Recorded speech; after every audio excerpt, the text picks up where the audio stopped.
by the dawn's early light, what so proudly we hailed at the twilight's last gleaming, whose broad stripes and bright stars through the perilous fight o'er the ramparts we watched were so gallantly streaming, and the rockets' red glare, the bombs bursting in air, gave proof through the night that our flag was still there.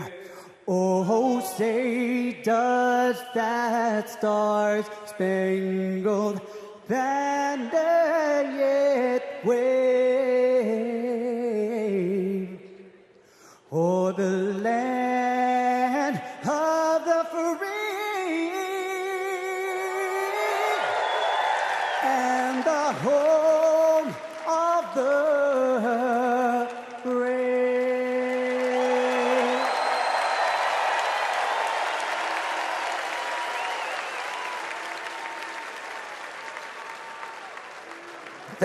Thank you, Aris. Folks, give it up for Aris one more time.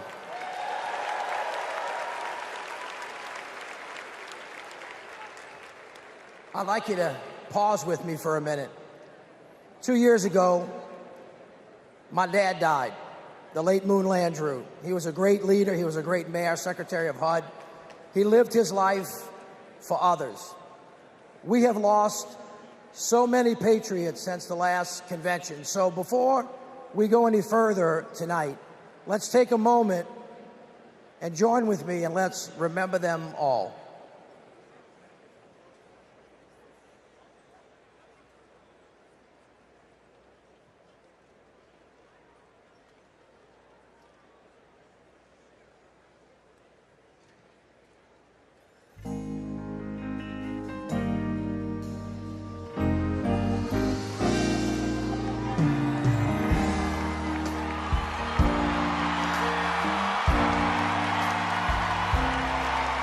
I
Please welcome the chair of the Carter Center and grandson of President Jimmy Carter, Jason Carter.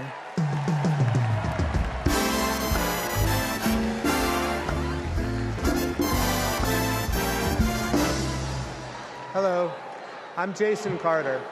My grandfather, President Carter, will have his 100th birthday in October. I call him Pawpaw, and I can tell you that he wishes he could be here tonight. He and my grandmother led their lives with an unwavering faith in God, a respect for human dignity, honesty, and a commitment to loving their neighbors as themselves. Those principles guided them throughout their lives, including during their 4 years in the White House and the 4 decades since. For my grandfather, it was never about fame, recognition, accolades, or awards. His legacy is measured by the lives he has touched and the good he has done. Kamala Harris carries my grandfather's legacy. She knows what is right, and she fights for it. She understands that leadership is about service, not selfishness, that you can show strength and demonstrate decency, and that you can get a whole lot more done with a smile than with a scowl. Pawpaw is holding on. He's hopeful. And though his body may be weak tonight, his spirit is as strong as ever. My grandfather can't wait to vote for Kamala Harris. She reminds us all that the promise of America remains unchanged. We are one nation, indivisible, with liberty and justice for all. And my grandfather knows that with her as our next president, we will keep that promise. Thank you.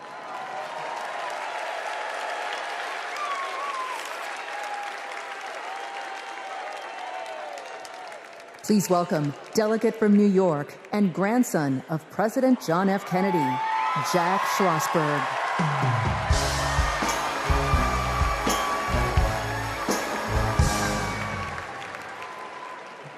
Hi, I'm Jack Schlossberg.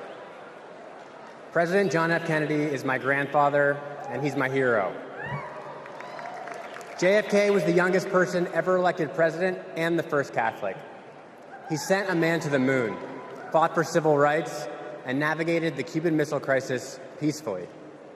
Most of all, he inspired a new generation to ask what they could do for our country. Tonight, JFK's call to action is now ours to answer, because once again, the torch has been passed to a new generation, to a leader who shares my grandfather's energy, vision, and optimism for our future. That leader is Vice President Kamala Harris.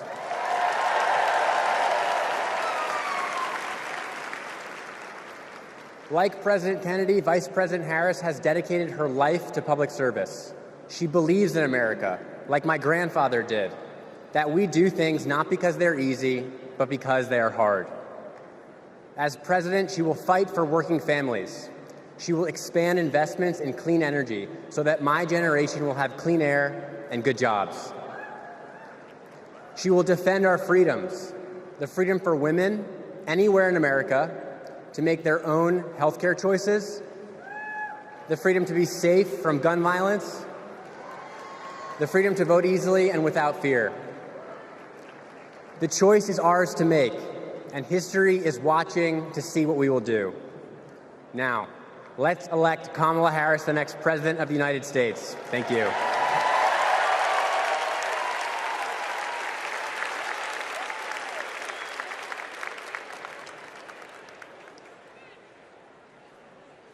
All right, America, how y'all doing? We're about to have a fired up, ready to go, yes we can night. Y'all ready? Well, as you can see, the torch has been passed to a new generation. So let's start off the night by talking about what's at the heart of the Harris-Walz agenda. Defending our freedoms, advancing opportunity, protecting our democracy. But the other guys, Donald Trump, J.D. Vance, They want to rip away our rights, crush the middle class, and destroy our democracy. Their version of freedom is the government creeping creepily closer to every part of our lives. They're coming for our books, they're coming for our marriages, they're coming for our bodies, they're even coming for women who don't have kids. But this just isn't about what we stand against. It's about what we stand for. Kamala Harris and Tim Walz have a bold vision for America's future, where every American has a fair shot at the American dream. Kamala Harris and Tim Walz will build a future that belongs to all of us, because we are one nation, not two. Indivisible, with liberty and justice for all, not some. We are part of one nation, pledging allegiance to one flag, and that is the flag of the United States of America. Hear this. America is great because of who we are, and more importantly, who we strive to be. My friends, our best days are ahead if we stick together. My friends, say it with me. Let them hear it to the rooftops. We are not going back. So now please help me welcome. Please help me welcome from the great state of Pennsylvania, the great Representative Malcolm Kenyatta.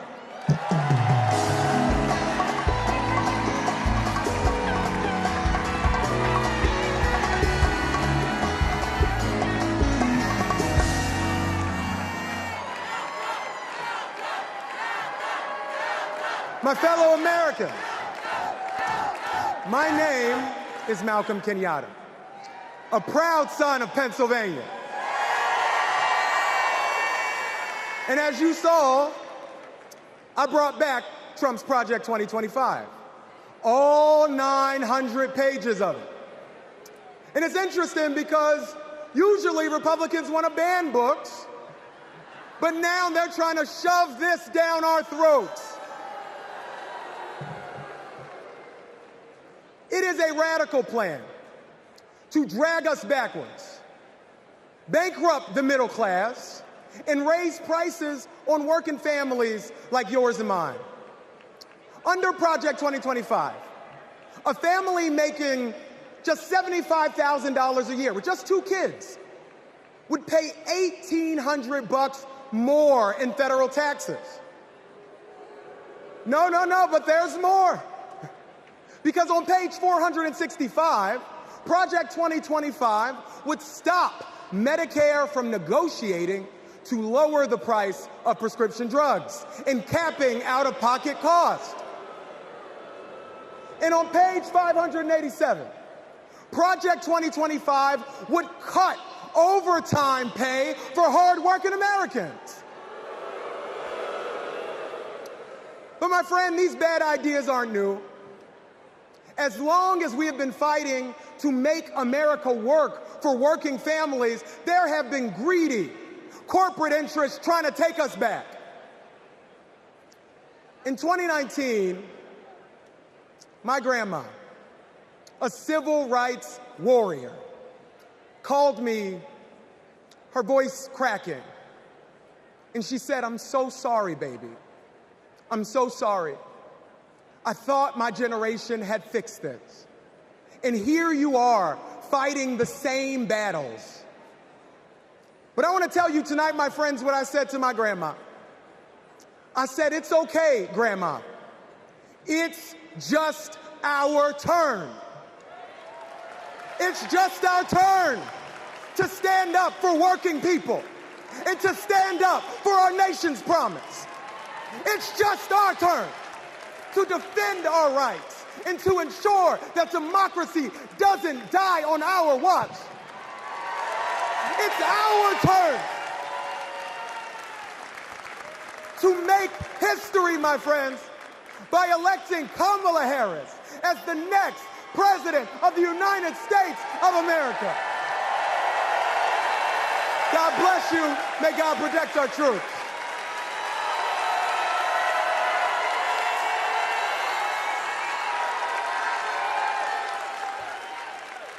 Don't know why, but I feel like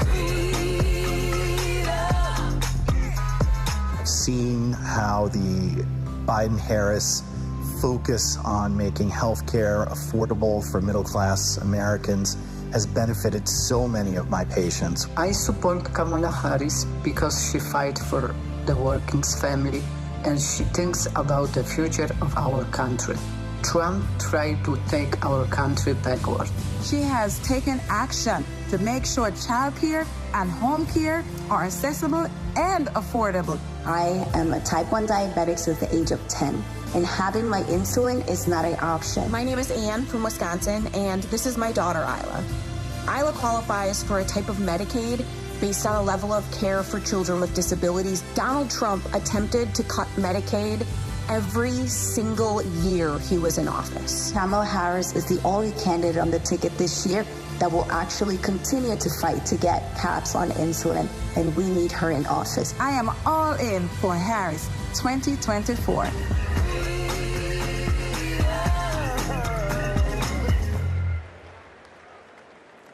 Hailing from the south side of Chicago, please welcome Oscar and Grammy Award-winning artist, author, and longtime activist, Common, featuring Grammy Award-winning gospel singer, Jonathan McReynolds.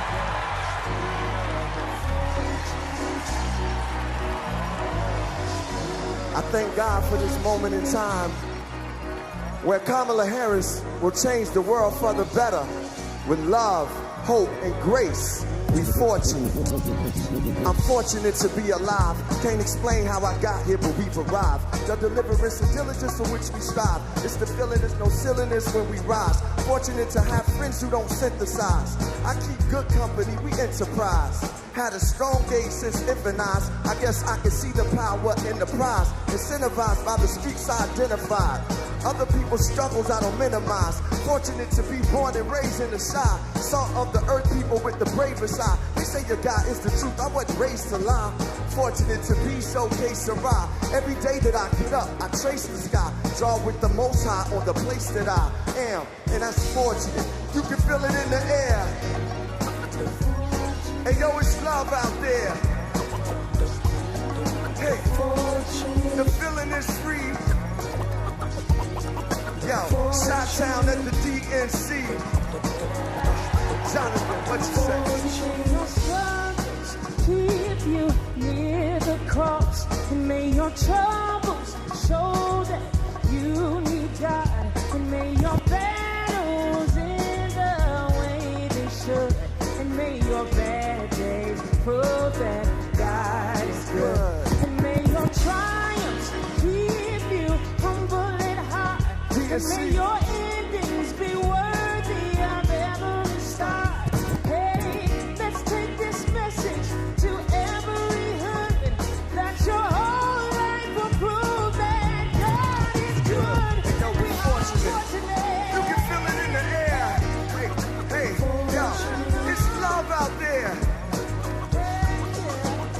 Hey, the feeling is free. Yo, we live at the DNC. Fortunate, I was raised by my Uncle Steve and my Uncle Charles. They both told me believe the seeds of a revolutionary. Evolution's very necessary to become fruits and berries of our labor. Told to search for a savior. Fortunate, I had a chance to raise her. In the days of the unknown, I'm fortunate to come home to blocks we fought and swung on. Fortunate the Lord put me on the path to use the microphone for a ride and a staff. Fortunate, yo, we got to go to Paris. We fortunate, y'all, for Kamala Harris. Yo, we fortunate. Yo, the love is in the air. Yo, can you feel it out there? Hey, yo, the feeling is free. Chi-Town, we live at the DNC.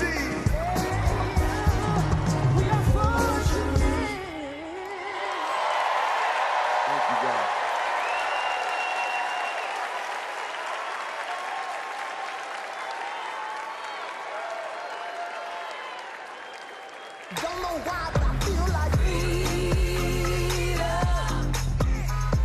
My name is Chuck.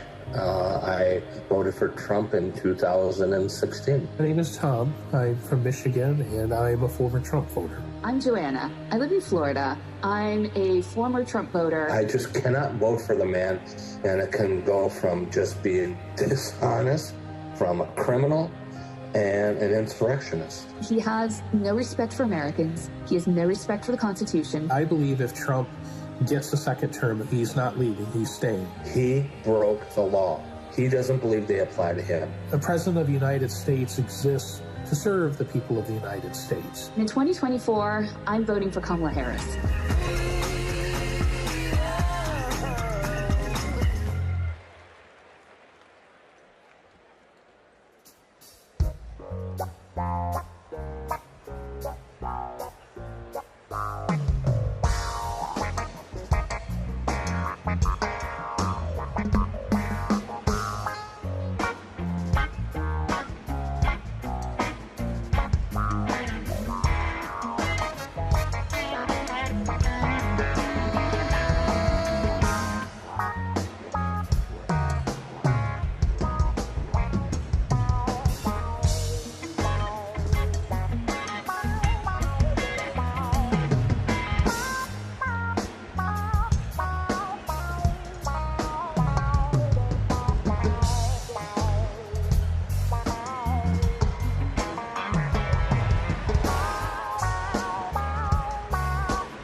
Please welcome Kyle Sweetzer from Alabama.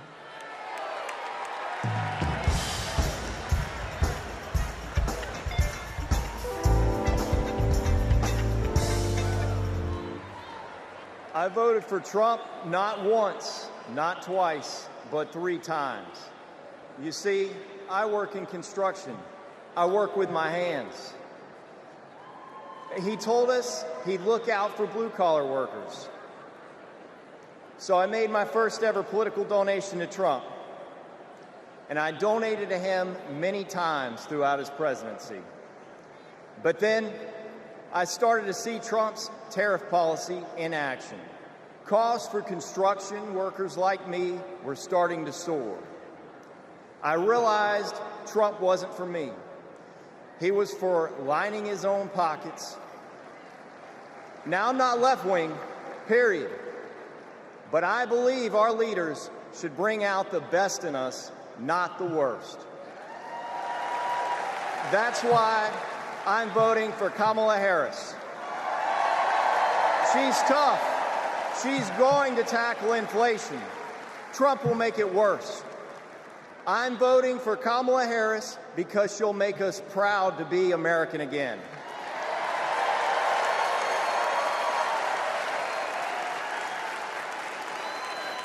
Nobody's ever called me weird. I'm a lot of things, but weird I'm not.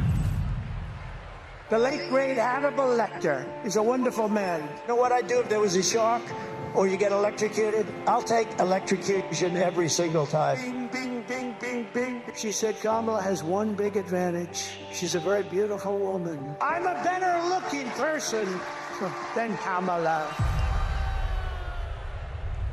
He says, you're not going to be a dictator, are you? I said, no, no, no. Other than day one, I'd like to congratulate Vladimir Putin for having made yet another great deal. Kim Jong-un I had a good relationship with. He's a tough, smart guy. Now, if I don't get elected, it's going to be a bloodbath. Well, there's a weird one. JD is not at all. The people who are most deranged and most psychotic are people who don't have kids at home. Let's give votes to all children in this country, but let's give control over those votes to the parents of those children. In 4 years, you don't have to vote again. We'll have it fixed so good you're not going to have to vote.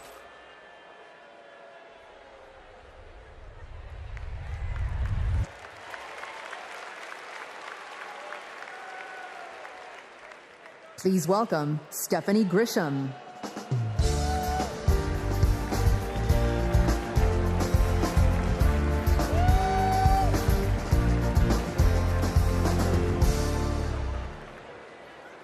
I wasn't just a Trump supporter. I was a true believer. I was one of his closest advisors. The Trump family became my family. I spent Easter, Thanksgiving, Christmas, and New Year's all at Mar-a-Lago. I saw him when the cameras were off. Behind closed doors, Trump mocks his supporters. He calls them basement dwellers. On a hospital visit one time when people were dying in the ICU, he was mad that the cameras were not watching him. He has no empathy, no morals, and no fidelity to the truth. He used to tell me, it doesn't matter what you say, Stephanie.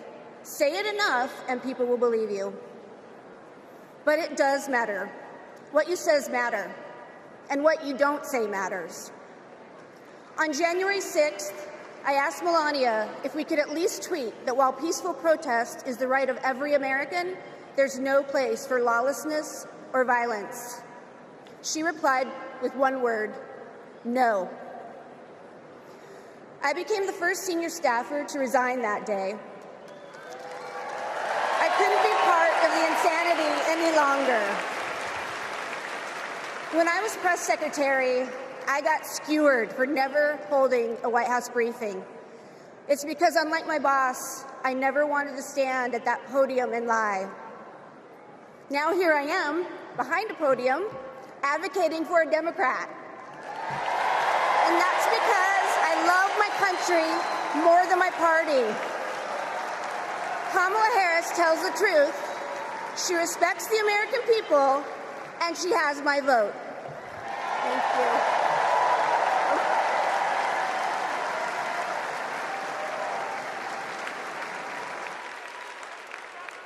Don't know why, but I feel like At our 12-week ultrasound, our worst nightmares came true. The baby had stopped growing, but my body had not let go. I was told I was not eligible for any treatment at that point. The Dobbs decision was official, and abortion was banned. In 2021, I needed an abortion. After an ectopic pregnancy, I was able to access life-saving medical care when I needed it, and now I'm turning to IVF to build my family. I'm supporting Kamala Harris because I'm an IVF mom. It's not just the headline-making stories that these bans impact. It impacts people trying to build families, just like me. All Americans deserve the right to build their families in the way they know is best for them. We need to band together and elect Kamala Harris as the next president of the United States.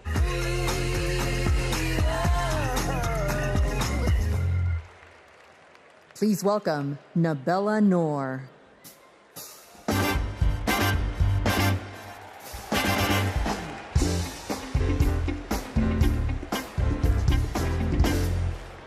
What calls me here tonight is hope. As a woman who has struggled with fertility, I have not always been hopeful, but today I am.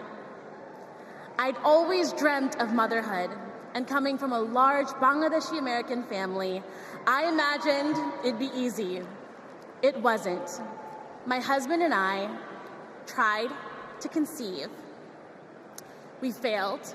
We tried and failed again and again and again for 6 long years. Finally, I got pregnant. We were overjoyed, but then I miscarried. I was devastated. It was only after sharing my story online and hearing from women about their experiences with IVF that I felt a tiny glimmer of hope. So I started the IVF process. But just a few weeks before my egg retrieval, I learned I was pregnant. Today, we have 2 beautiful daughters. But this is not everyone's ending. For many women, IVF is the only choice. That choice and more is at stake in November. The freedom to plan your family, the hope of having a family at all. I'm here to stand with everyone fighting for our reproductive freedoms, because my daughters and yours deserve every option, every hope, every possible future. To anyone listening who is struggling to start a family, you are not alone. We will not let you lose hope. Because when we come together to raise our voices with love, we win. Thank you.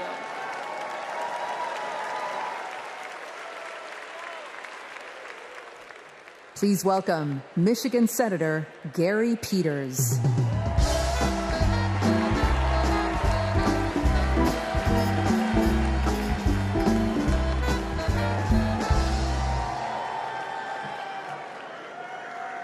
In Michigan, we believe we have to build an economy that grows the middle class. And we know that when unions succeed, all workers win. I was raised in a union household. My father was a teacher, and my mother a nurse's aide. And they gave me and my sisters what every parent wants to provide for their children, an opportunity to pursue their dreams. I went to public school, I worked odd jobs, became an Eagle Scout. And Kamala Harris and Tim Walz grew up just like me. And I know they will fight for all of us. They will make it easier to raise our families and to retire with dignity.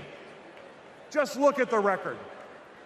As Vice President, Kamala Harris helped pass legislation that finally allowed Medicare to negotiate and lower the cost of prescription drugs. She brought manufacturing jobs back to the United States of America. And as governor, Tim Walz signed the largest infrastructure investment in Minnesota history.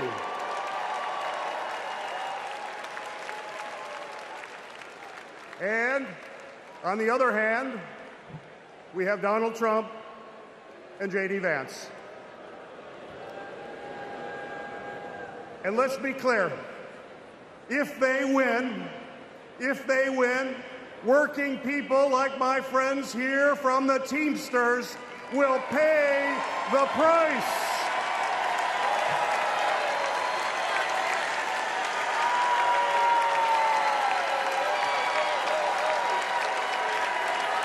Their Project 2025 agenda is the same old, gut overtime pay, cut health care programs, and give billions in tax breaks to billionaires. We cannot let that happen, and we will not let that happen. And now I want to introduce some retired Teamsters and pension warriors, led by Ken Stribling, president of the National United Committee to Protect Pensions.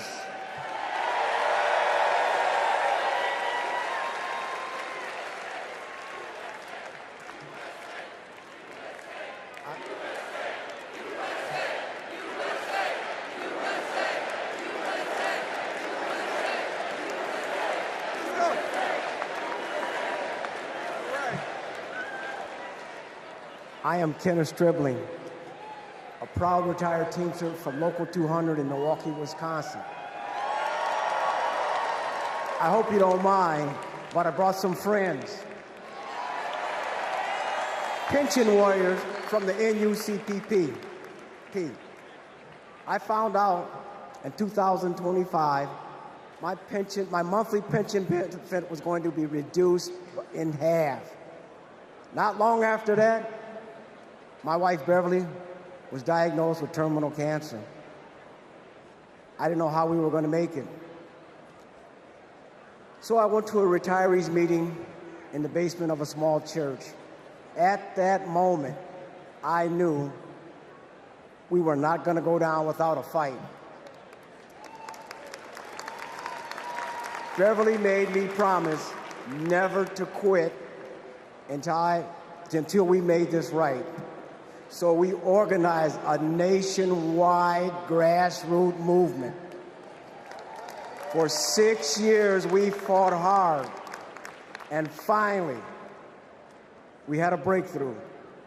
After 50 days in office, the Biden-Harris administration passed the American Rescue Plan, including the Butch-Lewis Act, to save our pensions and secure our retirement. They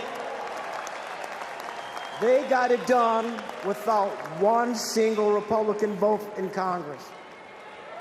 They saved over 1 million pensions, including 33,000 from my state, Wisconsin, 52,000 from Pennsylvania, 61,000 from Michigan. As president, I know Kamala Harris will have our backs. She will fight for our retirement, Social Security, and Medicare. Beverly passed away in 2019, but I kept my promise, because a promise is a promise is a promise. Thank you.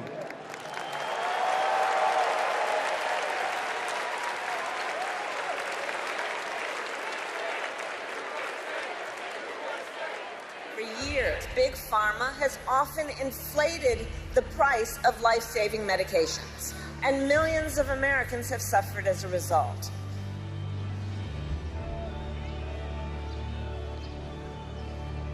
Those costs got passed on to our seniors, but not anymore.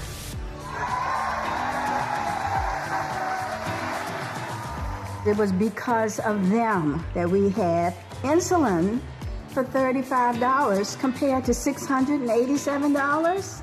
What a gift. This $35 is life-changing for us. The beauty of it is it's fixed. Everything else goes up, but it stays the same. I have more discretionary income, $20, $30 a month more. His wife and I can go to the pub and have a burger and fries. I can afford my rent. I can afford to feed my children. I can afford my insulin. It's saving me a couple $1,000s a year, which is several trips to visit the grandkids. I am looking forward to that lifestyle where I can travel and be able to enjoy my grandchildren and maybe great-grandchildren. It meant I could enjoy life. President Joe Biden and Vice President Kamala Harris will be in Maryland this afternoon to unveil a new plan cutting prescription drug costs. 10 popular drugs are affected by this, including cancer, diabetes, heart disease, and blood clot medications. Seniors will save roughly $1.5 billion in out-of-pocket costs next year. With Kamala Harris, I feel so hopeful. I feel the future of America will be good.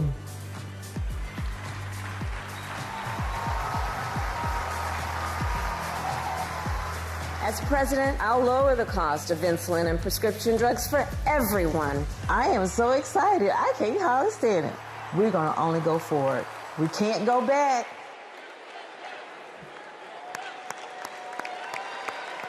Let's have another hand for our brothers and sisters from Teamsters and all of our brothers and sisters from unions across America who are rebuilding it, brick by brick. I mean, after that, what do you talk about? Kamala Harris wants to throw a little bit of dirt. So here we go. After years of dead ends and broken promises, President Biden and Vice President Harris brought Republicans and Democrats together to actually get something done. Trump promised Infrastructure Week but never built anything.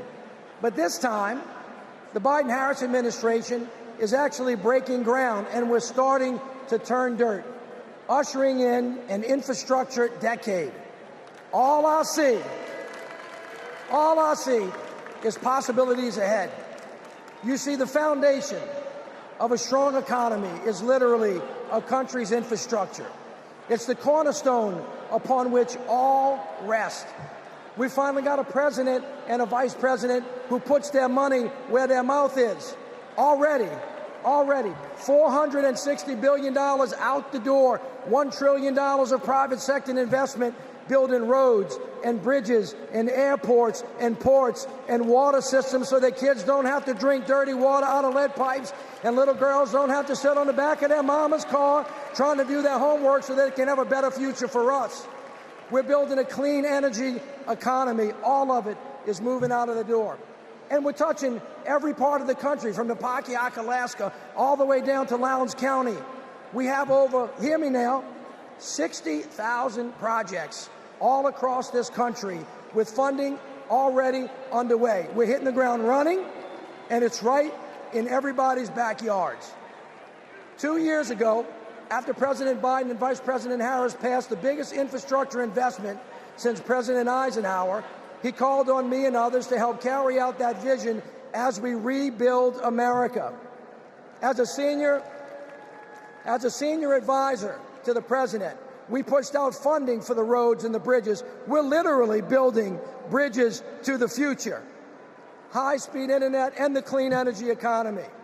With these projects, we're ushering in a brighter future, a future in which everyone has clean air to breathe, everyone has clean water to drink, a future in which everyone has the opportunity to build generational wealth, a future in which the most vulnerable communities aren't forced to bear the brunt of progress.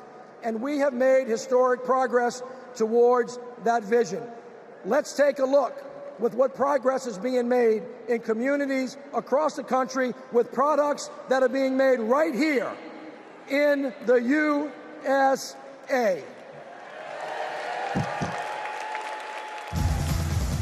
Since passing the bipartisan infrastructure law And the American Rescue Plan. The Biden-Harris administration is putting billions of dollars into cities and counties across the country over the next 5 years. I want to particularly thank the mayors of America. You make things work. Thanks to the Biden-Harris administration, the city of Phoenix has a much greener bus fleet. In San Antonio, we're building the airport of the future in the heart of our city. Until 1970, Scranton and New York were connected by passenger rail. And within 5 years, finally, we're getting that connection back. Our vision is to create a truly multimodal city, a city where people can walk, ride public transportation, or ride a bike to get to their destination. Our city is able to create over 2,000 jobs and move our transit system into the future. We are investing over $50 million to take vacant buildings just like this one to turn them into shovel-ready job sites in the heart of our city. We were able to use American Rescue Plan funding for safe, affordable housing for our neighbors.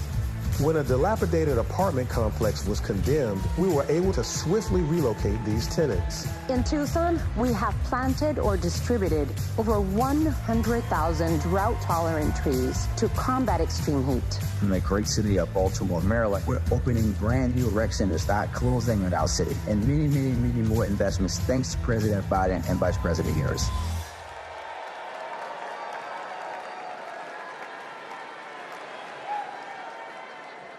All right, everybody, what a way to start.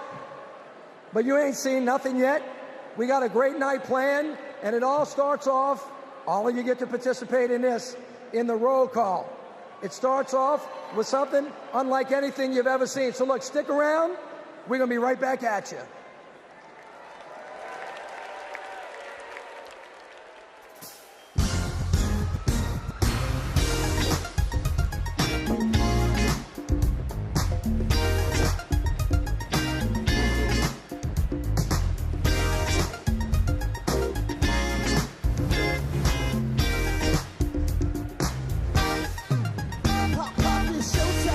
Showtime, guess who's back again? Oh, they don't know, I bet they know as soon as we walk in. I'm wearing Cuban links, designer mints, Inglewood finest shoes. Don't look too hard, might hurt yourself. Don't look at the red, the blue. Woo! I'm a dangerous man with some money in my pocket, keep up. So many pretty girls around me and they're waking up the rocket, keep up. Don't be mad, put your face in my pocket, y'all be talking, keep up. Players only. Get up, get up. Guys, what y'all trying to do? People carrying magic in the air. It's all so bad. Set your face for the hustlers, gangsters, and your little friends. I cannot preach. I gotta show them how I feel, get it in first. Do your dip, spend your money like money ain't. Woo-woo. Gotta blame it on Jesus. Hashtag praise God ready for me. I'm a dangerous man with some money in my pocket. Keep up. So many pretty girls around me and they're waking up the rocket. Keep up. Don't be mad, put your face in my pocket. Y'all be trying to keep up. Players only, come on. Put your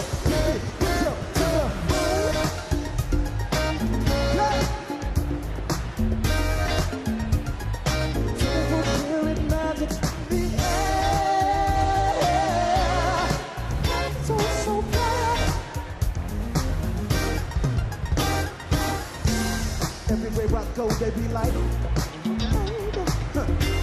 everywhere I go, they be like, everywhere I go, they be like, don't fight the feeling, invite the feeling, just put your biggie to the, what's that sound? Come on now.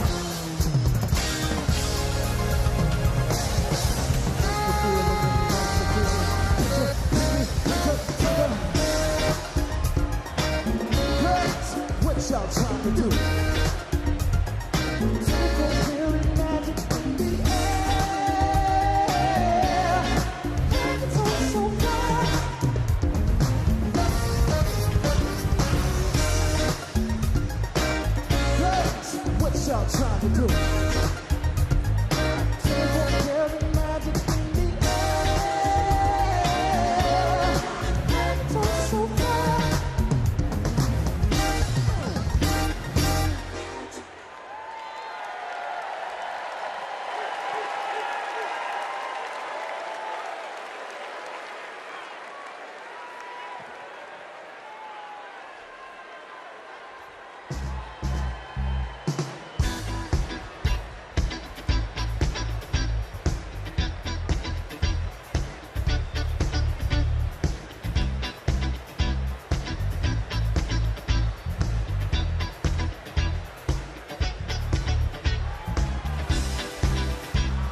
Ladies and gentlemen, we are about to take the official 2024 National Committee panoramic photograph. At this time, we would ask all of the delegates and guests to take their seats and get ready for this historic photo. During the photo, there should not be any movement in the hall. If anyone moves, anyone behind them will be blurred. There will be one digital rotation. There will be one photo taken with a 110-year-old film camera by Abbas Shir Mohammadi, fourth-generation photographer who has captured all of the past Democratic and past 10 swearing ceremonies. The camera is ready. Please listen to Abbas, who is located in the center blue press stand in the center of the hall.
There are some moving in the hall. Please, wherever you are, stay right there. You're going to make other people glare. Please hold it right there. I greatly appreciate that. Get digital right now. Please do not move.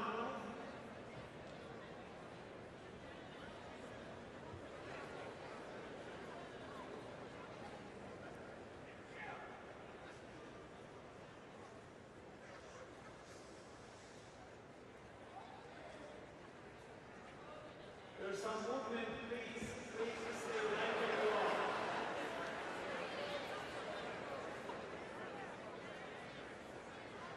Right there, sir, please put your hands down. I appreciate that. This is your photo. I'm moving, damn it!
Do not move.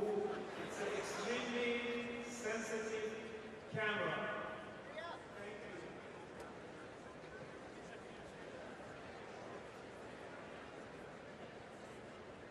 Please hold.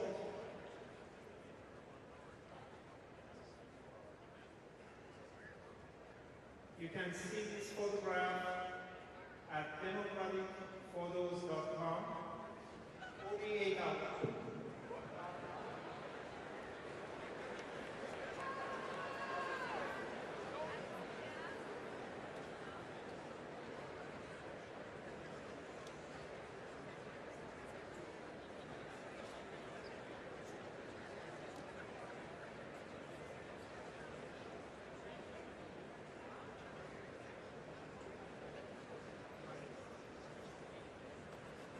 I congratulate all of you. Thank you for your attention.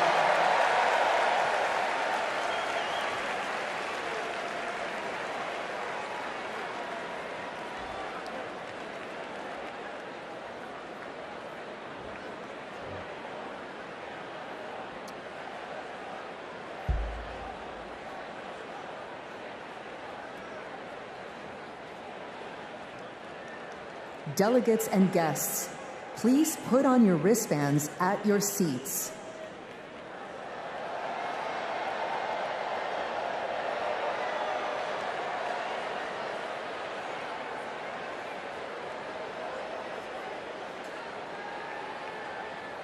I'm gonna just catch y'all up.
Radio,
Please welcome Democratic National Convention Secretary Jason Ray.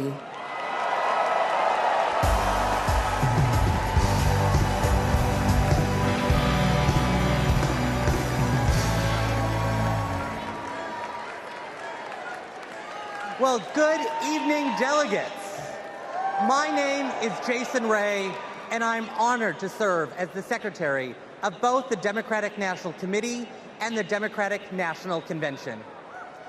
I remember watching my very first convention on television when I was just 10 years old. It was the 1996 convention right here at the United Center. Now, nearly 3 decades later, I could not be more thrilled to join you in making history as we nominate Vice President Kamala Harris.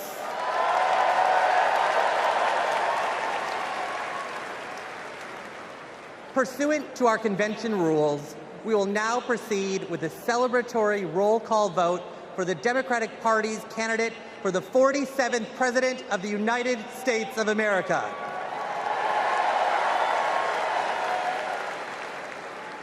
As a reminder, our nomination was made official on August 6th upon the certification of the virtual roll call. This roll call will reflect those results. The chair of each delegation or their designee will report its delegation's voting results for the presidential nomination. Pursuant to the rules, the roll call will follow the alphabetical order of the states, with the District of Columbia and Puerto Rico, the territories, and Democrats abroad treated as states for the purposes of the alphabetical roll call. Delegates, are you ready? Let me hear you. Ladies and gentlemen, my name is DJ Cassidy, and I'd like to welcome you all to the Democratic National Convention roll call. Now we're going to pass the mic from state to state so that all our voices are heard all around the nation. But first, let me pass it back to Secretary Ray to get the celebration started.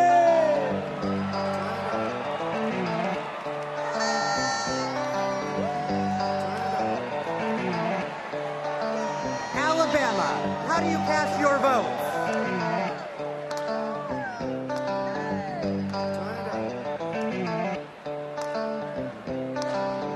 Alabama passes. Delaware, how do you cast your votes? On behalf of the great state of Delaware, home of our beloved 46th President of the United States, Joseph Robinette Biden Jr., it is our honor to unanimously cast our 34 votes for the next President of the United States, Vice President Kamala Harris!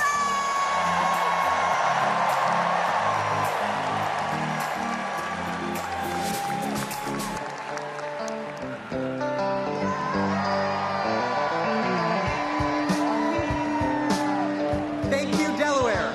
Alabama, how do you cast your vote?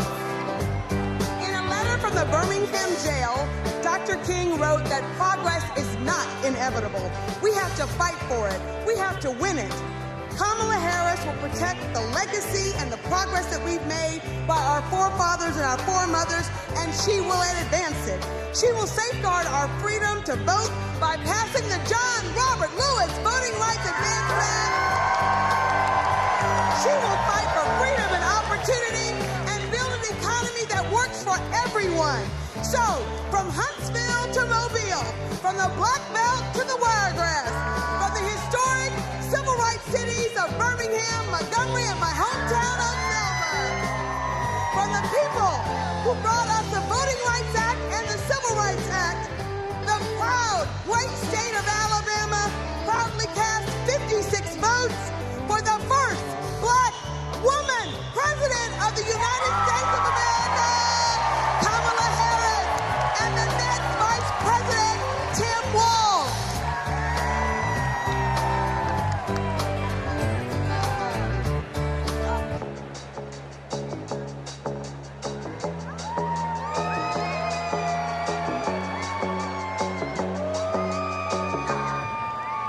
Alaska, how do you cast your vote?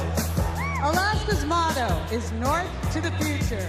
And that's exactly where Kamala Harris and Tim Walz are going to take us. A future full of opportunity for everyone. As a teacher, a union member, and a proud black woman, it is my honor to cast Alaska's 19 delegates for the next president of these United States, Kamala Harris.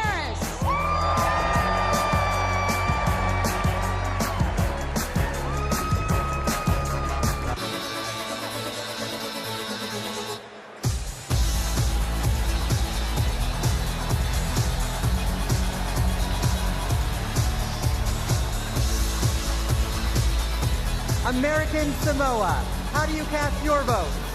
Salofalava. Here in American Samoa, faith, service, and community are everything. That's why we cast 10 votes for our next president, Kamala Harris.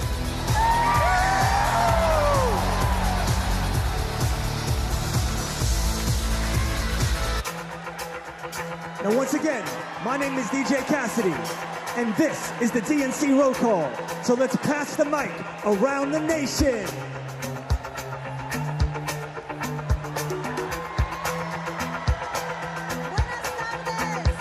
Arizona, how do you cast your vote? Buenas tardes from the Grand Canyon state of Arizona, the future of the Democratic Party, where we've been bringing the heat since 2020, electing Democrats up and down the ballot. Our diverse coalition is proud to cast our 85 votes for Kamala Harris.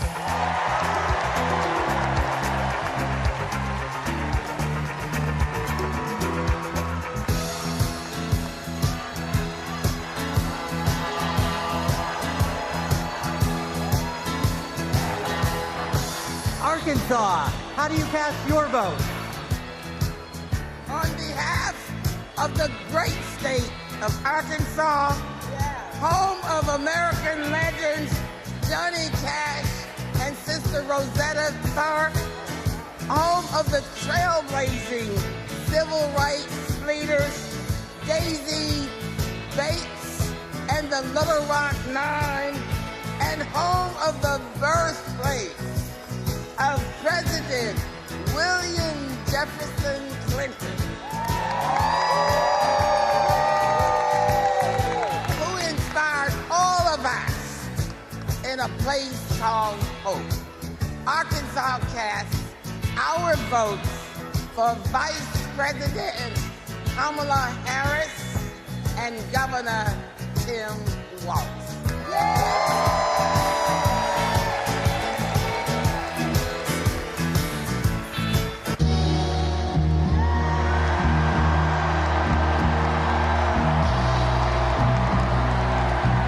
California, how do you cast your vote?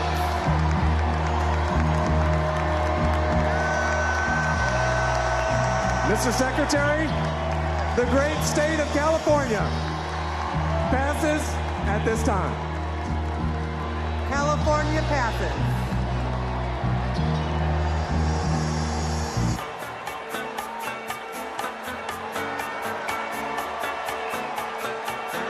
Colorado, how do you cast your vote? Mr. Secretary, in Colorado, we know how to climb mountains, and we're going to make sure Kamala Harris and Tim Walz reach the summit and win this election. Colorado proudly casts its votes for Kamala Harris. Get it up!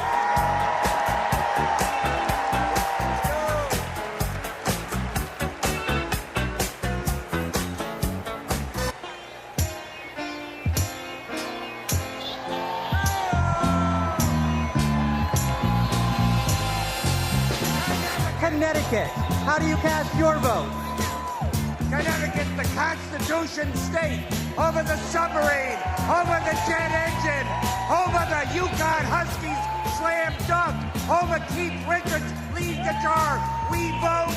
Tonight, we cast 73 votes and one president for the first female president of the United States of America, Kamala Harris.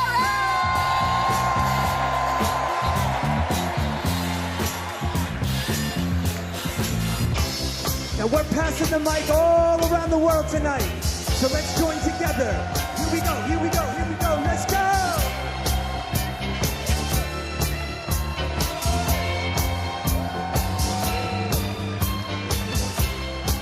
Democrats abroad, how do you cast your vote?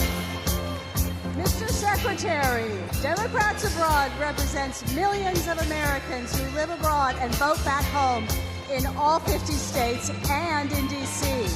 U.S. citizens can go to votefromabroad.org to register and request a ballot. On behalf of our large, diverse community, we joyfully cast 21 votes for Kamala Harris!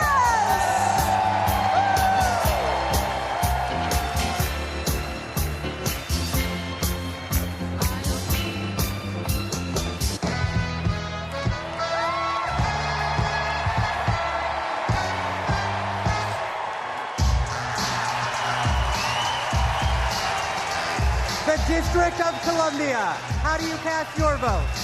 We are Washington, D.C., home to 700,000 Americans, where millions have marched for jobs and justice, where Dr. King had a dream and Obama had hope, and where in January 2025, we will host the inauguration of President Kamala Harris.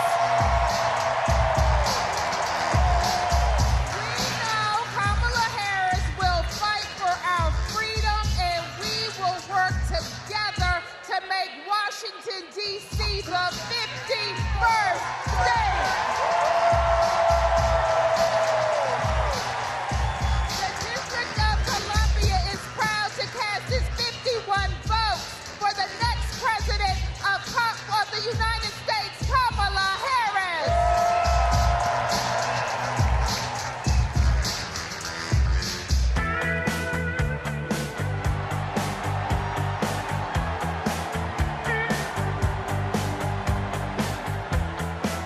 Florida, how do you cast your vote?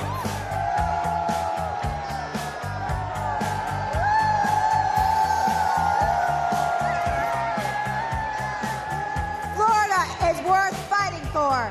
That's why we're fighting back against Project 2025 and Republican extremism. We won't go back. We won't back down. I cast 4 votes present and 243 votes in the great state of Florida for the first president, first female president of the United States, Kamala Harris.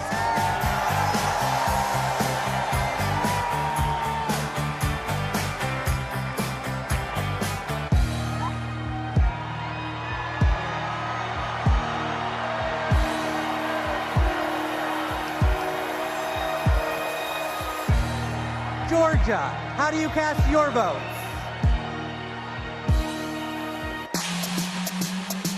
Yeah! Ladies and gentlemen, we are here tonight to officially nominate Kamala Harris for president. Get out! Another round of shots. DNC, turn out for what? Turn out for what? Hey, turn out for what? Yeah! Turn out for what? Let's go, let's go! Turn out for what? Hey, everybody get your hands up! Hey, everybody get your hands up! Hey, everybody get your hands up! Now, say, we're not going back! We're not going back! We're not going back! We're not going back! D.P. Harris! Come to the wall! D.P. Harris! Give it a wall! Hey!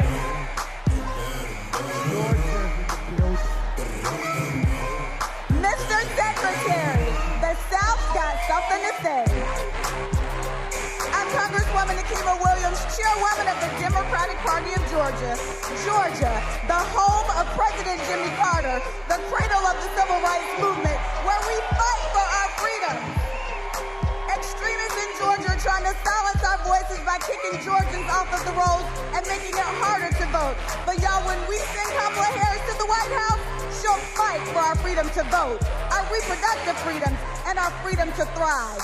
In the spirit of good trouble, Georgia cast 123 votes for the next president of the United States, Kamala Harris.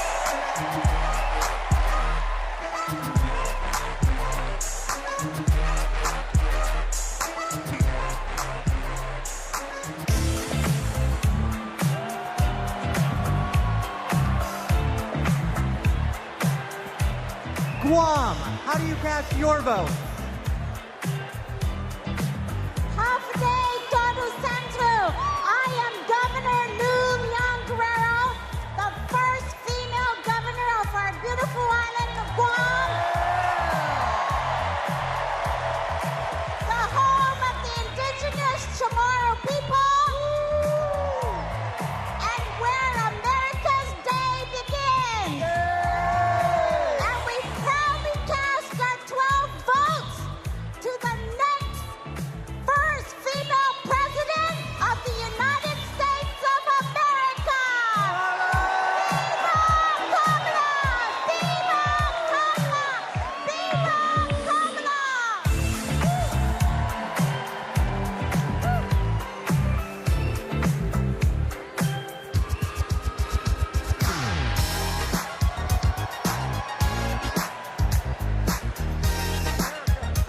Aloha, Hawaii, how do you cast your vote? America, thank you all for loving Hawaii. The spirit of aloha means acting with love and kindness. Our Hawaii was the first state to legalize abortion. Our state was the first to ratify the ERA. Our state was the first to pass universal health care for all and target 100% renewable energy. Our state is the birthplace of Barack Obama.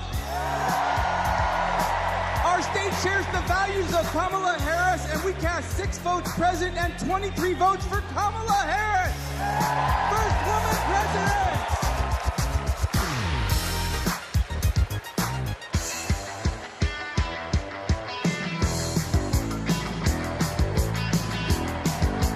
Idaho, how do you cast your vote?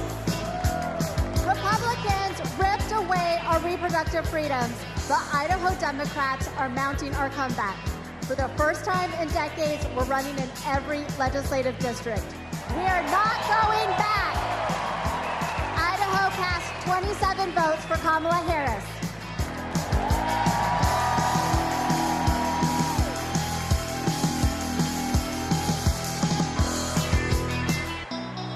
Ladies and gentlemen, today is a celebration of democracy, a celebration of freedom, a celebration of future.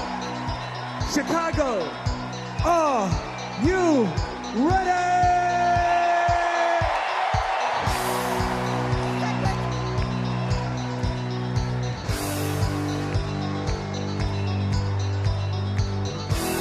Our convention host, Illinois, how do you cast your vote? Secretary, Illinois Democrats are doing the work to win in November, and I am proud to introduce my partner in the fight, my governor, J.B. Pritzker!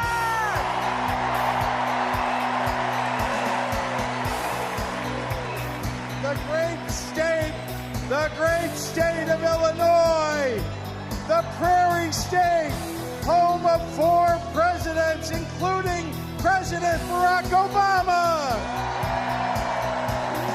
The birthplace of skyscrapers and the adopted home of Superman. The cornerstone of the Midwest Blue Wall. The first state to ratify the 13th Amendment ending slavery. And the 19th Amendment granting women the right to vote. Illinois casts 1 vote present and 176 votes for the next president of the United States, future Madam President Kamala Harris.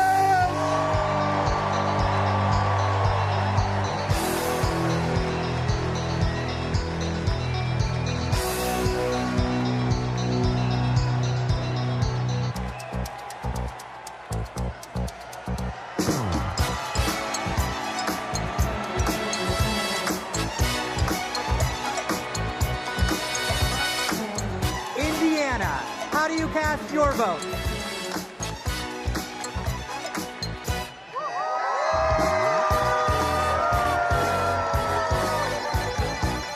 Indiana welcomed me into its heart.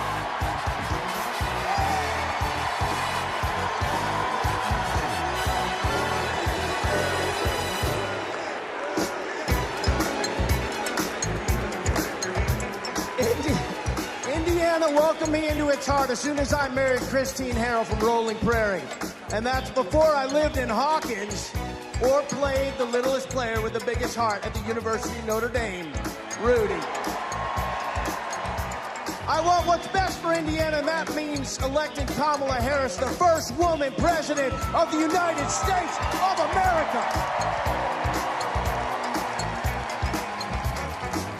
On behalf of the great Hoosier State, home of the largest single sporting day event in the world, the Indy 500, home of Michael Jackson, home of Babyface, home of David Letterman, Indiana delivered this 86 delegates to Kamala Harris and Tim Walz as the next president and vice president.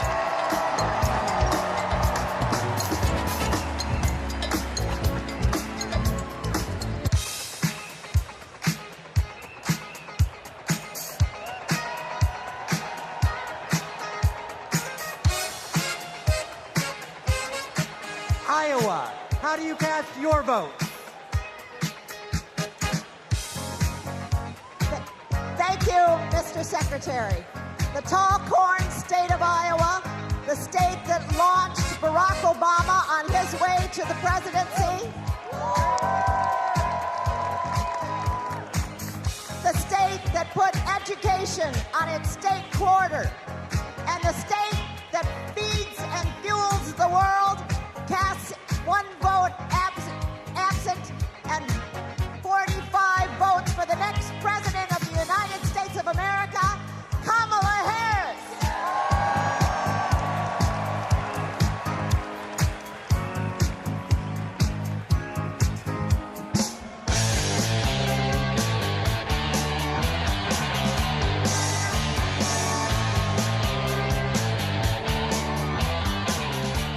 Kansas, how do you cast your vote? I can't hear. Hello, delegates from the center of America, the Sunflower State, Kansas, where our farmers feed America, where we elect strong women who govern from the middle. As the first ever black chair of Kansas, I am proud to cast our 39 votes for the first black woman president, Kamala Harris!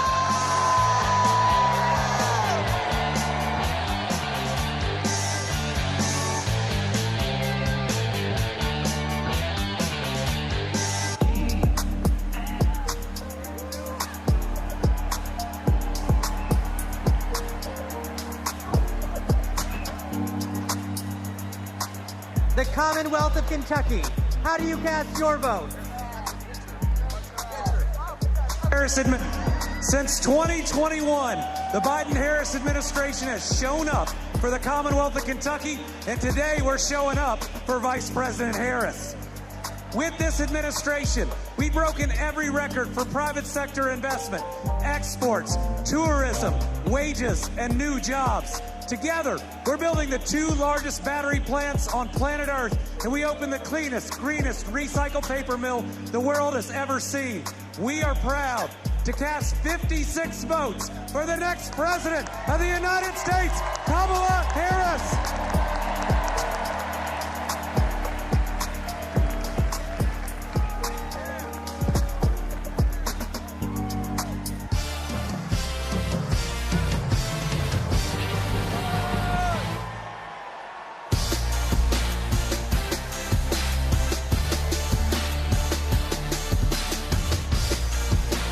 Louisiana, how do you cast your vote? Greetings from Louisiana. Mr. Secretary, my name is Wendell Pierce, and I'm a proud son of Louisiana. And Louisiana is about family, and I'm surrounded by my family of the delegates of Louisiana, and our great Congressman, Troy Carter.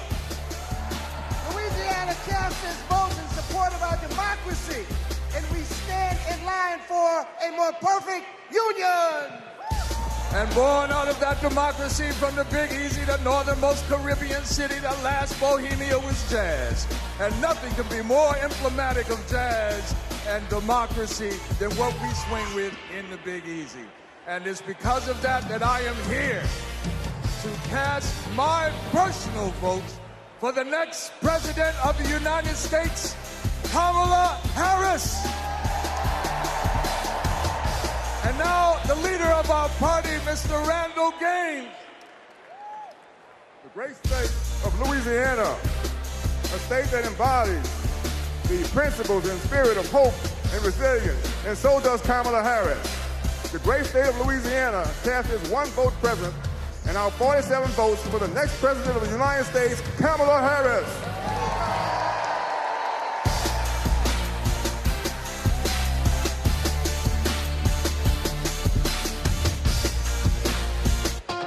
Ladies and gentlemen, we're halfway there.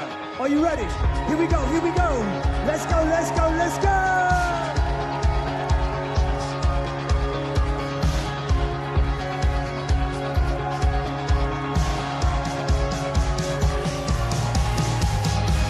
Next up is Maine.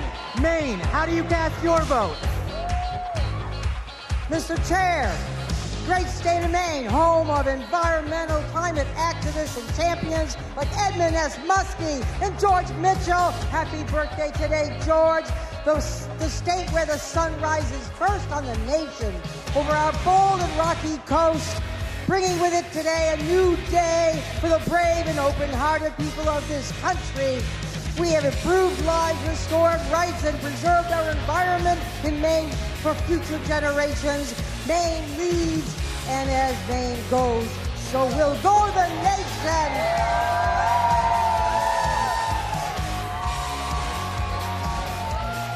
Maine proudly cast 30 votes for our next president, Kamala Harris.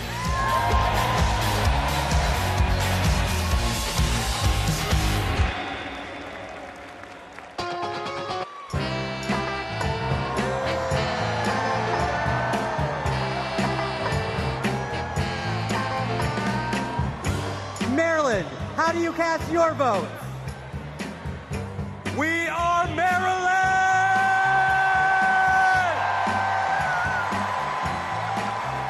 And we represent Marylanders past and present who have contributed to America's greatness. We are the birthplace of Harriet Tubman. We are the birthplace of Thurgood Marshall. We are the birthplace of Frederick Douglass. We are the place where soldiers defended our freedoms in Baltimore and also in Antietam, and the home of thousands of veterans who call Maryland home. And this community of patriots is proud to cast our votes for the next President of the United States, Kamala Harris!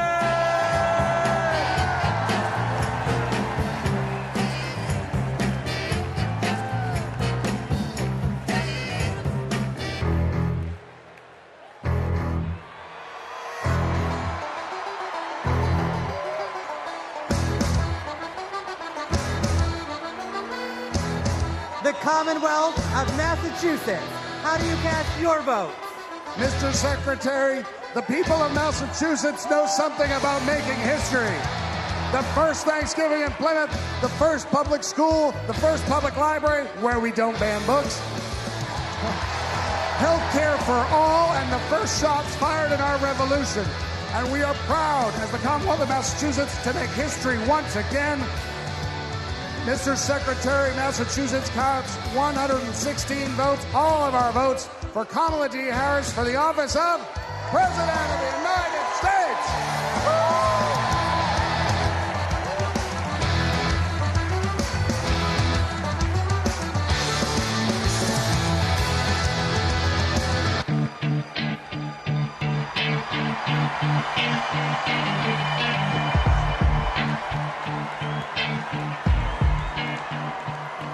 Michigan, how do you cast your votes? Good evening from the Great Lakes State. I'm Michigan Democratic Party Chair Lavora Barnes. Michigan has an incredible story. We put the world on wheels and we built the middle class. We are getting things done in Michigan in 2022. We flipped our state House of Representatives for the first time in 40 years. We're getting it done in Michigan. And I'm Governor Gretchen Whitmer. We cut taxes. We protected freedoms. We brought manufacturing home, and we know how to win. This November, we're marching together. Michigan cast 125 votes for our next president, Kamala Harris.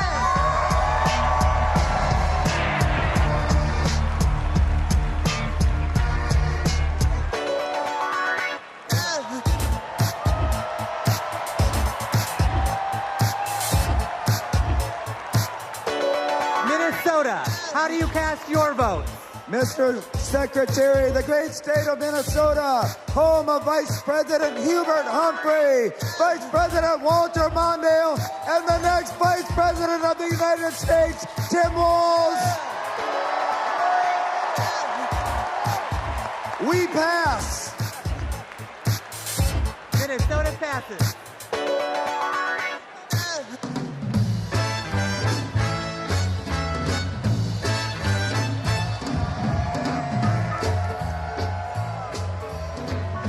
Mississippi, how do you cast your votes? Mr. Secretary, I'm State Chair Shaq Taylor from the home of magnolias and mockingbirds, from the great state of Mississippi, from the Red Clay Hills to the Mississippi River. To our Gulf Coast, we're proud of our heroes such as Fannie Lou Hamer and our special guest, Mr. January 6th, the Honorable Benny T. Thompson. With great joy, Mississippi delivers 40 votes for our future president, Miss Kamala Harris.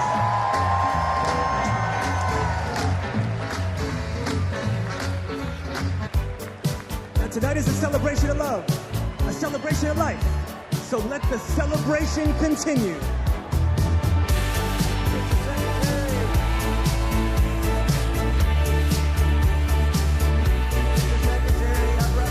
Missouri, how do you cast your vote?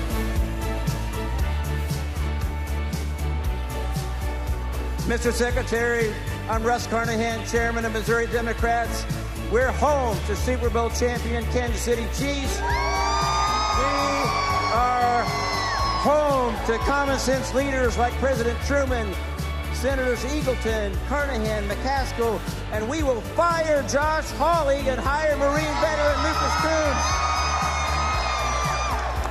Voters will reclaim reproductive freedom. Kamala Harris is an enlightening bolt of energy and hope across this country, and we proudly cast 2 votes present and 68 votes for Kamala Harris and our Midwestern friend, Tim Walz.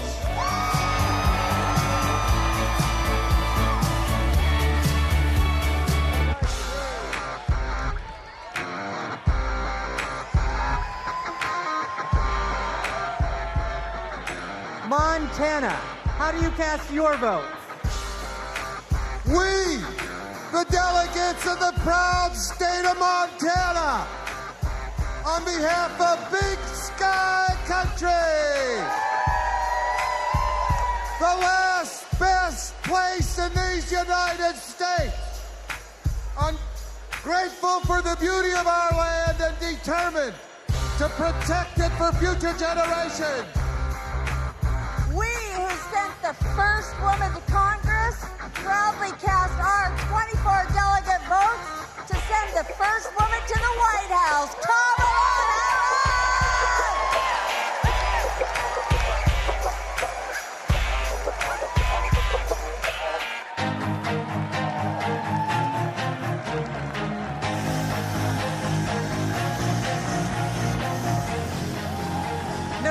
Nebraska, how do you cast your vote?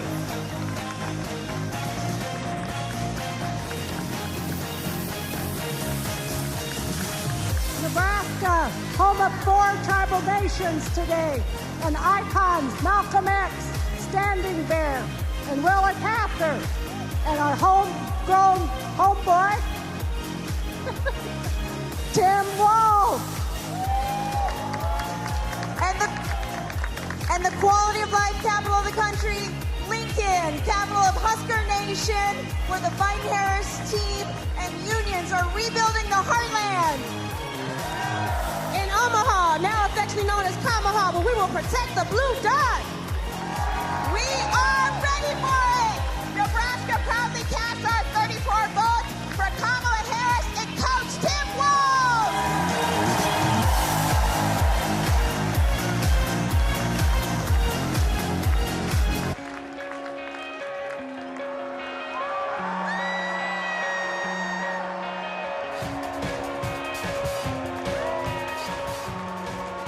Nevada, how do you cast your vote?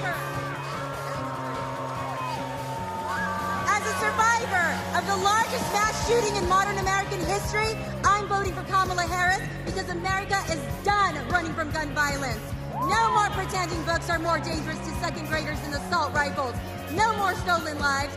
No more silent screams. No more shattered families. As Vice President, she helped pass the nation's first significant gun safety law in 30 years. Nevada is the battle-born state, and Kamala Harris was born for this battle! Now our chair, Danielle Monroe. Nevada is the most diverse battleground state in the country, home of the late, great Senator Harry Reid, the only Latina ever to serve in the U.S. Senate, Catherine Cortez Masto, and we are the first and only women-majority state legislature. As Nevada's first black woman chair, I proudly deliver the Silver State's 48 votes for the next president of the United States of America, Kamala Harris.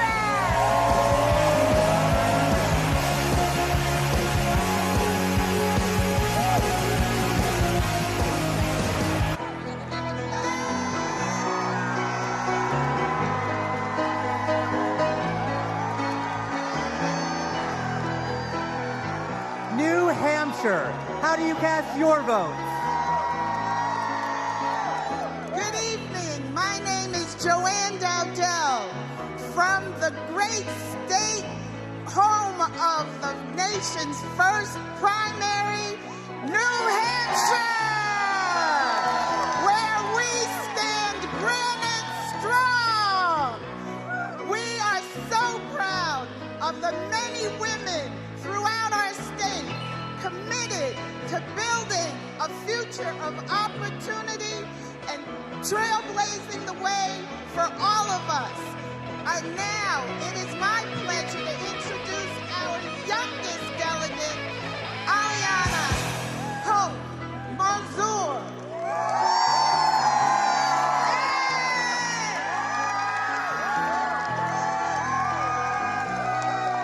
The great Live Free or Die state of New Hampshire cast all 34 of our votes for our next black woman and first South Asian president, Kamala Harris.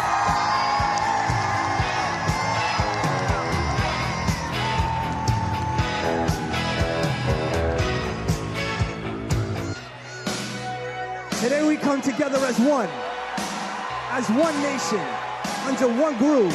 Nothing can stop us now.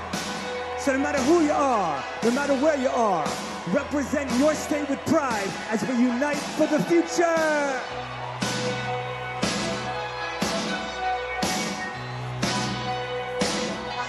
New Jersey, how do you cast your vote?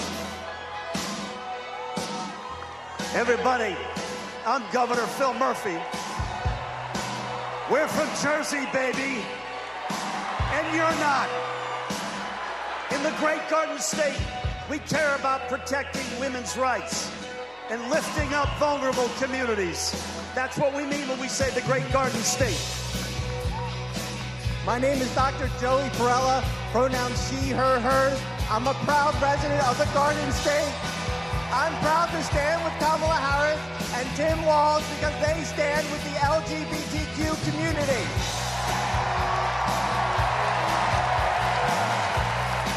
It's time to turn the page on Trump. Thank you. I'm Leroy Jones, the chairman of the New Jersey State Committee, the home of the late, great Whitney Houston. And New Jersey and these amazing delegates cast 2 votes present and 142 votes for Kamala Harris, President of the United States of America. When we fight, we win. When we fight, we win. When we fight, we win.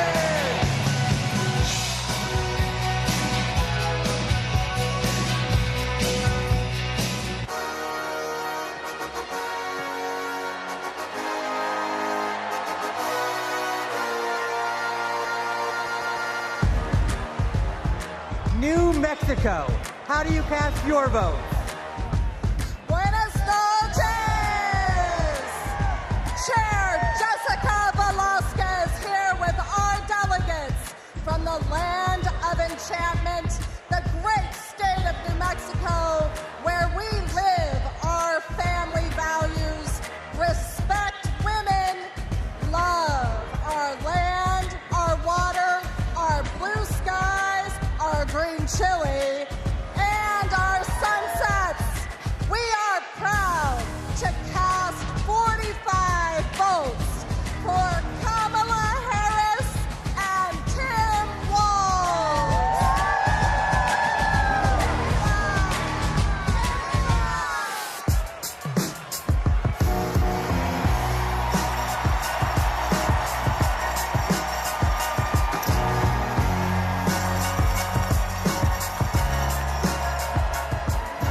New York.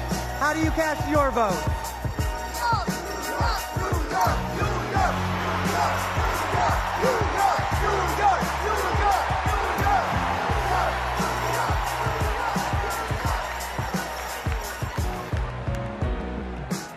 Mr. Secretary, my name is Henry Garrido. I am from the great state of New York. Unions not only built the Empire State, they built a strong middle class across this country. That is why I'm so proud to introduce the governor of the greatest labor state of the country, Governor Kathy Hochul. As governor of the greatest state that ever existed. Hey, for New Yorkers, get used to it. From Seneca Falls, the birthplace of the women's rights movement, to Stonewall, the birthplace of the LGBTQ movement, to Stone King Mountain, the birthplace of the environmental justice movement, and the birthplace of the labor movement. We are also not just the birthplace of great progressive movements, we are the birthplace of Shirley Chisholm. We are the birthplace of Geraldine Ferraro.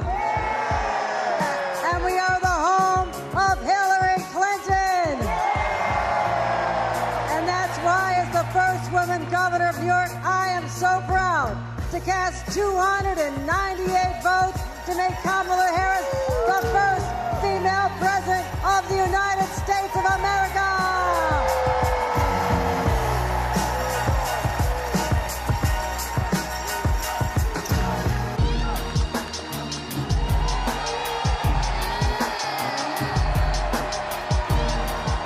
North Carolina. How do you cast your vote? My name is Anderson Clayton. I have the honor of serving as the youngest state party chair in this country. And North Carolina is the home of folks like Anthony Hamilton. Yeah, Governor Jim Hunt, Dr. Reverend William Barber, Nina Simone. We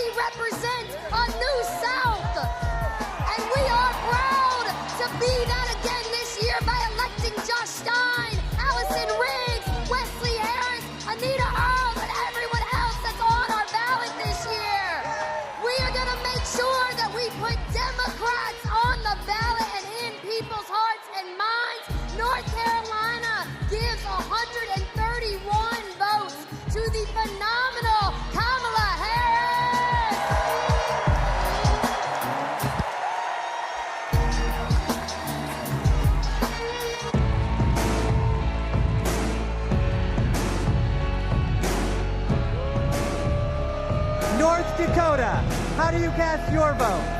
Mr. Secretary, the Democrats of North Dakota, the Peace Garden state, are proud to cast our 17 votes for Vice President Kamala Harris and the best neighbor you could ever hope to have, Governor Tim Walz, for President and Vice President of the United States of America. Let's go!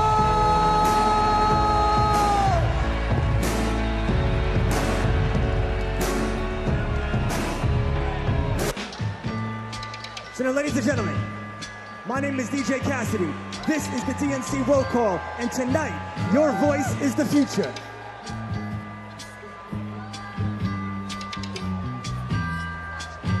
Northern Mariana Islands, how do you cast your vote?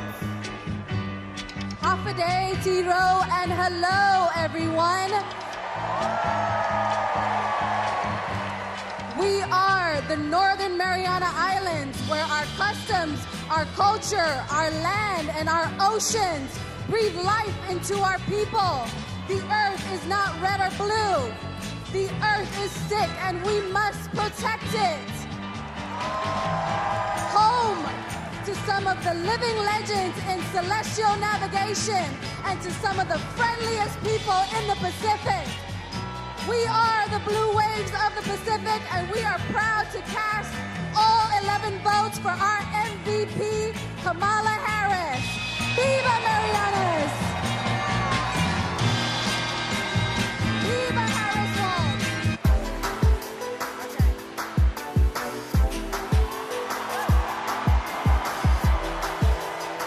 Ohio, how do you cast your vote?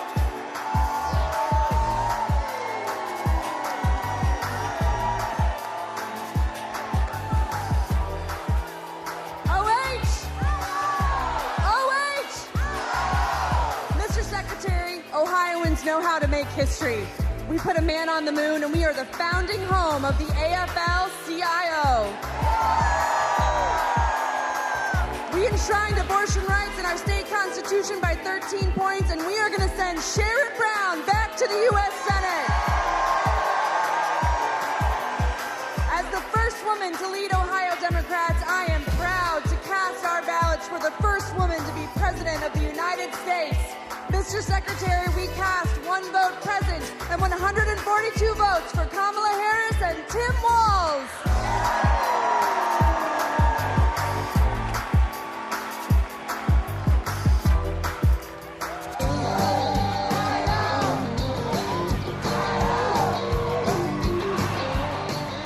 Oklahoma, how do you cast your vote? Hello from Oklahoma, where we fight for the future for all Oklahomans can be proud of. The future where working families thrive, our diversity is our strength, and our values like freedom, equality, and opportunity puts us ahead and makes Oklahoma proud. We cast our 36 votes for Kamala Harris and Tim Walz.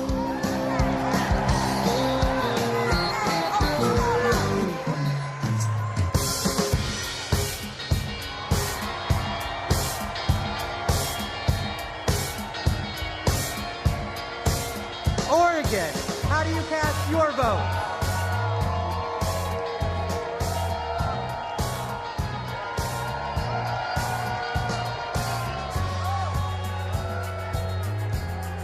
From the first state in the nation to hold a presidential election with all mail-in voting, Oregon is proud to protect voting rights in America.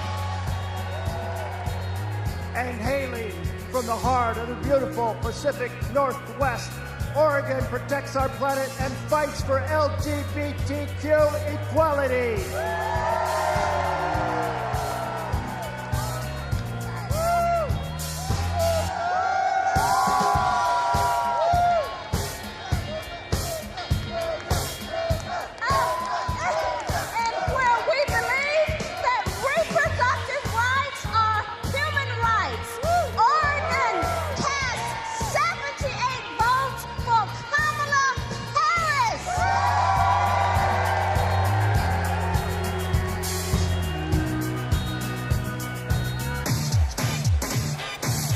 party people in the place to be. We're now passing the mic at the DNC. It goes 1, 2, 3, let's go!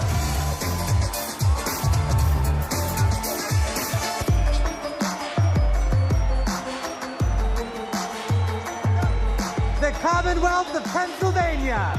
How do you cast your vote? Let's go, Pennsylvania, let's go!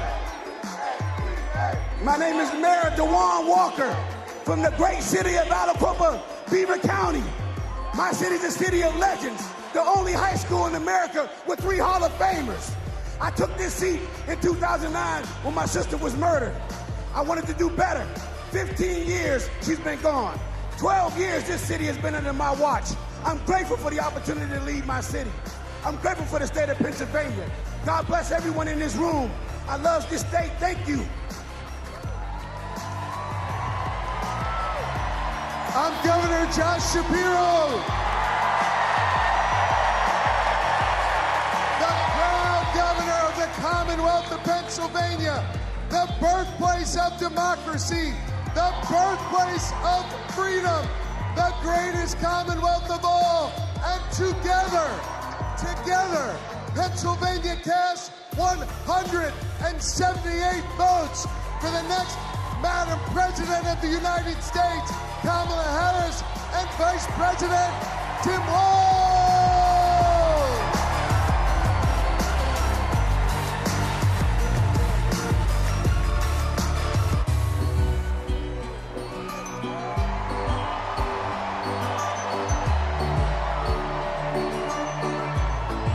Puerto Rico. How do you cast your vote? Buenas noches. Puerto Rico, a U.S. territory known as the Commonwealth of Puerto Rico and the next state of the United States, has its 60 votes para la primera mujer afroamericana de ascendencia asiática y caribeña que será presidenta de los Estados Unidos, Kamala Harris. ¡Viva Kamala!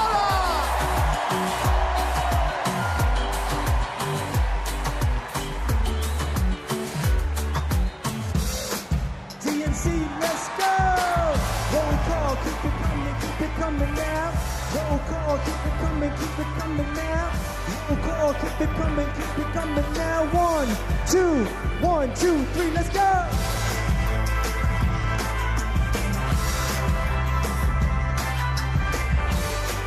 Rhode Island. How do you cast your vote?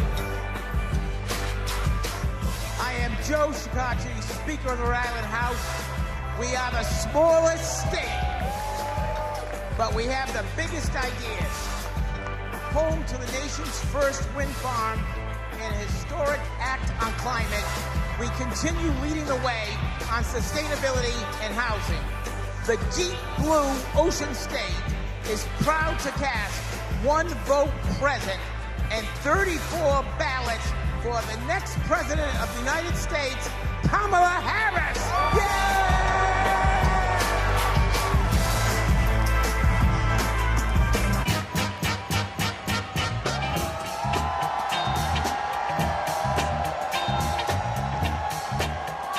South Carolina. How do you cast your vote? I'm Crystal Spain. I'm Crystal Spain, chair of the South Carolina Democratic Party. Hello from the great state of South Carolina, where we pick presidents. The home of the DNC chair, Jamie Harrison. The home of the first Black Panther, Chadwick Boseman. The home of the national basketball champions, the mighty Lady Gamecocks. I'm Senator Margie Bright Matthews, one of the sister senators and John F. Kennedy Profiles in Courage Award winner. We stopped the total abortion ban in South Carolina. Like us, Kamala has proven that she has the courage to fight and will fight for all Americans. South Carolina is not going back.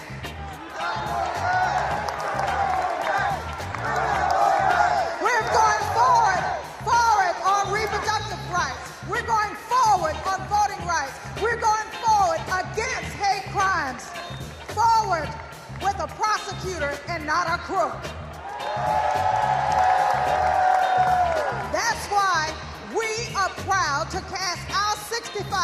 delegates for Kamala Harris.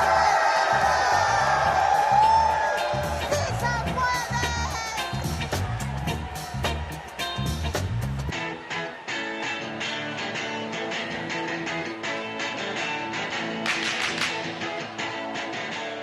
South Dakota, how do you cast your vote? How mitakiapi, chante washte na bechuzapalo. In my beautiful Lakota language, that means hello, my relatives. I shake your hand with a happy heart. That is the spirit of my beloved South Dakota. My name is Chante Redis, and I want to say that my people, the Ocheti Shakoan, are still here. The 7 council fires are still here. Let me tell you what a Kamala Harris presidency will mean for me, my friends, and my community. More importantly, more opportunities, more good-paying jobs, better access to health care, and a quality education. That is the future we deserve, and it is the future we will win on November 5th when we elect Kamala Harris. Thank you, Mr. Secretary. The state of South Dakota is proud to be part of such a historic moment in our country's history. We are a land that is proud of our hardworking farmers and ranchers, that celebrates 9 tribal nations and their incredible cultures, where natural beauty can be seen from the Big Sioux River to Mount Rushmore. South Dakota is honored to cast all 20 of our votes for Vice President Kamala Harris, who will soon be known as Madam President.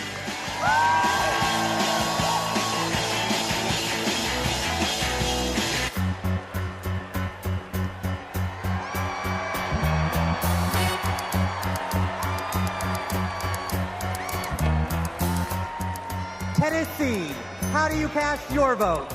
Mr. Secretary, the great state of Tennessee, birthplace of rock and roll, hometown to the blues, the home of 7 HBCUs, and the state that gave women the right to vote.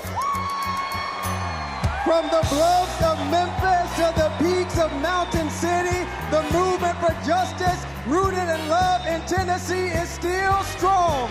It is a movement where kids are free from gun violence, a movement where women have the right to choose, a movement where working people get access to economic opportunity, a movement where those who have been pushed to the periphery are brought to the center, a movement where those who have been pushed down are lifted up. It is alive in Tennessee because we believe that justice will roll down like waters and righteousness like an ever-flowing stream, which is why we are so proud to have been the first state in the union to have pledged all of our delegates to Kamala D. Harris. We cast 72 votes for the first woman and next president of the United States, Kamala D. Harris.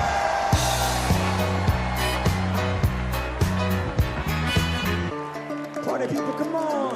DNC, party people, come on. Roll call, party people, come on. DNC, party people, come on.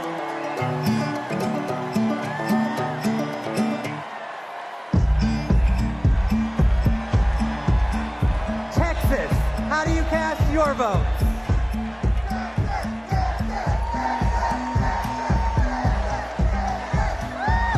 Hello, Chicago! I'm Eva Longoria from Corpus Christi, Texas, home of Selena Quintanilla, and I'm here to introduce native Texan Cecile Richards. I'm proud to be here tonight representing a tradition in Texas of progressivism and my late mother, Ann Richards, the governor of Texas, and passing it on to another great Texas heroine, Kate Cox. I'm Kate Cox, and I love being a mom. I have 2 beautiful children, and my husband and I have always wanted a third. But when I got pregnant, doctors told us our baby would never survive. And if I didn't get an abortion, it would put a future pregnancy at risk. But Trump didn't care. And because of his abortion bans, I had to flee my home. There's nothing pro-family about abortion bans. There's nothing pro-life about letting women suffer and even die. Today, because I found a way to access abortion care, I am pregnant again.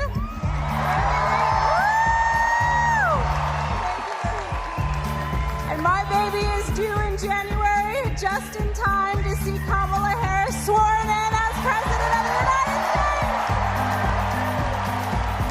Mr. Secretary, my name is Gilberto Hinojosa, chair of the Texas Democratic Party, and of the nation's biggest battleground state with 40 electoral votes on behalf of 30 million Americans. Texas cast 3 votes for president and 263 votes for freedom, for the future, for the first woman to serve as the next president of the United States, Kamala Harris.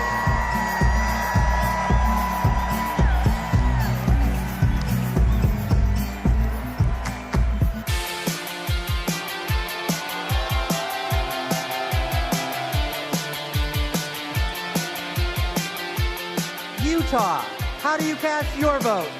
Utah, home of 8 tribal nations, the crossroads of the West, the Beehive State, the host of the 2034 Winter Olympics, the youngest and fastest growing state in the nation, and the next battleground state. Mr. Secretary, we proudly cast 34 votes for Vice President Kamala Harris!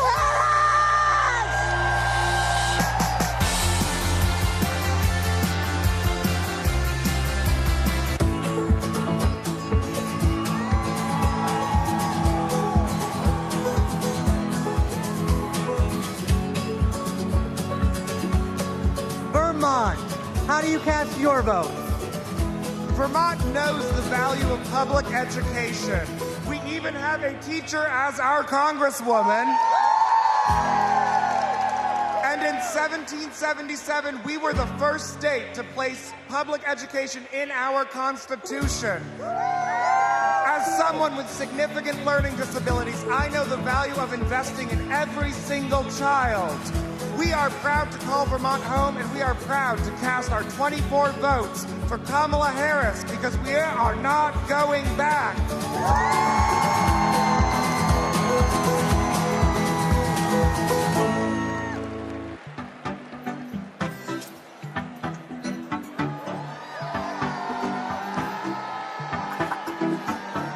The U.S. Virgin Islands, how do you cast your vote? Mr. Secretary, we are proud to call the Virgin Islands of the United States our home, a place of resistance and freedom, home of Alexander Hamilton, the first slave rebellion in the Western Hemisphere, the fire-burned Queens. We are proud to celebrate a nominee of Caribbean heritage. From America's Caribbean, the place where the sun rises first in America, from the place of great liberty and the vacation home of President Joe Biden, the Virgin Islanders are strong, resilient, and committed to and passionate to vote for the next President of the United States. All 13 votes to Kamala Harris!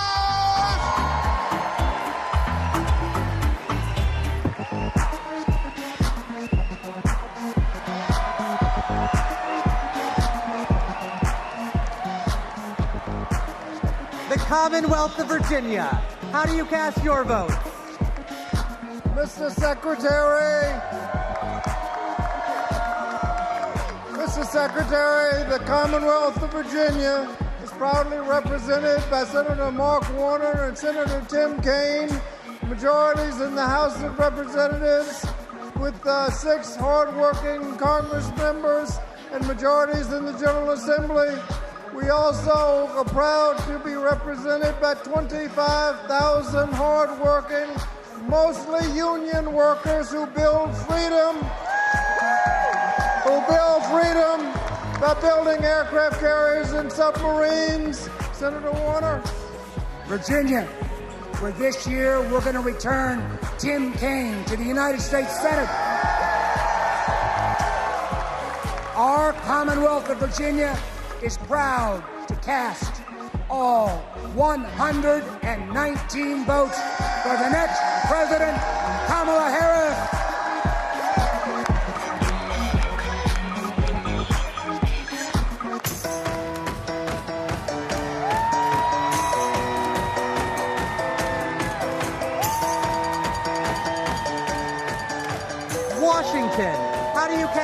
votes.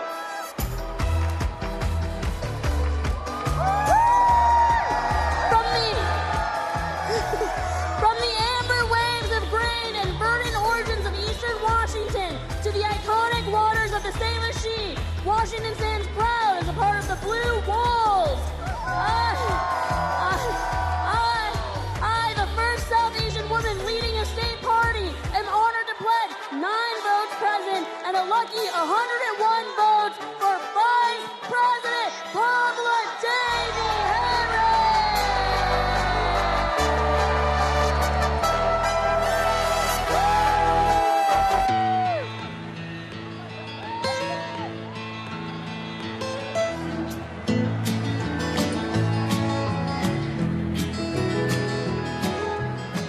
West Virginia, how do you cast your votes? My name is Jean Evansmore, and I'm 83 years old. And as such, I am the oldest of the delegates in West Virginia. Most 83-year-olds that I know are spending time with their grandchildren or traveling. But I'm here, suited up and ready to battle.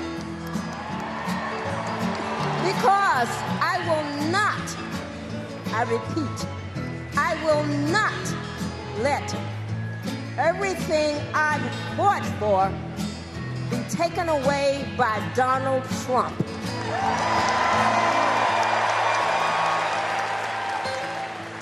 My name is Catherine Prather. I am 18 years old, and I am the youngest delegate from West Virginia. I'm suited up and ready for battle because I will not let my freedoms and my future be taken away by Donald Trump.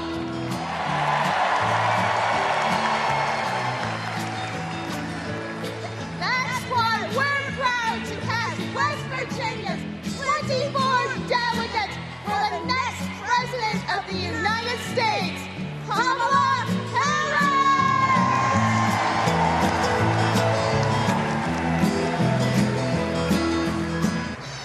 Ladies and gentlemen, my name is DJ Cassidy. Now, are you ready?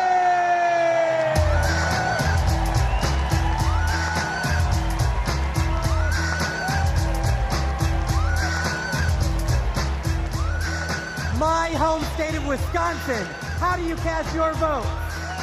Thank you, Badger Jason Ray, for all your good work. As a proud governor of the great state of Wisconsin, we're home of the Green Bay Packers. We're home of the Wisconsin Badgers. We're home of the Milwaukee Brewers.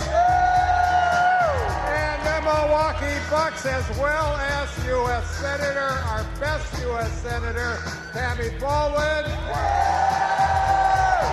And our great congressional folks, Gwen Moore and Mark Pocan. I'm here because I'm jazzed as hell to announce that Wisconsin cast 1 vote present and 94 votes who are we at? Got me going here. Former Wisconsinite, former state, oh my God. We love you, Jody! We love you, Jody! 94 votes for.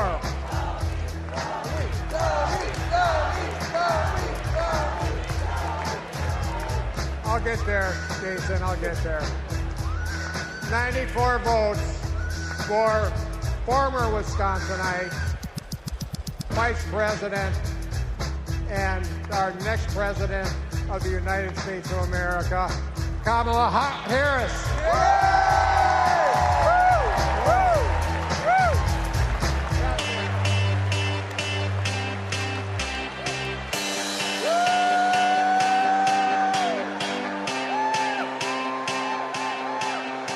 Wyoming, how do you cast your vote?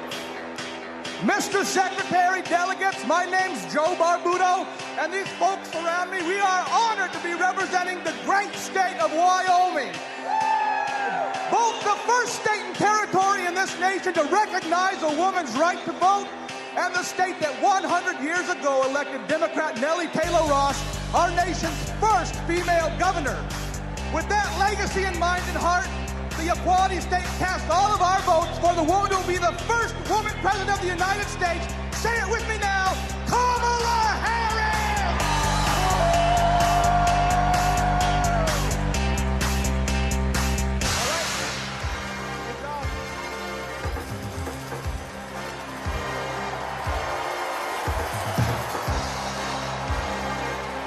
The great state of Minnesota. How do you cast your vote? Hello, Minnesota! My name is Hans Storbeck, and Tim Walz was my neighbor, coach, and favorite teacher. We were excited to go to his classroom every day. If you've ever been in high school, you know that can be rare. He opened our eyes to the world. He taught us how to talk about global issues with respect, curiosity, and kindness, even and especially when we disagreed. But he wasn't just a great teacher. He was also a great neighbor and friend. In fact, when he was in the midst of a budget battle as governor of our state, he still found time to attend my brother's funeral. Mr. Walz means the world to my family. He's always been there for us, and that's how I know he'll always be there for you as vice president.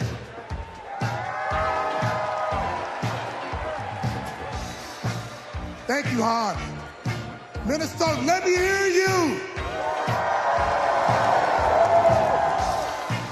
There you go. 14 years in the National Football League taught me a lot about leadership.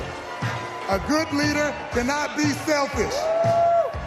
He has to look out for his team. Coach Walz is unselfish as they come. He has led Minnesota with honesty and integrity. And in November, Minnesota is going to send Tim Walz and Kamala Harris to the White House. Let's go! I'm Amy Klobuchar, the senator from the great state of Minnesota, where nearly everyone votes and purple reigns. And I'm Tina Smith from the great state of Minnesota.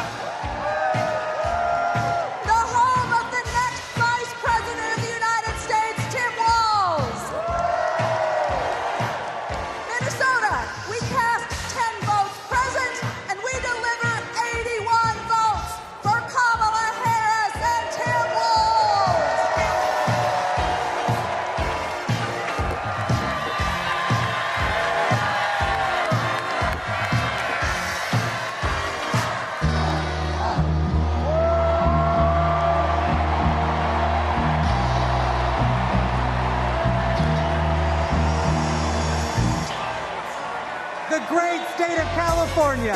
How do you cast your vote? My name's Governor Gavin Newsom.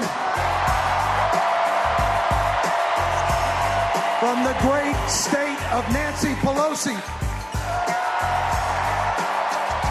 I come from a state like our nation of dreamers, of doers, of entrepreneurs, of innovators that prides itself on being on the leading and cutting edge of new ideas. California is the most diverse state in the world's most diverse democracy. And we pride ourselves on our ability to live together and advance together and prosper together across every conceivable and imaginable difference. But the thing we pride ourselves most on is that we believe the future happens in California first.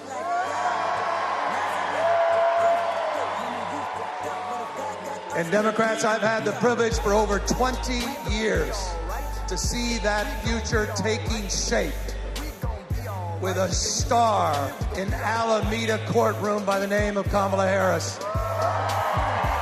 I saw that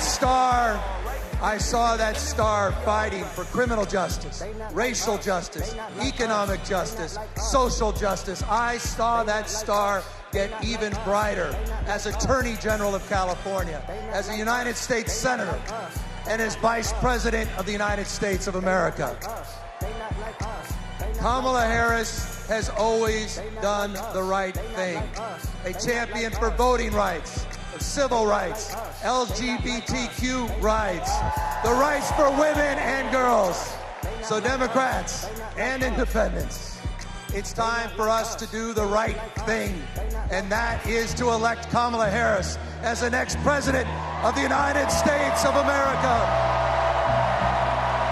California, we proudly cast our 482 votes for the next president, Kamala Harris.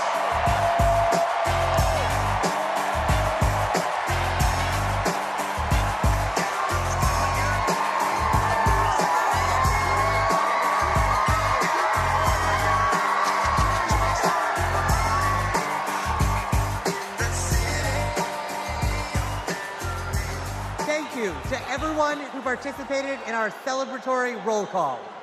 Delegates, please know how critical you are to this process, both now and earlier this month when we conducted our virtual roll call.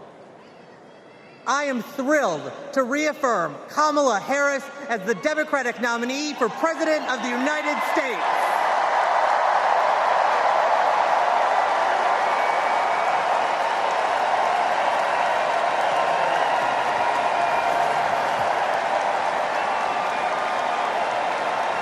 Pursuant to the convention rules of procedure, Vice President Kamala Harris has been invited to make an acceptance speech, which she will give on Thursday, August 22nd.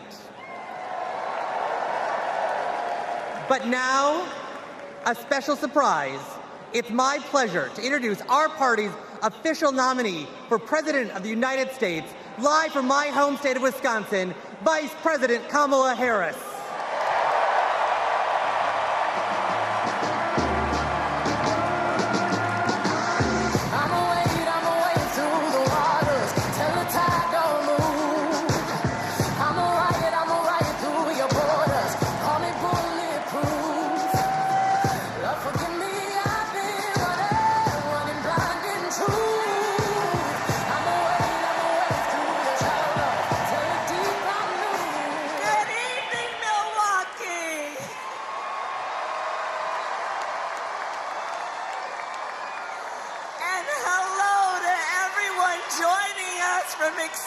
Chicago. The delegates at the Democratic National Convention, well, they just completed their roll call.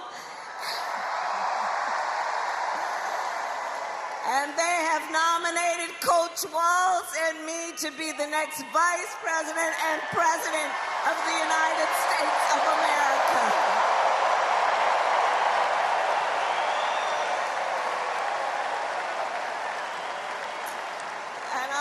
Everyone there and here for believing in what we can do together. We are so honored to be your nominees. This is a people-powered campaign, and together we will chart a new way forward. A future for freedom, opportunity, of optimism and faith.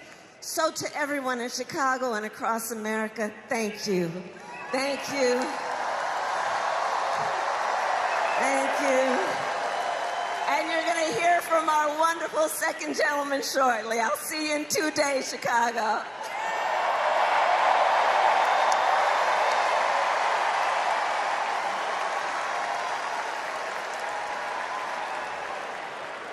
Please welcome TV personality, loud and proud Latina, Ana Navarro.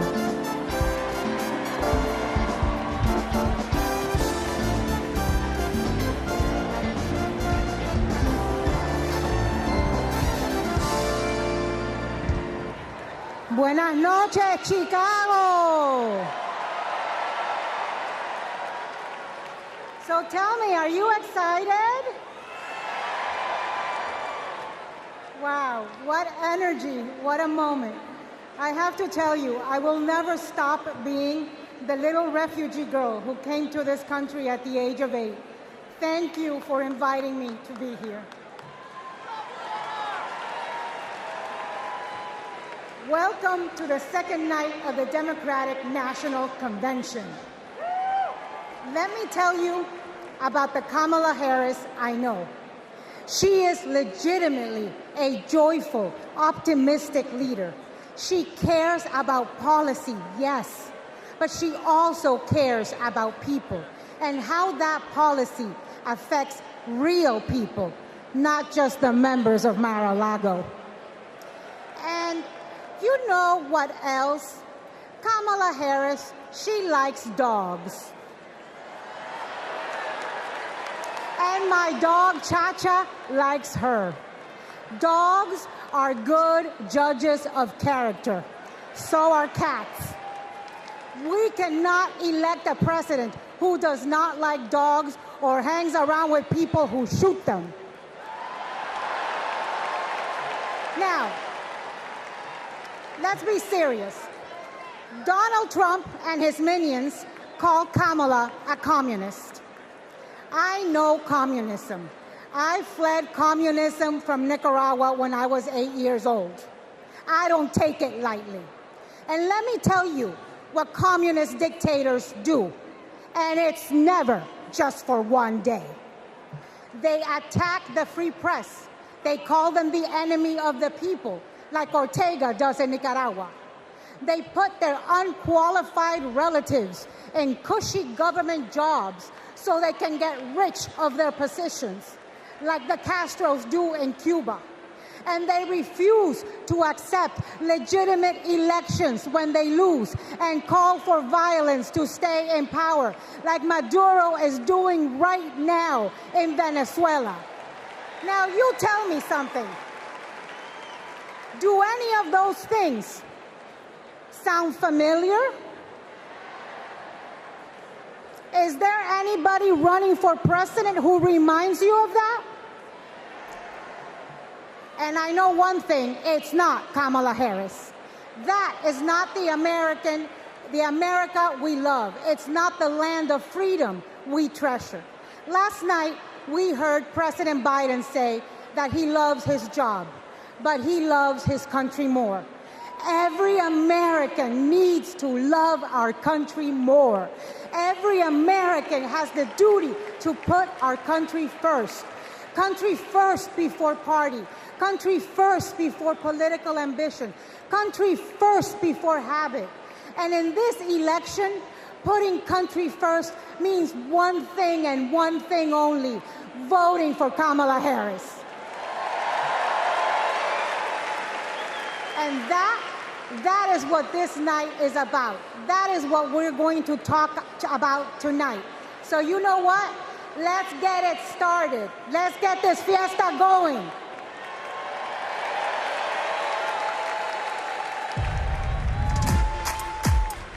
The ayes are 50, the nays are 50. The Senate being equally divided, the Vice President votes in the affirmative, and the nomination is confirmed.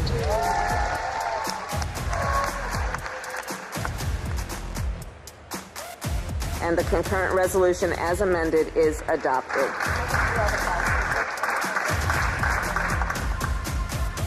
The Vice President votes in the affirmative, and the motion to proceed is agreed to. On this vote, the yeas are 50, the nays are 50. The Senate being equally divided, the Vice President votes in the affirmative, and the bill as amended is passed.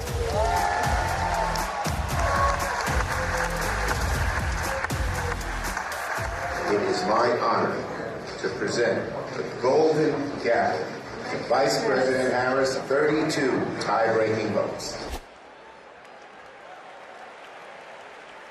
Please welcome Senate Majority Leader and New York Senator Chuck Schumer.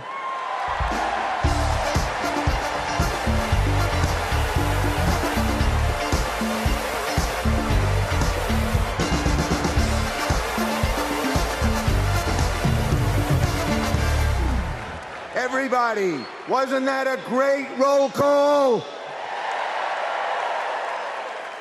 Now just let me hear you if you're ready for President Kamala Harris.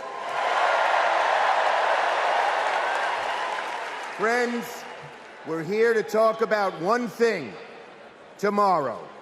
and building a better tomorrow for all Americans. This November, we can choose a brighter, a fairer, a freer future, or we can relive the dark night of Trump's American carnage. Only one candidate will move America forward, Kamala Harris. Vice President Harris has been the best partner Senate Democrats could ever have asked for. Under her and President Biden's leadership, Senate Democrats lowered prescription drug prices and created millions of good-paying American jobs. I worked with Kamala Harris when she was Senator Harris. I saw a leader who was fearless, who stood up for middle-class families like the one she was raised in, who focused on things that really mattered. Helping parents raise their kids, safe neighborhoods, safe schools, and building an opportunity economy that gives everyone a shot at the American dream. She will lead America forward into a brighter future, but she can't do it alone. She needs a Democratic majority in the Senate of the United States. Now, my friends, 2 years ago, the naysayers said Senate Democrats stood no chance in the midterms. I told them, just you wait. We're going to keep the Senate and maybe pick up a seat or two, and that's exactly what happened. Well, ladies and gentlemen, my good friends at this convention, I am telling all of you now, we're going to hold the Senate again, and we're poised to pick up seats.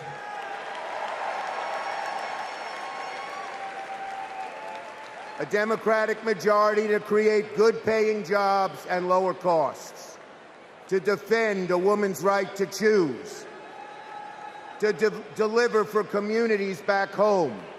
Our senators are doing it, like Jackie Rosen, delivering high-speed rail for Nevada, John Tester, bringing high-tech jobs to Montana, and Bobby Casey and Sherrod Brown and Tammy Baldwin and Martin Heinrich fixing bridges in Pennsylvania and Ohio and Wisconsin and New Mexico. We also have amazing candidates. Ruben Gallego, Angela Alsobrooks, Andy Kim, Alyssa Slotkin, Lisa Blunt, Rochester, Colin Allred, Debbie Mucarsel-Powell. And folks, listen to this. More than half of our candidates are candidates of color. We're making the Senate look like America. Now let's compare that with Senate Republicans. Senate Republicans pretend to care about middle-class families, but they voted no on expanding the child tax credit, and J.D. Vance didn't even show up to vote.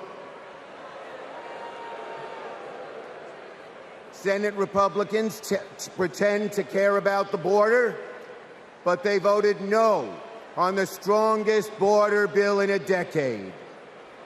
Republicans tend to care about freedom, but they voted no on a woman's right to choose. No to safeguard IVF. No to birth control. That is just a taste of their extreme agenda. Is that what we want for America? Do we want a Republican Senate that assaults reproductive freedoms? Do we want a Republican Senate that cuts taxes for the rich, rigs the game for big oil and big pharma? Well, folks, the choice is ours. Now, let me close let me close on a personal note. As the highest-ranking Jewish elected official in American history, I want my grandkids and all grandkids to never, never face discrimination because of who they are. But Donald Trump, this is a guy who peddles anti-Semitic stereotypes. He even invited a white supremacist to Mar-a-Lago. And unfortunately, his prejudice goes in all directions. He fuels Islamophobia and issued a Muslim ban as president. Tonight, folks, I am wearing this blue square to stand up to anti-Semitism, to stand up to all hate. Our children, our grandchildren, no matter their race, no matter their creed, their gender, or family, deserve better than Donald Trump's American carnage. So, are you ready to make sure Donald Trump never, ever gets near the White House again? So let's elect Kamala Harris, Tim Walz, and a Democratic majority in the Senate and keep the torch of freedom burning bright for generations to come. On to victory in November.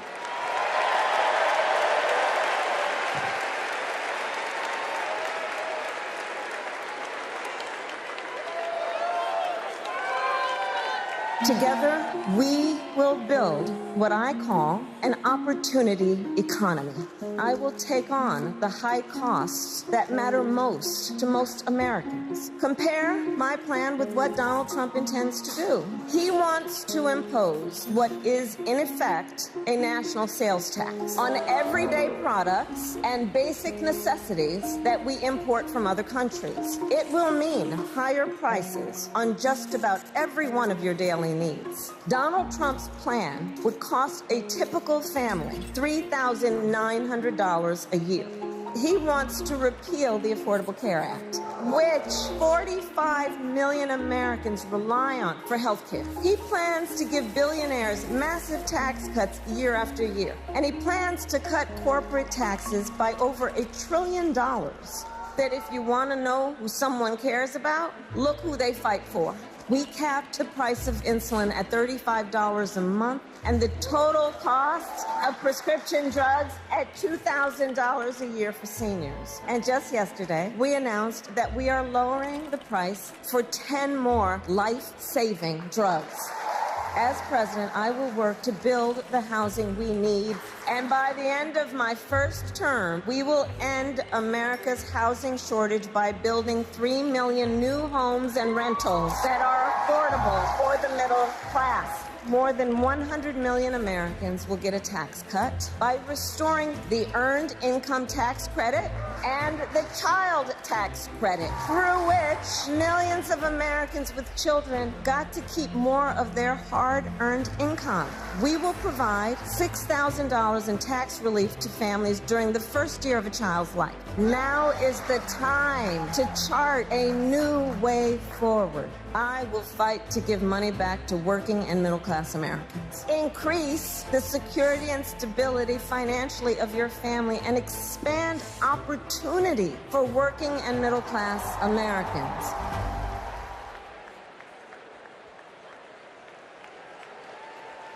Please welcome Vermont Senator Bernie Sanders.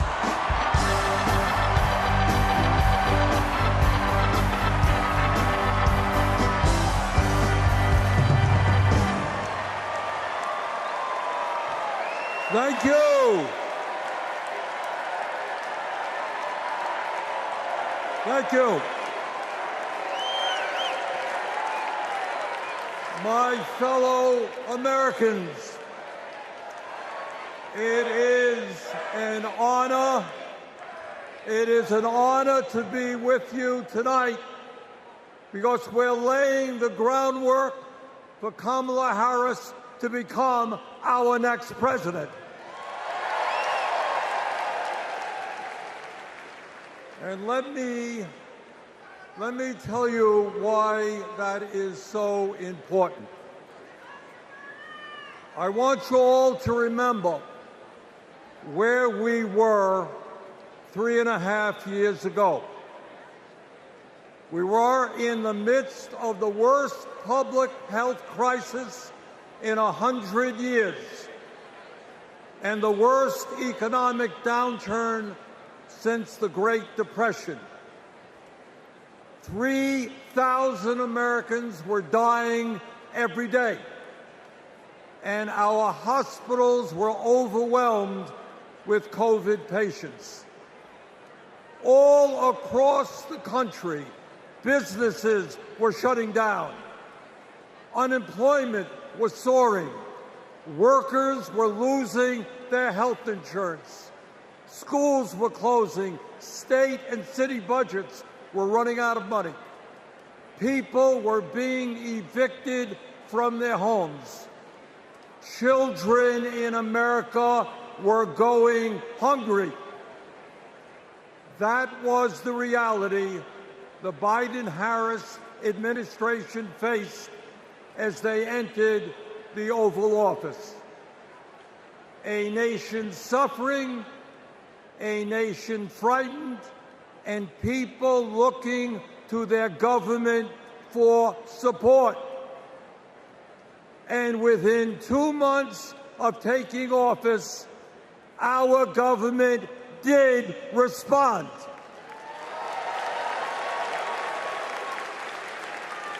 We passed the American Rescue Plan, which provided $1,400 for every man, woman, and child in the working class. We extended and expanded benefits for the unemployed. We provided emergency assistance for small businesses to stay open. We guaranteed health care coverage to tens of millions of Americans through one of the largest expansions of Medicaid in history. We provided rent relief and mortgage assistance, which prevented tenants and homeowners from being evicted. We established emergency food programs for hungry children and the elderly, and protected the pensions of millions of union workers and retirees from being slashed by up to 65%. Oh, and by the way, we cut childhood poverty by over 40% through an expanded child tax credit. Thank you, President Biden. Thank you, Vice President Harris. Thank you, Democratic Congress.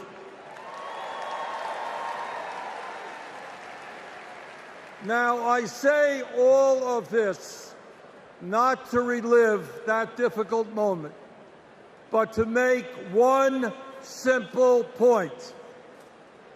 When the political will is there, government can effectively deliver for the people of our country.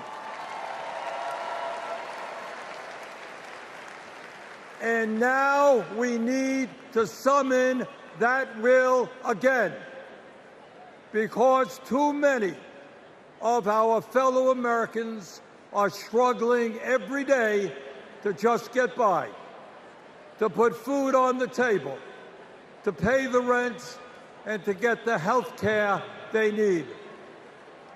Brothers and sisters, bottom line, we need an economy that works for all of us, not just the billionaire class.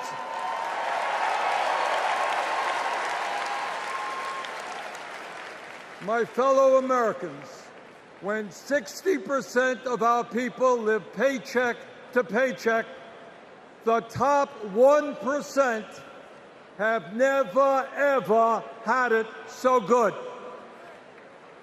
And these oligarchs These oligarchs tell us we shouldn't tax the rich.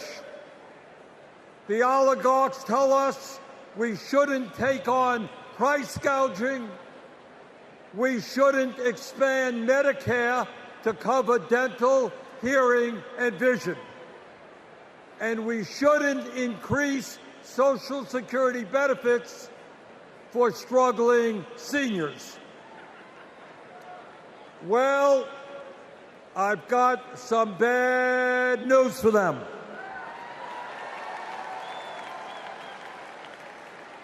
That is precisely what we are going to do.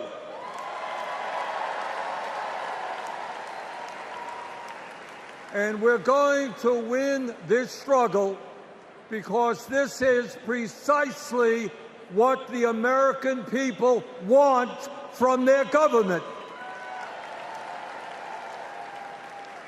And my friends, at the very top of that to-do list is the need to get big money out of our political process.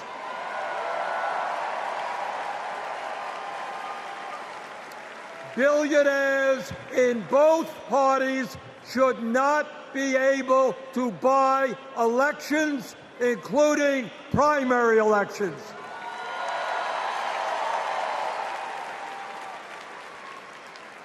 For the sake of our democracy, we must overturn the disastrous Citizens United Supreme Court decision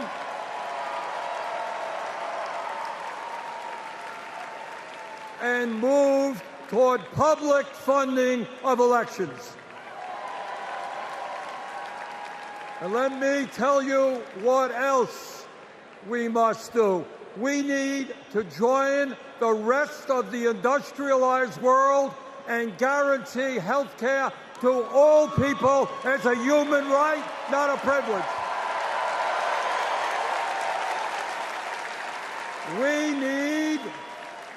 We need to raise the minimum wage to a living wage. We need to pass the PRO Act so that workers can organize in unions and gain the decent pay and benefits they deserve. We need to strengthen public education, raise teachers' salaries,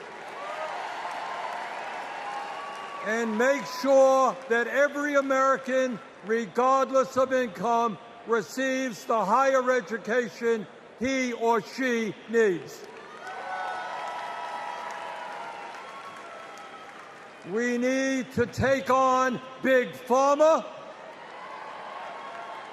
and cut our prescription drug costs in half so that we no longer pay any more than other countries. Joe and Kamala made sure that no senior in America pays over $35 a month for insulin. We need to make sure that reality is true for every American. I look forward to working with Kamala and Tim to pass this agenda.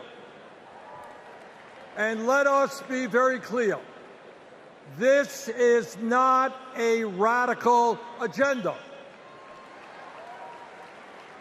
But let me tell you what a radical agenda is. And that is Trump's Project 2025. At a time of massive income and wealth inequality, giving more tax breaks to billionaires is radical. Putting forth budgets to cut Social Security, Medicare, and Medicaid is radical. Letting polluters destroy our planet is radical. And my friends, we won't let that happen.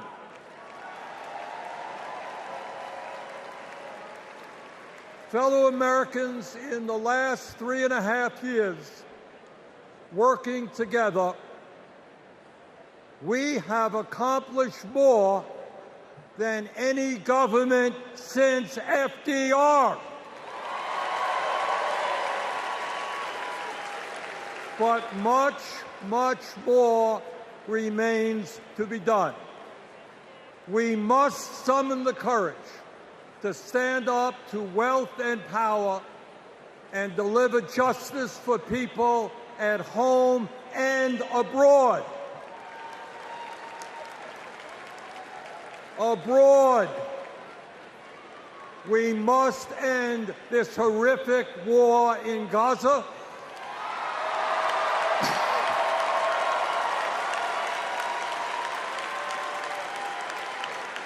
Bring home the hostages and demand an immediate ceasefire.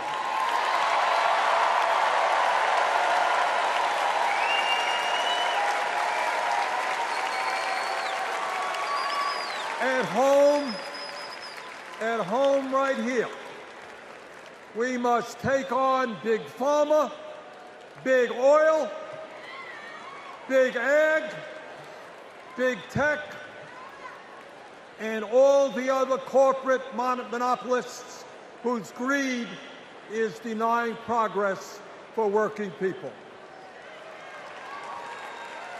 On November 5th, let us elect Kamala Harris as our president, and let us go forward to create the nation we know we can become. Thank you all very much.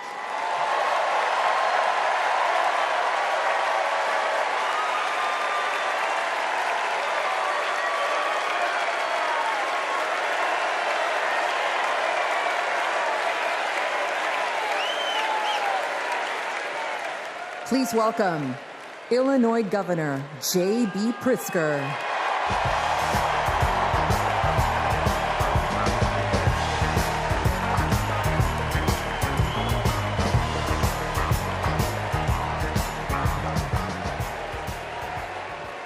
Fellow Democrats, welcome to Chicago.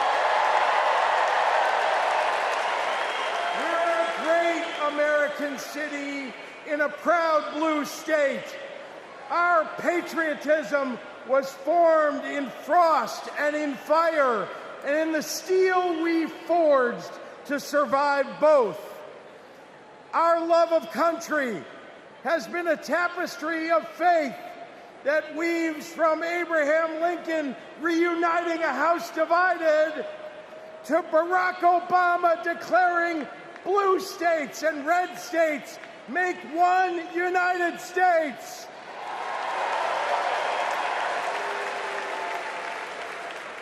Now, Illinois' presidential pedigree is unmatched. And given that Vice President Kamala Harris spent some of her early life right here, I speak for the entire Illinois delegation when I say we claim her too.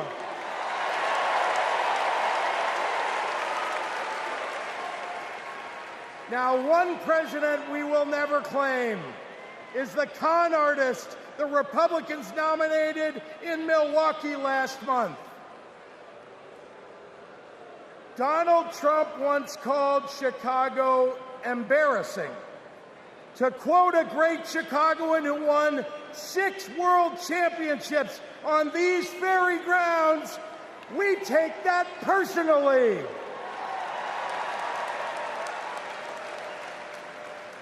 I had to govern for 2 years while Trump was president. Let me tell you what's embarrassing. In Illinois, we passed a massive bill to fix our roads and bridges. When Donald Trump proposed his own plan, he turned right around and called it stupid. We eliminated the grocery tax. Donald hasn't been in a grocery store since his first bankruptcy. Illinois invested in clean energy and the jobs it brings. Donald claimed that windmills in the ocean made the whales a little batty. During COVID, we supported small businesses and jobs. And Donald, well, Donald told us to inject bleach. Donald Trump thinks that we should trust him on the economy because he claims to be very rich. But take it from an actual billionaire.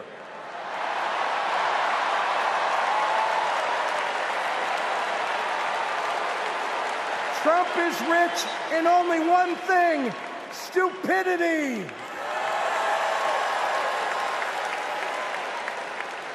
Now, I meet with business leaders all the time, and there's one universal thing they all need: people. They need more workers to fill all the jobs they have. But the anti-freedom, anti-family policies of MAGA Republicans are driving workers away. Here's the thing. Americans don't want to be forced to drive 100 miles to deliver a baby because a draconian abortion law shut down the maternity ward. Americans want the hope of giving birth through IVF, not the fear that it might be taken away. Americans with LGBTQ kids don't want them facing discrimination at school because the state sanctioned it. Americans want to go to their neighborhood grocery store and not have to worry about some random guy open carrying an AR-15.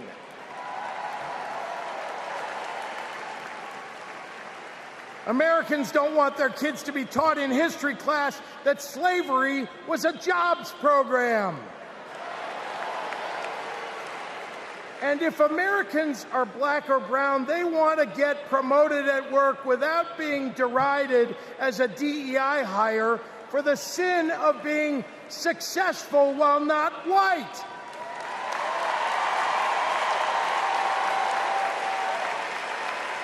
Let's be clear.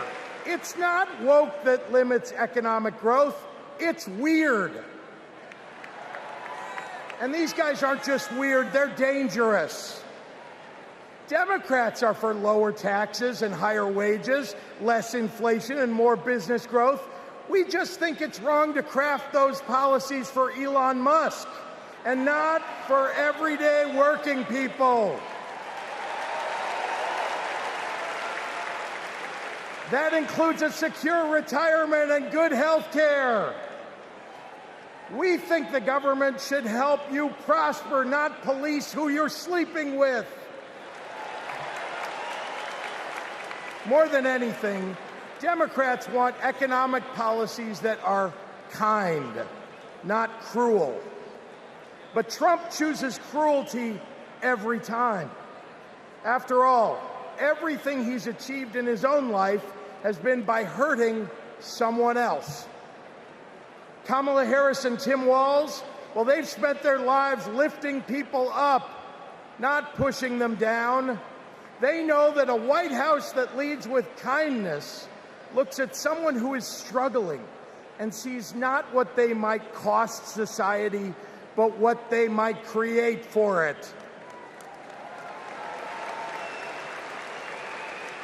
Americans want policies that give every American a chance to make it to the middle class. They want to grow small businesses, and Democrats want to cut taxes for everyday people. More than anything, Kamala Harris and Tim Walz want a country where we can all live with a little serenity. The serenity that comes with a balanced checkbook, an affordable grocery bill, and a housing market that has room for everyone. And if there's one thing I know about Donald Trump, he's not bringing anyone any kind of serenity. We have a choice, America, between the man who left our country a total mess and the woman who has spent 4 years cleaning it up.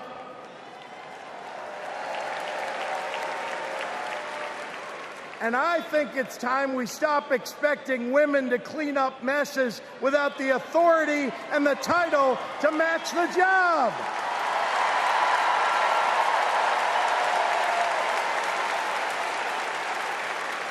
Vice President was a good title for Kamala Harris, but you know an even better one? President of the United States of America! Let's go get 'em!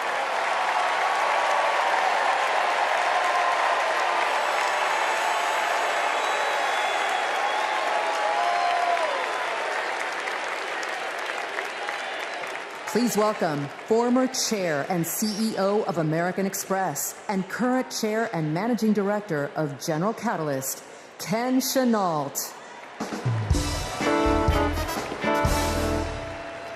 My fellow Americans, for 17 years, I ran American Express, one of the greatest companies in this country. America has thousands of great companies, more than any other nation in the world. And that's not by accident. The United States is the best place in the world to do business because of the values on which our country was built. Democracy, the rule of law, free and fair elections, the peaceful transfer of power. As a business leader, I have seen firsthand why democracy is so important. Democracy provides the foundation upon which American business and our economy depend. Character and values matter. In business, nothing is more important than trust. In America, we have to trust our president will protect democracy. We have to be certain they'll follow the law and serve the nation, not themselves. Business requires stability and certainty that our democracy will endure. Our economy and democracy are tightly linked. Both only grow stronger when Americans, despite our differences, are willing to work together. At this moment, when our politics pits one group against another, that's what's remarkable about Kamala Harris. She is for all Americans. She understands it's possible, in fact necessary, for a president to be both pro-business and pro-worker. Kamala Harris understands that government must work in partnership with the business community. She knows that a market-based economy needs a strong and effective government. Kamala Harris understands that we need to help entrepreneurs turn good ideas into thriving companies, that we can create good-paying jobs by helping manufacturers expand. Kamala Harris believes in growing the economic pie for the benefit of current and future generations. Unlike her opponent, she knows the way not to build an advanced economy is a broad tariff that would only raise prices, hurt consumers and businesses, and cost jobs. She knows the way not to do it is to give people like me a tax cut when that money should be invested to grow the middle class. If you want to lead, you have to be willing to serve. Kamala Harris's vision for the economy serves us all. She has demonstrated throughout her career that she wants to serve all people and wants all Americans to have the opportunity to work to achieve their own share of the American dream. Our economy goes up and down, but the reason America is the strongest nation in the world is because of her commitment to something bigger than ourselves, our commitment to each other, to democracy. That's what this election is about. It's more than a choice between two parties or sets of policies. It's a choice about who we're going to be as a country. In his words and actions, Kamala Harris's opponent has shown us that he does not believe in our democratic values, and he will seek only to serve himself and his desire for vindication and vengeance. Kamala Harris will face the facts. She will navigate this country, the greatest country in the world, through the inevitable challenges, while also leading with the hope and values that America was founded on.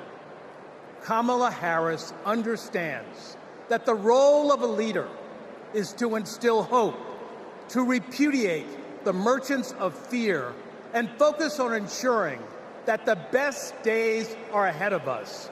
She believes in America, its principles, the hopes and dreams of our people, and the promise of our future. That is why I believe Kamala Harris should be the next president of the United States of America. God bless America.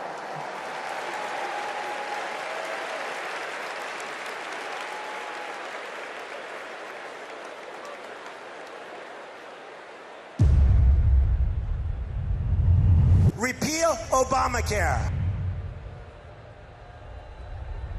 Donald Trump over the weekend again threatened to repeal Obamacare. This would lead to Americans having their health insurance taken away. There are about 19 million people with coverage through Medicaid expansion, another 16 million enrolled through the ACA's health insurance marketplaces, and we'd probably be talking about many millions of people becoming uninsured. Biggest worries, losing the safety net of pre-existing conditions coverage. What happens if you lose this insurance? Our son would die. What makes you think this isn't just a hollow threat? This is one of the few campaign promises that he actually tried very hard to keep. So we better believe him when he says he's coming after this. Even if you have insurance from your employer, you will be affected because your premiums would be going up. We're looking at a lot of people who could lose their health insurance. Please welcome New Mexico Governor Michelle Luhan Grisham.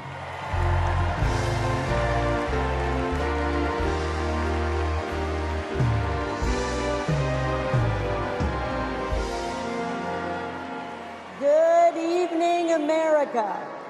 I'm Michelle Luhan Grisham, Governor of the great state of New Mexico. And in my state, we like things spicy, a little chili on everything, a little kick in our campaigns. And let me tell you, we are feeling en fuego right now. We are fired up to elect Kamala Harris President of the United States. This election is about protecting our democracy and securing our freedoms, including the right to affordable, quality health care. Now, this issue is personal to Vice President Harris, whose mom passed away after a battle with colon cancer. And it's personal to me. At 2 years old, my sister was diagnosed with a tumor that was incurable and made her uninsurable by the time she was 3. And it's personal to Americans across the country who know what it's like when someone they love gets sick. Donald Trump and J.D. Vance want to dismantle our healthcare system, repeal the Affordable Care Act, and eliminate protections for pre-existing conditions. Either these guys don't get it, or they just don't care. You know who gets it? Kamala Harris gets it, and she cares.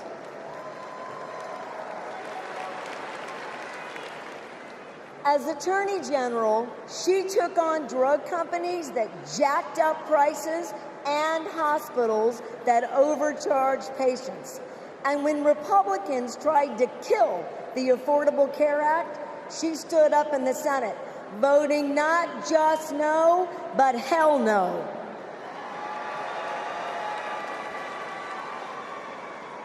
And Kamala Harris hasn't just stopped Republicans from making our health care system worse.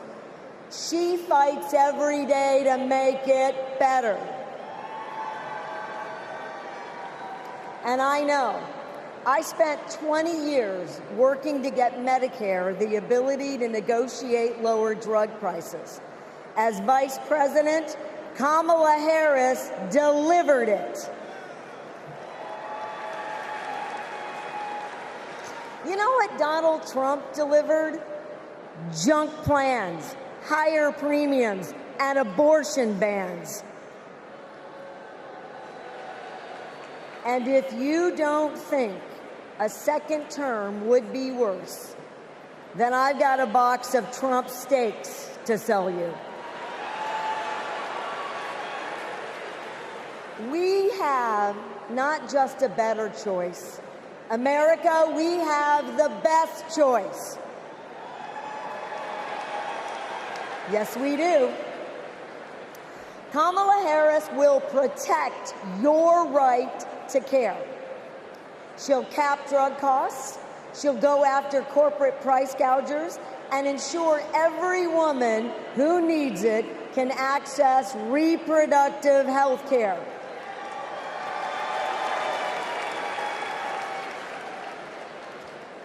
That's the president I want. And that's the president America needs. And with your help, that's the next president of the United States. President Kamala Harris.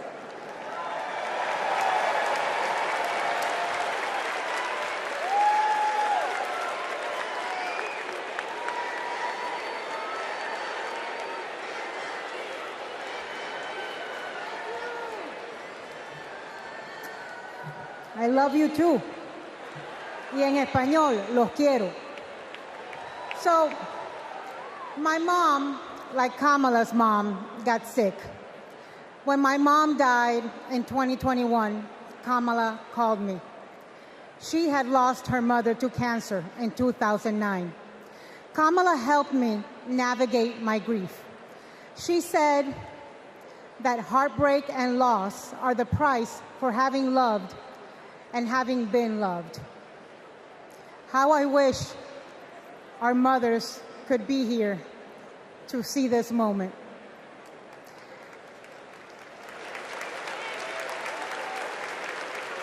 In the next 4 years, America will invariably have moments of great sadness and pain in our country.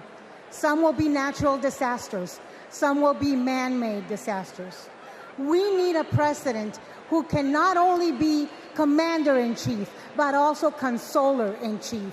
We need a president with empathy, capable of lifting us up when we are down. We need a president who is capable of holding us in a big, great hug when we need it. That is Kamala Harris. Donald Trump is only capable of holding two things, a grudge and a golf club.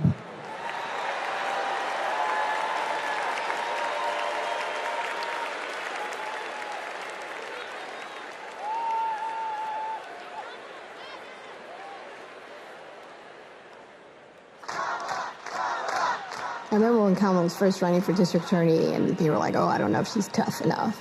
And I just had to laugh because I'm like, you don't know my sister.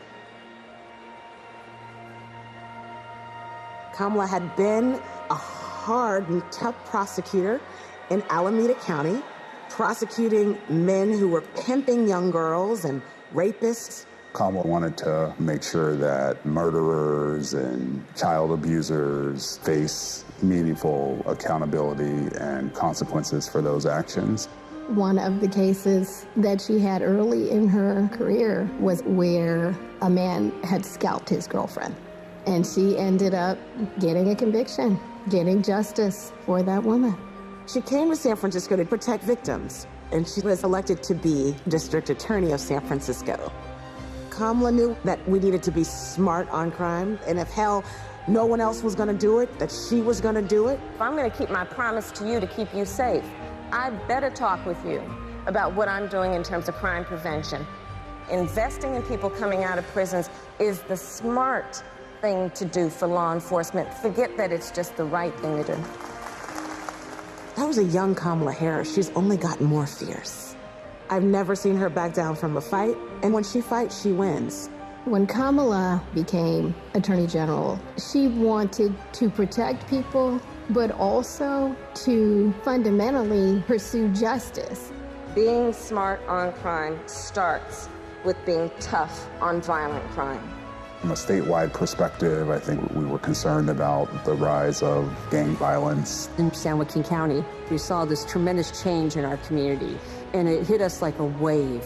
We saw an increase in human trafficking, narcotics, and guns. Let it be clear to anyone who would menace this state with violence, to those who prey on the weak and the vulnerable, justice will be swift and certain in the state of California. She was always hunting the kingpins, but we didn't have partnerships with DOJ or FBI or DEA or any of those law enforcement agencies. Now, we all work collaboratively to help all the counties in California.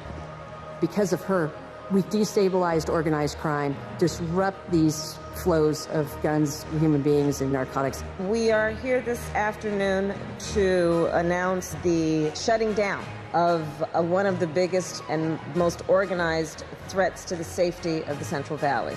I really think of her as fearless, as a fighter.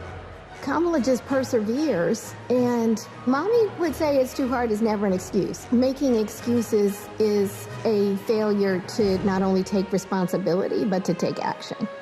If you have the will, the desire, the passion, the commitment, there is no challenge that is insurmountable.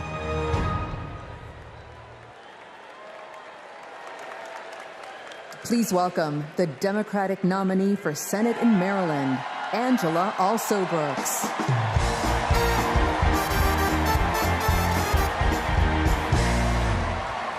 Good evening, America, and hello, Maryland. People like me, thank you. People like me, stories like mine don't usually make it to the United States Senate, but they should. I'm the proud granddaughter of a housekeeper, Sarah Daisy, who raised her 3 children in a 1-bedroom apartment. It was her dream to work in government to help people. That meant taking a typing test. But she didn't know how to type, and she couldn't afford a typewriter. So she put a white piece of paper on the refrigerator and drew a keyboard on it. And every night, she stood in front of that refrigerator and taught herself to type. She took the test, passed it, and got the job she dreamed of. I am her legacy. And tonight, I am a candidate for United States Senate from the great state of Maryland.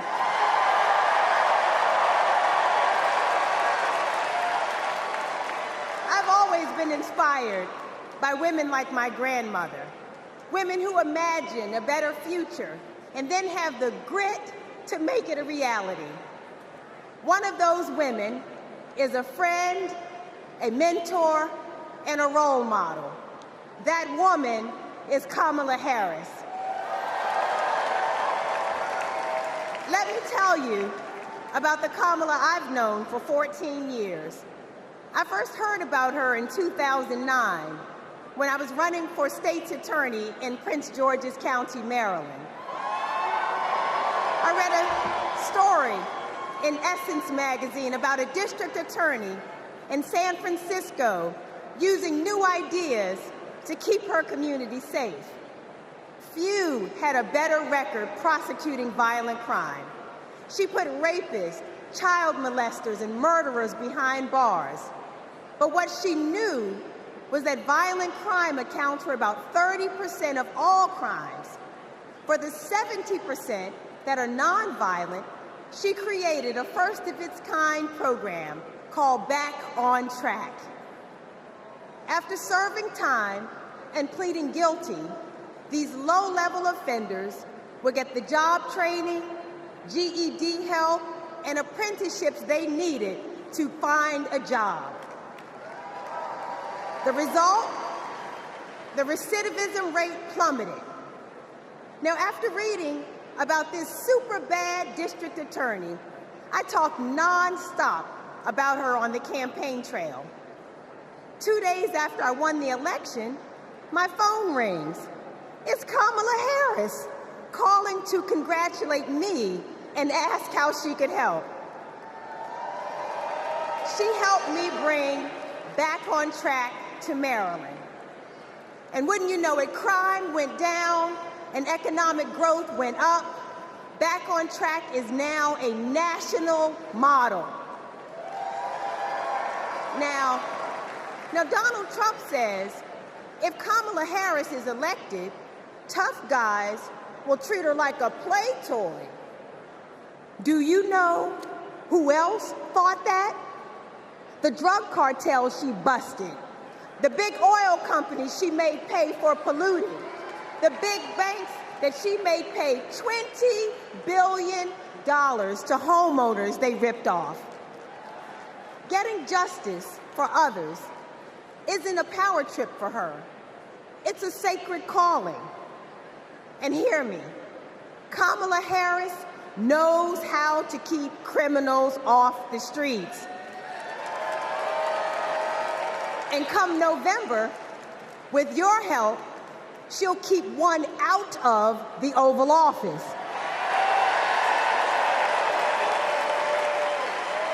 Ever since Donald Trump rode down that ridiculous escalator, we as a nation have felt trapped. Every national decision has been made in reaction to this one man and his extremist MAGA movement. We are still frozen by the fear that Donald Trump might once again come to power. And it's not just our politics that have been trapped, it's our imagination. And then Kamala came along. Kamala has reminded us that we don't need to fear anything, not the future, and certainly not that man. This is our moment to leave Donald Trump where he belongs, in America's past. We stand with Kamala Harris because we as a country are not going back.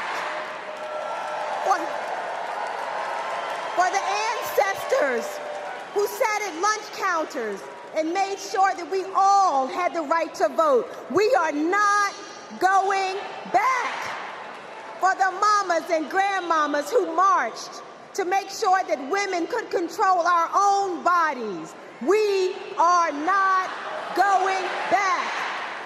For the parents who work from can't see in the morning until can't see at night, not so that they will have a better future, but so that their children will have a better life. We are not going back. When facing an obstacle, my father has often said to me, your faith is stronger than your fears. Tonight, our faith is stronger than our fears. Faith in the promise of America. Faith in the American idea, in the American values that we share. Faith that we, the people, can choose a new leader, a better future. for the people. Faith that as dark as our days and challenges have sometimes felt, it's always darkest before the dawn. We know that we can endure for a night because joy cometh in the morning. Morning is coming. Morning is coming. And that joy will be led by Kamala Harris. Thank you so much.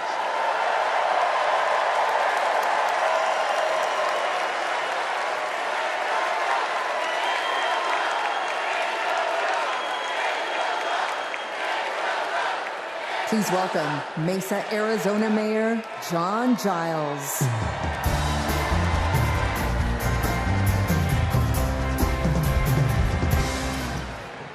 Good evening. I have a confession to make. I'm a lifelong Republican. So I feel a little out of place tonight, but I feel more at home here than in today's Republican Party. The grand old party has been kidnapped by extremists and devolved into a cult, the cult of Donald Trump. Trump doesn't know the first thing about public service. Like a child, he acts purely out of self-interest. We all need an adult in the White House, and we've seen what happens when we don't have one. Trump made a lot of lofty promises: unlimited economic growth, American manufacturing reborn, a secure border. Turns out Donald Trump was all talk. He wanted our votes, but he couldn't deliver a thing. But these days, my city of Mesa, Arizona is on the move. I'm going to ribbon cuttings every single week, all because Joe Biden and Kamala Harris reached across the aisle and they delivered for my conservative community and countless more across the country. My hero, John McCain, taught us to put country over party. And that's how Vice President Harris and Governor Walz will lead too. I have an urgent message for the majority of Americans who, like me, are in the political middle. John McCain's Republican Party is gone, and we don't owe a damn thing to what's been left behind. So let's turn the page. Let's put country first. Let's put adults in the room where our country deserves. Thank you.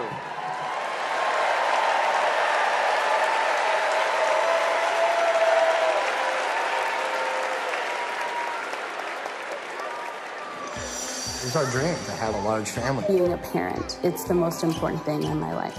For decades, Americans have turned to the miracle of IVF treatments. She felt like a dream come true. The fact that she was able to build a family, that's why I do what I do. Without IVF, I don't know how this would have been possible. IVF treatment gives many patients an opportunity to have a family. I love that I get to help people every day become parents. But a party that pretends to be pro-family wants to put a stop to this. They are attacking the right to expand and start a family. It's unthinkable. They may never have the family that they've dreamt of. In the U.S. Senate, Republicans blocked a Democratic bill that would have established protections for in vitro fertilization. Mr. Vance, no. If Republicans actually cared as much about protecting IVF, this would have been a simple yes vote. Family means support. To me, family is your whole world. It's the life that you build. IVF made my family. It made my heart whole. It made my life full. It made my life full. And it made my life full. And we will always fight for you, for your family, for your freedoms, and for your future. Kamala Harris and Tim Walz honor the freedoms of all families to make decisions about what is right for them, for this generation and generations to come.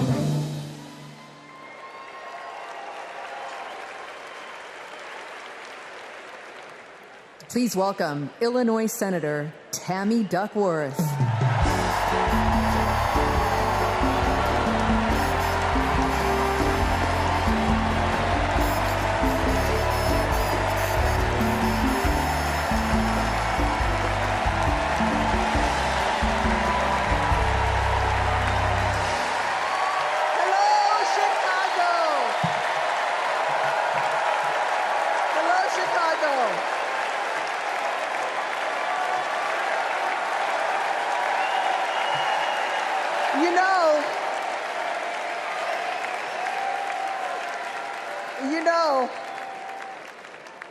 I went to war to protect America's rights and freedoms.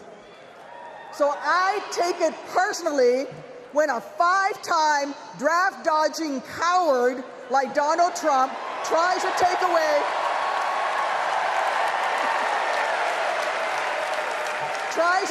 my rights and freedoms in return, especially when it concerns my daughters. My girls, gamer girl Abigail and queen of the monkey bars, Miley, are everything to me. But they would never have been born without access to reproductive care. Because after 10 years of struggling with infertility, I was only able to have them through the miracle of IVF. But now, Trump's anti-woman crusade has put other Americans' right to have their own families at risk. Because if they win, Republicans will not stop at banning abortion. They will come for IVF next. They'll prosecute doctors. They will shame and spy on women. And if you think that's far-fetched, just look up what happened in Alabama last year. So let me say to every would-be parent, I see you, I'm with you. And together, in November, we'll send a message to old Cadet Bone Spurs.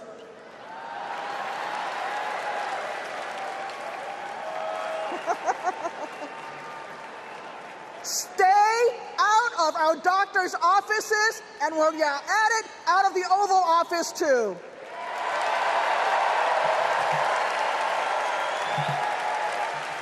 Look, my struggle with infertility was more painful than any wound I earned on the battlefield. So how dare a convicted felon like Donald Trump treat women seeking health care like they're the ones breaking the law? How dare J.D. Vance criticize childless women on cable news, then vote against legislation that would have actually helped Americans to start families? How dare the GOP endanger the dreams of countless veterans whose combat wounds prevent them from having kids without IVF, punishing our heroes for their willingness to serve? It's simple. Every American deserves the right to be called mommy or daddy without being treated like a criminal. Kamala Harris believes that. So let's make some history and elect her in November. God bless America.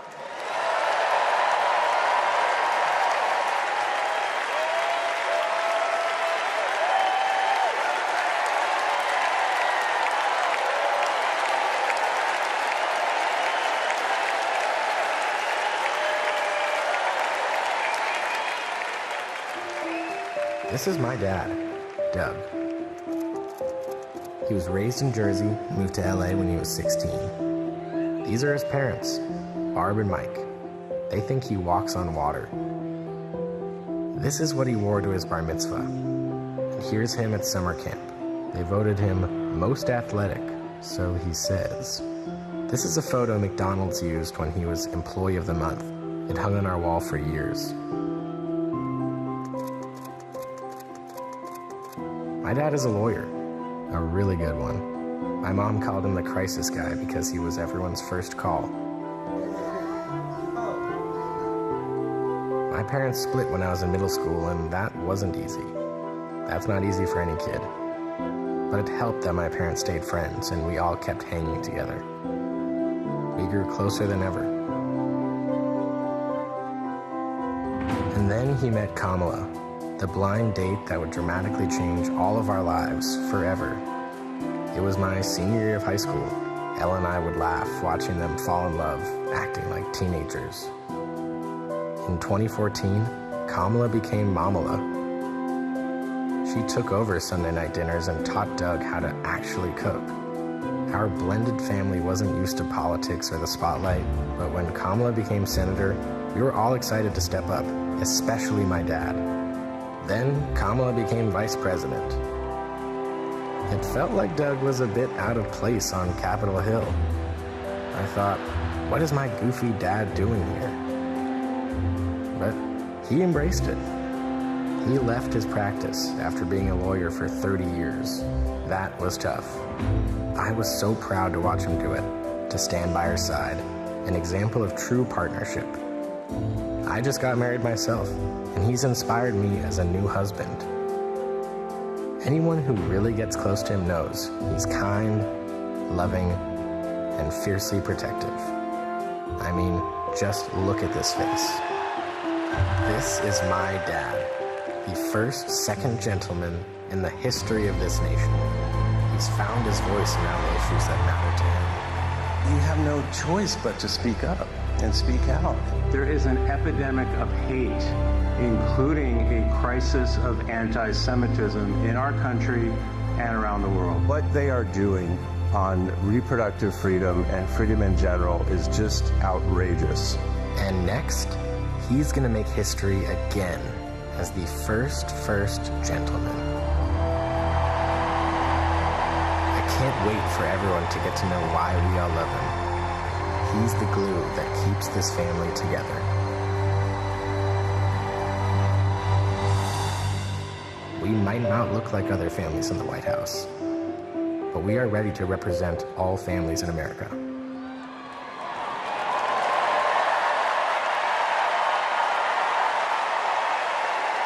Please welcome my dad, the second gentleman of the United States, Doug Emhoff.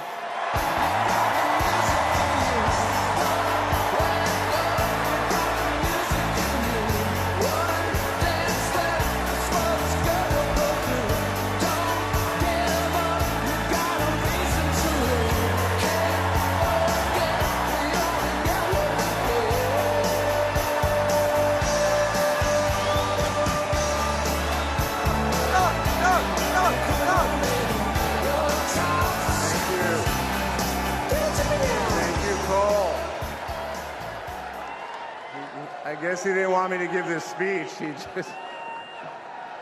Thank you so much. Hello. Thank you.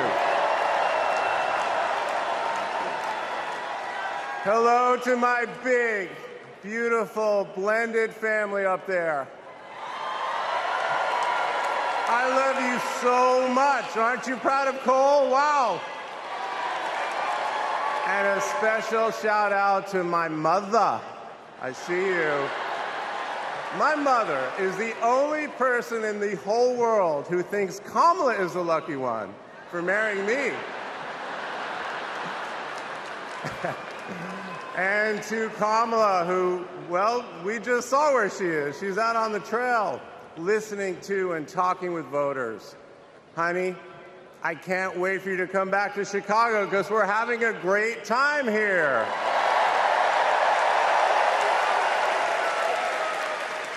I love you so much. I'm so proud of how you're stepping up for all of us. But that's who she is. Wherever she's needed, however she's needed, Kamala rises to the occasion. And she did it for me and our family. And now that the country needs her, she's showing you what we already know. She's ready to lead. She brings both joy and toughness to this task, and she will be a great president we will all be proud of. Now, I'm the son of two Brooklynites, Mike and Barb. They've been together almost 70 years. My dad worked in the shoe business in Manhattan, and he moved our family out to New Jersey. Where's New Jersey? I see you out there. when I was a little kid. And in a lot of ways, I had a typical Jersey suburban childhood. I biked around the neighborhood. I took the bus to Hebrew school. And I rode to Little League practice in the way back of my coach's wood-paneled station wagon. And if we did well, we got to have a Slurpee after. In my neighborhood, everyone left their garage door open. Wherever you ended up at dinner time, that's the family that fed you. Everyone took care of everyone else. And the guys I grew up with are still my best friends. The group chat is active every day, and it's probably blowing up right now, guys. When my dad had to get a new job, we moved across the country to LA. Money was tight. Hey, California.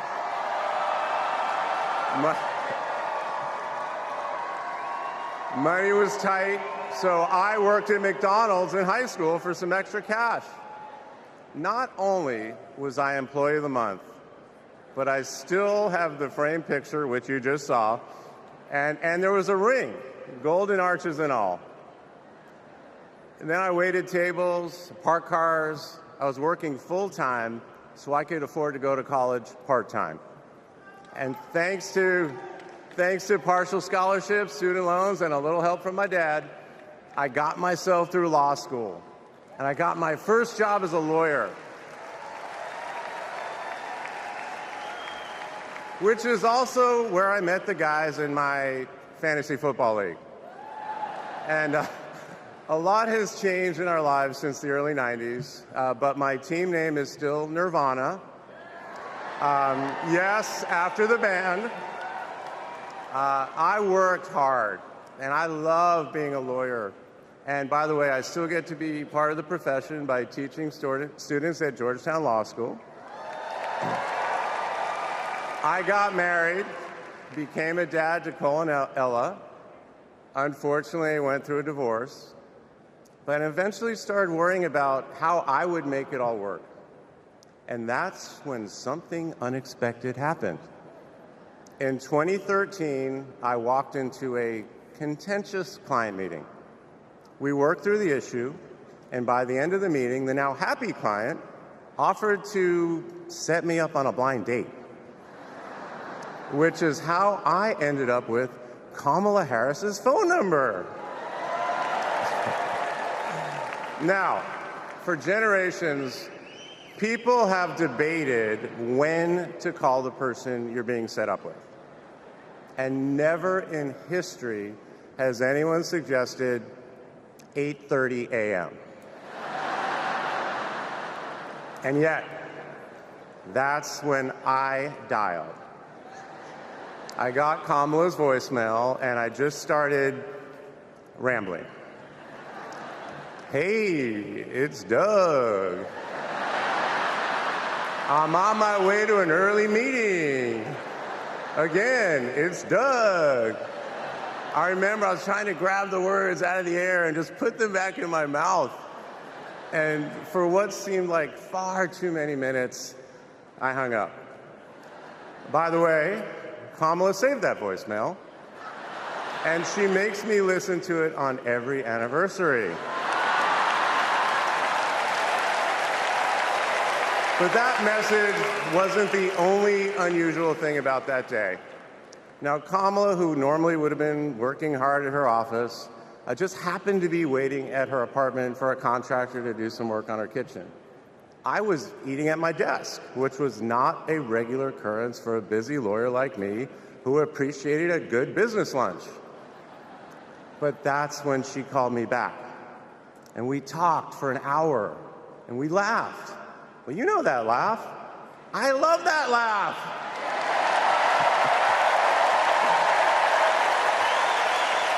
And maybe that counted as our first date. Or maybe it was that Saturday night when I picked her up and told her, buckle up, I'm a really bad driver. Because you can't hide anything from Kamala Harris, so you might as well own it. And as I got to know her better and just fell in love fast, I learned what drives Kamala. And it's what you've seen over these past 4 years, and especially these past 4 weeks. She finds joy in pursuing justice. She stands up to bullies just like my parents taught me to. And she likes to see people do well, but hates when they're treated unfairly. She believes this work requires a basic curiosity in just how people are doing. Her empathy is her strength. Over the past decade, Kamala has connected me more deeply to my faith, even though it's not the same as hers. She comes to synagogue with me for high holiday services, and I go to church with her for Easter. I get to enjoy her mom's chili relleno recipe every Christmas, and she makes a mean brisket for Passover. It brings me right back to my grandmother's apartment in Brooklyn, you know, the one with the plastic-covered couches. But Kamala has fought against anti-Semitism and all forms of hate her whole career. She's the one who encouraged me as second gentleman to take up that fight, which is so personal to me. And those of you who belong to blended families know that they can be a little complicated. But as soon as our kids started calling her Mamala, I knew we'd be okay. Ella calls us a three-headed parenting machine. Kamala and Kirsten, thank you both. Thank you both for always putting your family and the kids first. Now, Cole and Ella's friends knew that when they'd come over for Sunday dinner with Mamala, it was going to be real talk. In between taking cooking instructions, they'd have to answer questions about what problem they wanted to solve in the world. They learned that you've always got to be prepared because Kamala is going to prosecute the case. And in the same breath that Cole and Greenlee told us that they were engaged, they asked Kamala to officiate their wedding. And in the same way that she always steps up when it matters, Kamala put so much time into those remarks, and she bound them in a book that matched her dark red dress, and then turned that into a gift for the happy couple. A few days ago, during this incredible time we're going through, there was a brief window when Kamala was back at home. And I saw her sitting on her favorite chair, and in the middle of a wild month, I just hoped that she was having a quiet moment to herself. But then I realized she was on the phone. And of course, my mind went to all the potential crises that the vice president could be dealing with. Was it domestic? Was it foreign? Was it campaign? I could see she was focused, and all I knew was that it must be something important. And it turns out it was. Ella had called her. That's Kamala. That's Kamala. Those kids are her priorities, and that scene was a perfect map of her heart. She's always been there for our children, and I know she'll always be there for yours too. Kamala is a joyful warrior.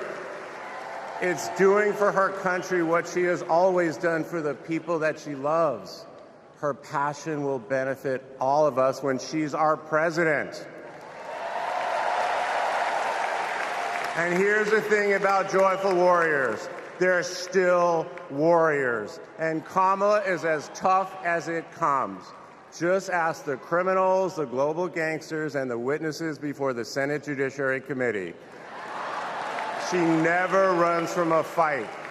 And she knows the best way to deal with a coward is to take him head on. Because we all know cowards are weak, and Kamala Harris can smell weakness.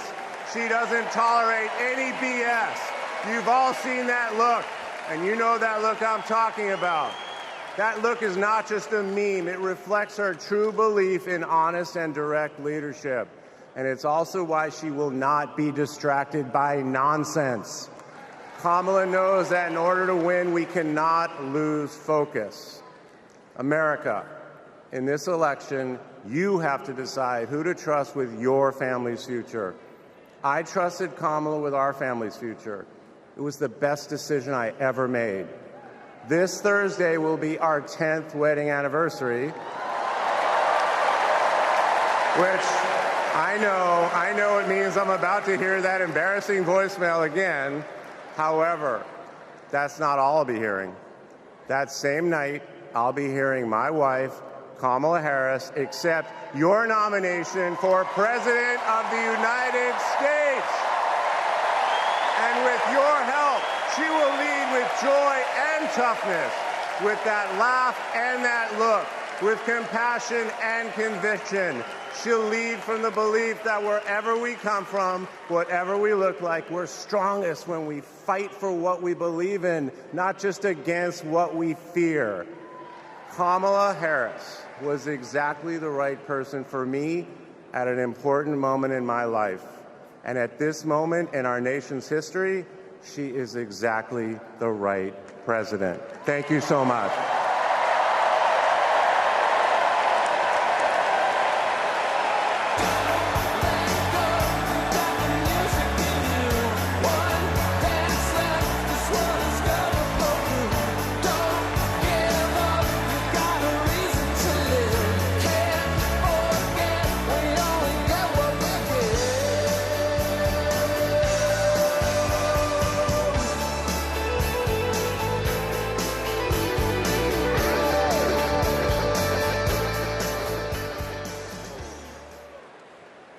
Please welcome former First Lady Michelle Obama.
Something wonderfully magical is in the air, isn't it?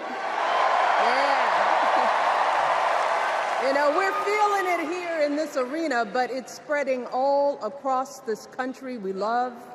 A familiar feeling that's been buried too deep for far too long. You know what I'm talking about. It's the contagious power of hope. The anticipation, the energy, the exhilaration of once again being on the cusp of a brighter day.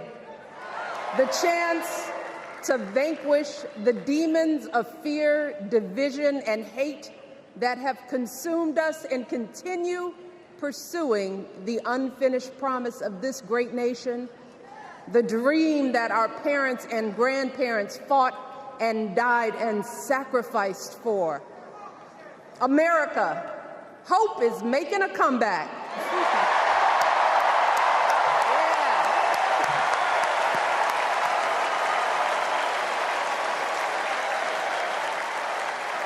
But to be honest, I am realizing that until recently, I have mourned the dimming of that hope. And maybe you've experienced the same feelings, that deep pit in my stomach. a palpable sense of dread about the future. And for me, that mourning has also been mixed with my own personal grief. The last time I was here in my hometown was to memorialize my mother, the woman who showed me the meaning of hard work and humility and decency, the woman who set my moral compass high and showed me the power of my own voice. Folks,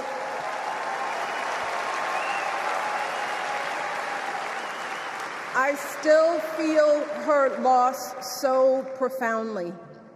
I wasn't even sure if I'd be steady enough to stand before you tonight, but my heart compelled me to be here because of the sense of duty that I feel to honor her memory and to remind us all not to squander the sacrifices our elders made to give us a better future. You see, my mom, in her steady, quiet way, lived out that striving sense of hope every single day of her life. She believed that all children, all people have value, that anyone can succeed if given the opportunity. She and my father didn't aspire to be wealthy. In fact, they were suspicious of folks who took more than they needed. They understood that it wasn't enough for their kids to thrive if everyone else around us was drowning. So my mother volunteered at the local school. She always looked out for the other kids on the block. She was glad to do the thankless, unglamorous work that for generations has strengthened the fabric of this nation. The belief that if you do unto others, if you love thy neighbor, if you work and scrape and sacrifice, it will pay off. If not for you, then maybe for your children or your grandchildren. You see, those values have been passed on through family farms and factory towns, through tree-lined streets and crowded tenements, through prayer groups and National Guard units and social studies classrooms. Those were the values my mother poured into me until her very last breath. Kamala Harris and I built our lives on those same foundational values. Even though our mothers grew up an ocean apart, they shared the same belief in the promise of this country. That's why her mother moved here from India at 19. It's why she taught Kamala about justice, about the obligation to lift others up, about our responsibility to give more than we take. She'd often tell her daughter, "Don't sit around and complain about things. Do something." So, with that voice in her head, Kamala went out and she worked hard in school, graduating from an HBCU, earning her law degree at a state school.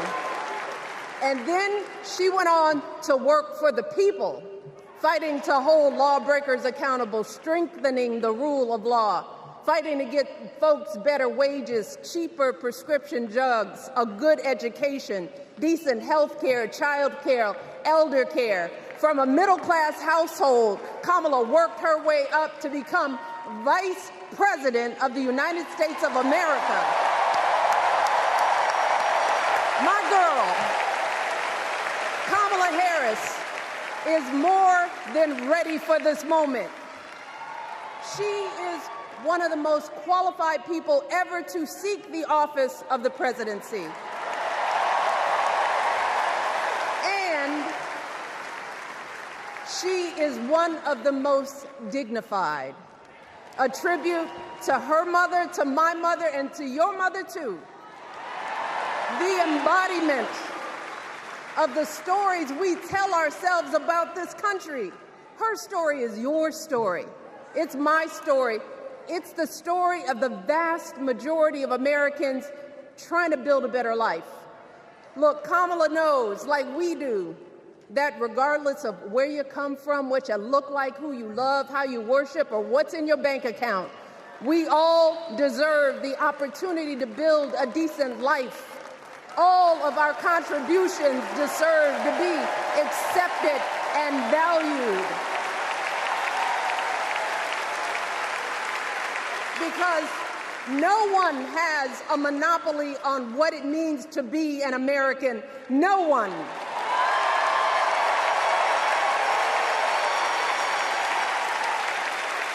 Kamala has shown her allegiance to this nation, not by spewing anger and bitterness, but by living a life of service and always pushing the doors of opportunity open to others. She understands that most of us will never be afforded the grace of failing forward. We will never benefit from the affirmative action of generational wealth.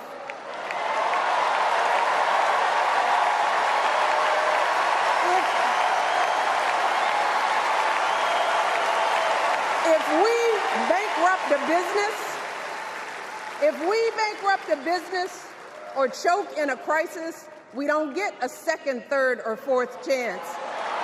If things don't go our way, we don't have the luxury of whining or cheating others to get further ahead. No. We don't get to change the rules so we always win. If we see a mountain in front of us, we don't expect there to be an escalator waiting to take us to the top. No. We put our heads down. We get to work. In America, we do something. And throughout her entire life, that's what we've seen from Kamala Harris. The steel of her spine, the steadiness of her upbringing, the honesty of her example, and yes, the joy of her laughter and her light. It couldn't be more obvious. Of the two major candidates in this race, only Kamala Harris truly understands the unseen labor and unwavering commitment that has always made America great.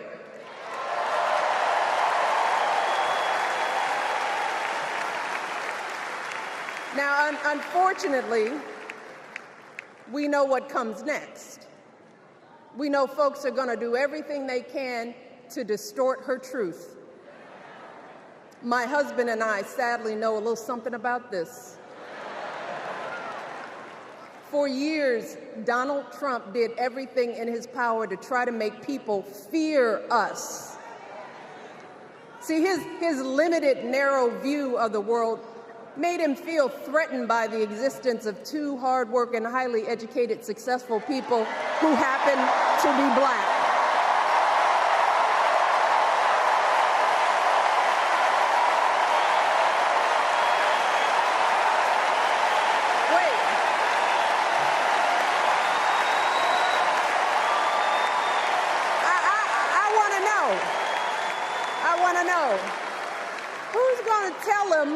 Who's going to tell him that the job he's currently seeking might just be one of those black jobs?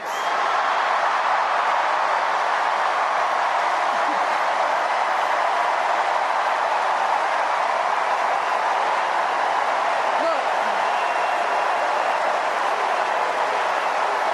it's his same old con. His same old con. Doubling down on ugly, misogynistic, racist lies as a substitute for real ideas and solutions that will actually make people's lives better. Look, because cutting our health care, taking away our freedom to control our bodies, the freedom to become a mother through IVF like I did, those things are not going to improve the health outcomes of our wives, mothers, and daughters. Shutting down the Department of Education banning our books, none of that will prepare our kids for the future. Demonizing our children for being who they are and loving who they love, look, that doesn't make anybody's life better.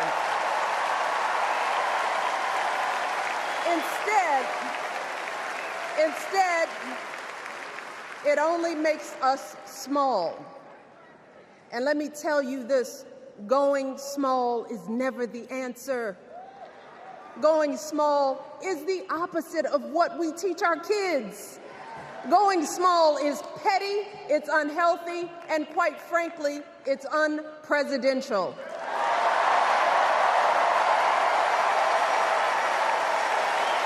So, why would any of us accept this from anyone seeking our highest office? Why would we normalize that type of backward leadership? Doing so only demeans and cheapens our politics. It only serves to further discourage good, big-hearted people from wanting to get involved at all. America, our parents taught us better than that, and we deserve so much better than that. That's why we must do everything in our power to elect 2 of those good, big-hearted people. There is no other choice than Kamala Harris and Tim Walz. No other choice.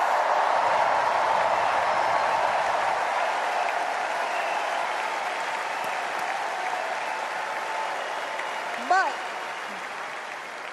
as we embrace this renewed sense of hope, let us not forget the despair we have felt. Let us not forget what we are up against. Yes, Kamala and Tim are doing great now. We're loving it. They're packing arenas across the country. Folks are energized. We are feeling good.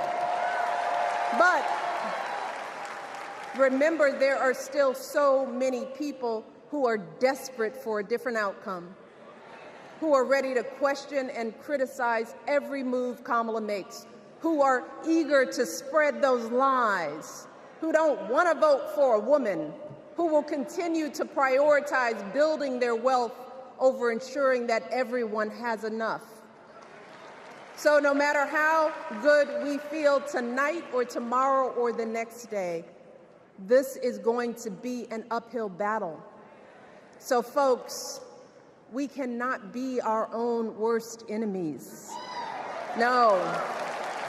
See, because the minute something goes wrong, the minute a lie takes hold, folks, we cannot start wringing our hands. We cannot get a Goldilocks complex about whether everything is just right. And we cannot indulge our anxieties about whether this country will elect someone like Kamala instead of doing everything we can to get someone like Kamala elected.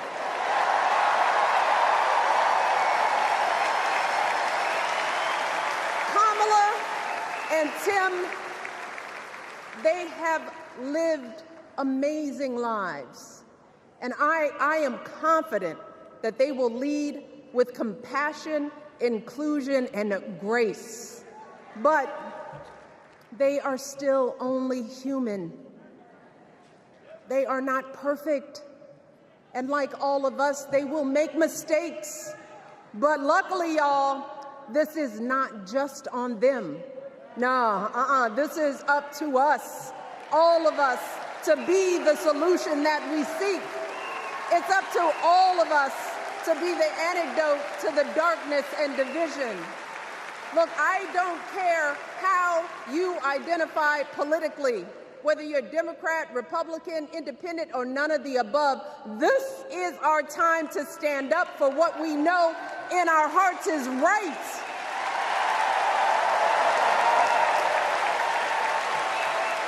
To stand up, not just for our basic freedoms, but for decency and humanity, for basic respect, dignity, and empathy, for the values at the very foundation of this democracy. It's up to us to remember what Kamala's mother told her, Don't just sit around and complain. Do something. So if they lie about her, and they will, we've got to do something. If we see a bad poll, and we will, we got to put down that phone and do something. If we start feeling tired, if we start feeling that dread creeping back in, we got to pick ourselves up, throw water on our face, and what? We only have 2.5 months, y'all, to get this done. Only 11 weeks to make sure every single person we know is registered and has a voting plan. So we cannot afford for anyone America to sit on their hands and wait to be called. Don't complain if no one from the campaign has specifically reached out to you to ask you for your support. There is simply no time for that kind of foolishness. You know what you need to do. So, consider this to be your official ask. Michelle Obama is asking you, no, I'm telling y'all to do something.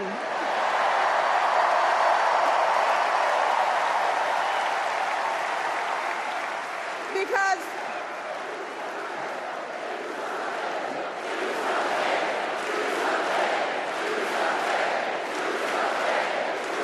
you all, this election is going to be close. In some states, just a handful, listen to me, a handful of votes in every precinct could decide the winner. So we need to vote in numbers that erase any doubt. We need to overwhelm any effort to suppress us. Our fate is in our hands. In 77 days, we have the power to turn our country away from the fear, division, and smallness of the past.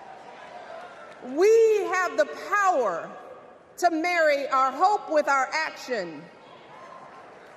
We have the power to pay forward the love, sweat, and sacrifice of our mothers and fathers and all those who came before us. We did it before, y'all, and we sure can do it again. Let us work like our lives depend on it. And let us keep moving our country forward and go higher, yes, always higher than we've ever gone before as we elect the next president and vice president of the United States, Kamala Harris and Tim Walz. Thank you all. God bless.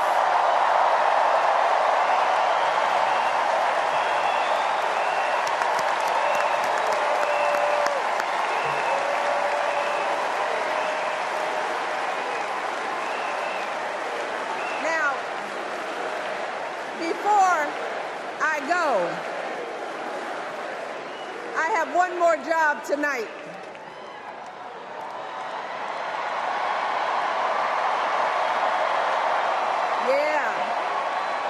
One more job. You all, thank you for all the love, but it is now my honor to introduce somebody who knows a whole lot about hope. Someone who has spent his life strengthening our democracy, and let me tell you, as someone who lives with him, he wakes up every day, and thinks about what's best for this country. Please welcome America's 44th president and the love of my life, Barack Obama.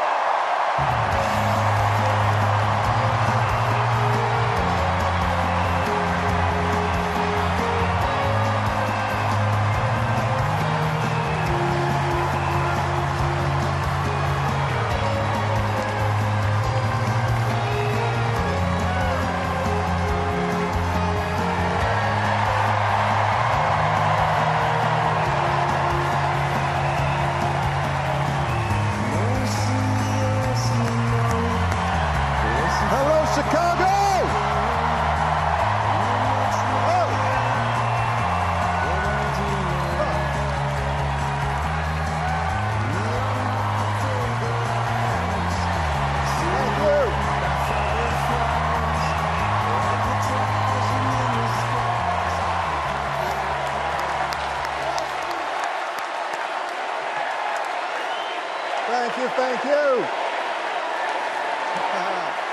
Thank you, everybody. Thank you.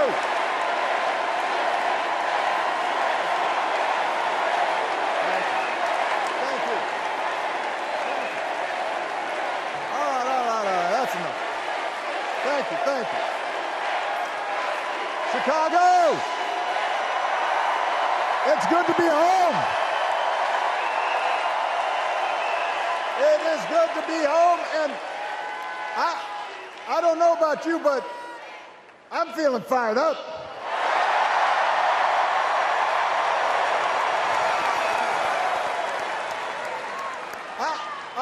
I am feeling ready to go.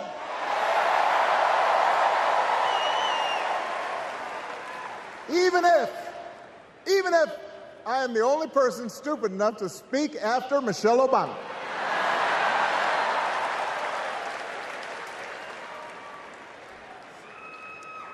I am feeling hopeful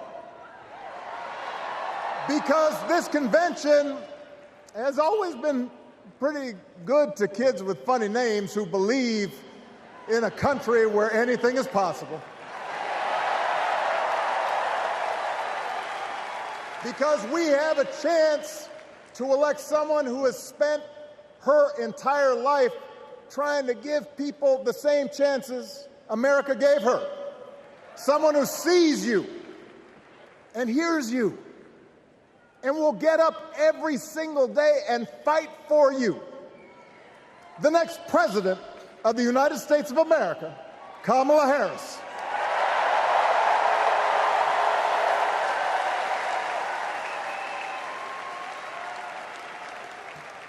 It's been 16 years since I had the honor of accepting this party's nomination for president.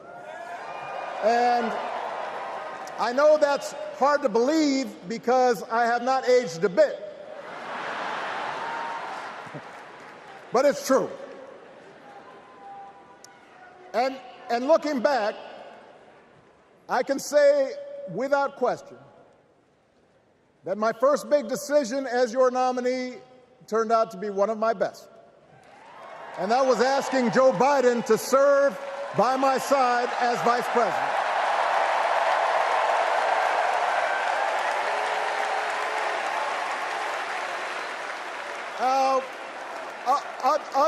Other than some common Irish blood, Joe and I come from different backgrounds. But we became brothers. And as we worked together for 8, sometimes pretty tough years, what I came to admire most about Joe wasn't just his smarts, his experience. It was his empathy and his decency and his hard-earned resilience, his unshakable belief that everyone in this country deserves a fair shot.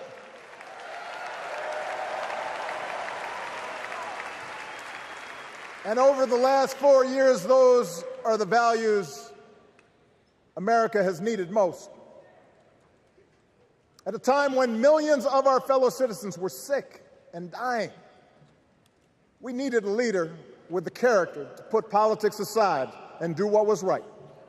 At a time when our economy was reeling, we needed a leader with the determination to drive what would become the world's strongest recovery.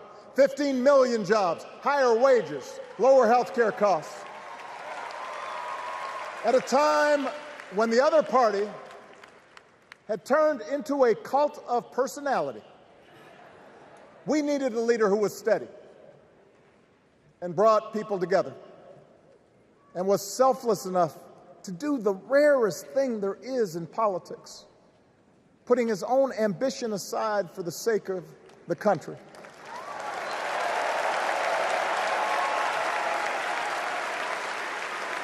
History will remember Joe Biden as an outstanding president who defended democracy at a moment of great danger. And I am proud to call him my president, but I am even prouder to call him my friend.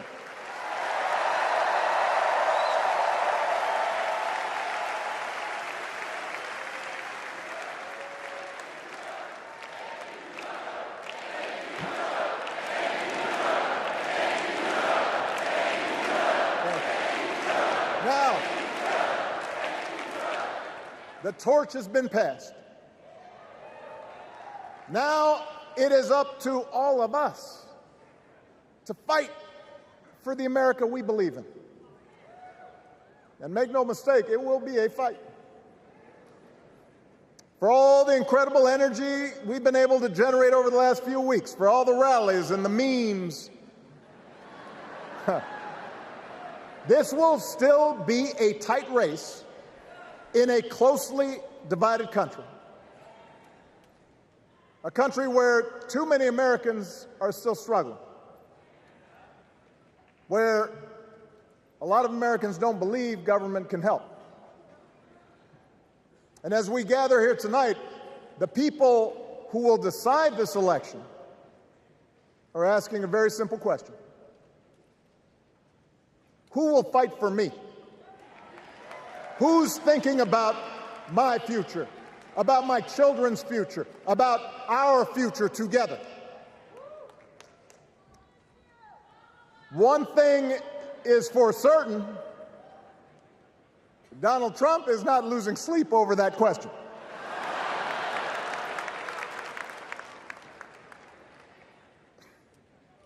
Here's a 78-year-old billionaire who has not stopped whining about his problems since he rode down his golden escalator 9 years ago.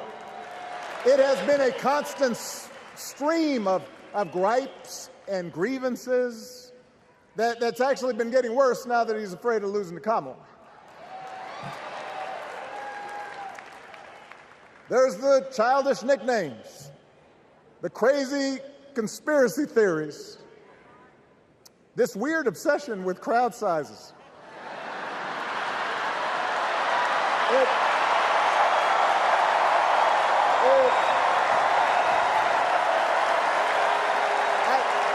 It just goes on and on and on.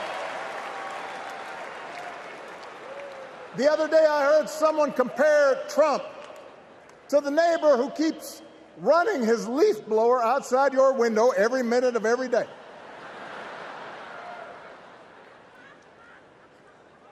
Now, from a neighbor, that's exhausting. From a president, it's just dangerous. The truth is, Donald Trump sees power as nothing more than it means to his ends.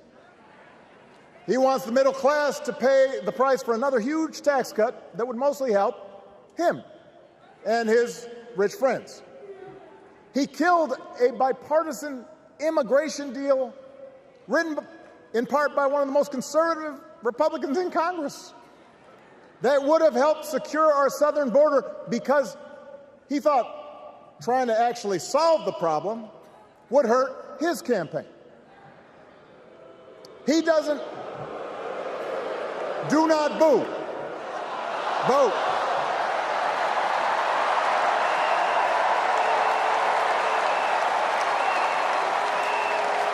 He doesn't seem to care if more women lose their reproductive freedom since it won't affect his life. And most of all, Donald Trump wants us to think that this country is hopelessly divided between us and them, between the real Americans, who of course support him, and the outsiders who don't. And he wants you to think that you'll be richer and safer if you will just give him the power to put those other people back in their place. It is one of the oldest tricks in politics from a guy whose act has, let's face it, gotten pretty stale. We do not need 4 more years of bluster and bumbling and chaos. We have seen that movie before, and we all know that the sequel is usually worse.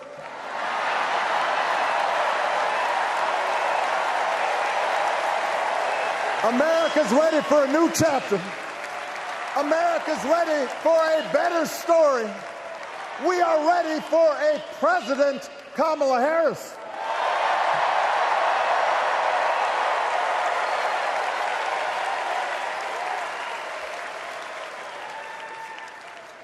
And Kamala Harris is ready for the job. This is a person who has spent her life fighting on behalf of people who need a voice and a champion. As you heard from Michelle, Kamala was not born into privilege. She had to work for what she's got. And she actually cares about what other people are going through. She's not the neighbor running the leaf blower. She's the neighbor rushing over to help when you need a hand. As a prosecutor, Kamala stood up for children who had been victims of sexual abuse. As an attorney general of the most populous state in the country, she fought big banks and for-profit colleges, securing billions of dollars for the people they had scammed. After the home mortgage crisis, she pushed me and my administration hard to make sure homeowners got a fair settlement. Didn't matter that I was a Democrat. Didn't matter that she had knocked on doors for my campaign in Iowa. She was going to fight to get as much relief as possible for the families who deserved it.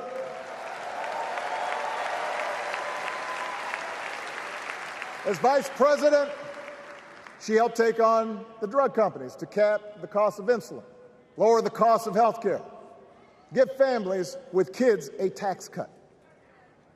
And she is running for president with real plans to lower costs even more and protect Medicare and Medicaid and sign a law to guarantee every woman's right to make her own health care decisions.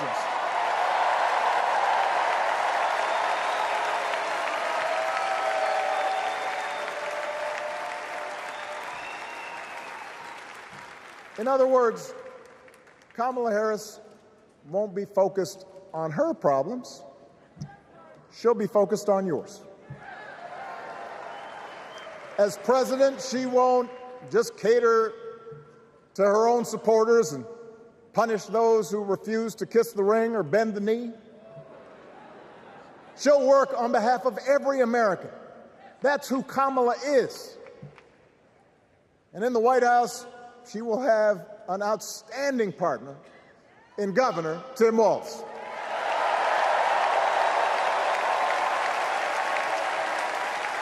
Let me tell you something. Let me tell you something. I love this guy. Tim is the kind of person who should be in politics. Born in a small town, served his country, taught kids, coached football, took care of his neighbors. He knows who he is, and he knows what's important. You can tell those flannel shirts he wears don't come from some political consultant. They come from his closet, and they have been through some stuff.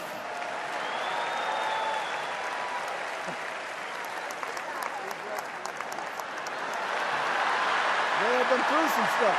That's right.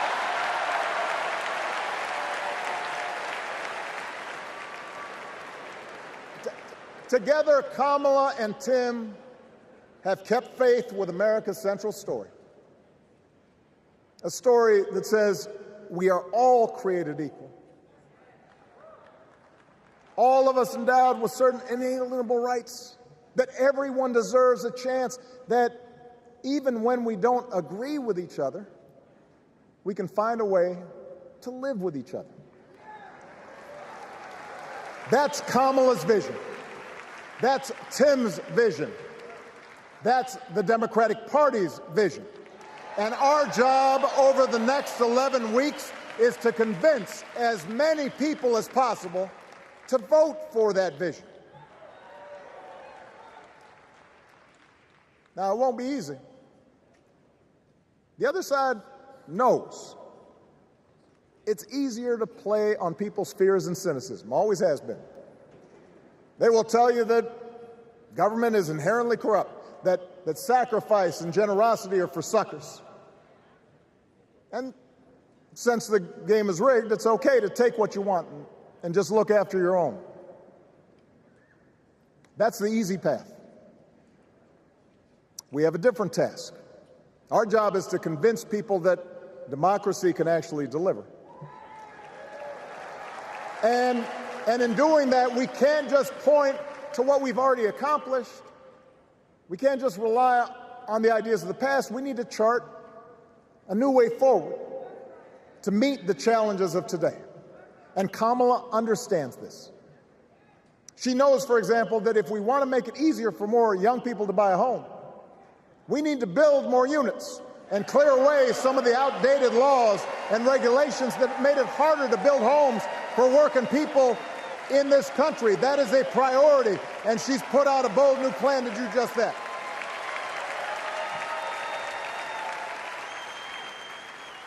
On health care, we should all be proud of the enormous progress that we've made through the Affordable Care Act, providing millions of people access to affordable coverage, protecting millions more from unscrupulous insurance practices. I noticed, by the way, that since it's become popular, they don't call it Obamacare no more.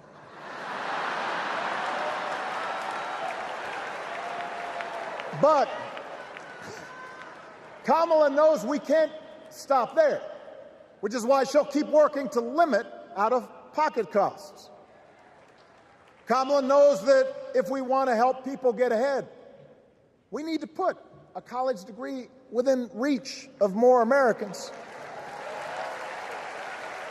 But she also knows college shouldn't be the only ticket to the middle class.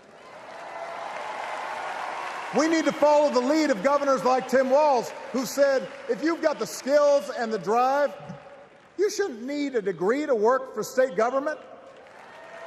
And in this new economy, we need a president who actually cares about the millions of people all across this country who wake up every single day to do the essential, often thankless work, to care for our sick, to clean our streets, to deliver our packages. We need a president who will stand up for their right to bargain for better wages and working conditions. And Kamala will be that president.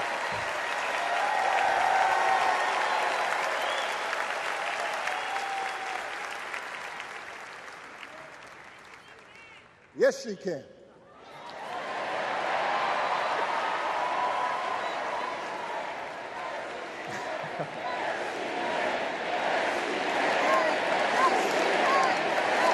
Yes, she can. A Harris-Walz administration can help us move past some of the tired old debates that keep stifling progress. Because at their core, Kamala and Tim understand that when everybody gets a fair shot, we are all better off. They understand that when every child gets a good education, the whole economy gets stronger. When women are paid the same as men for doing the same job, all families benefit.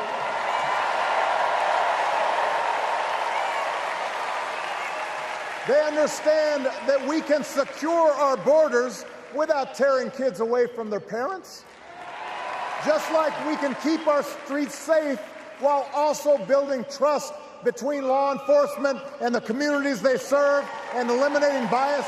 That will make it better for everybody.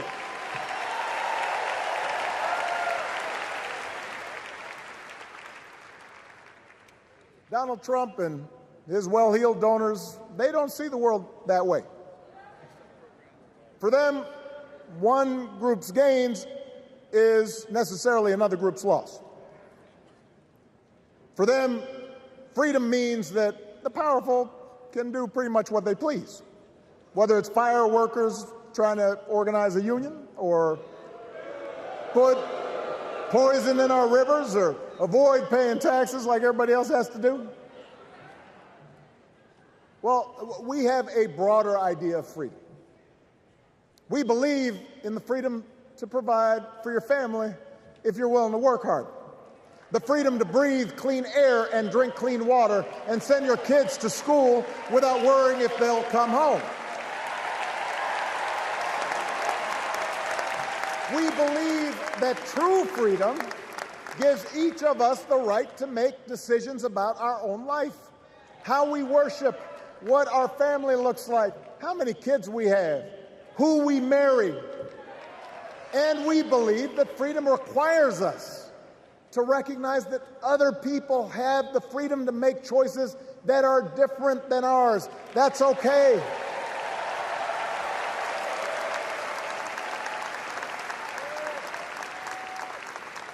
That's the America Kamala Harris and Tim Walz believe in. An America where we, the people, includes everyone. Because that's the only way this American experiment works. And despite what our politics might suggest, I think most Americans understand that. Democracy isn't just a bunch of abstract principles and dusty laws in some book somewhere. It's the values we live by. It's the way we treat each other, including those who don't look like us, or pray like us, or see the world exactly like we do.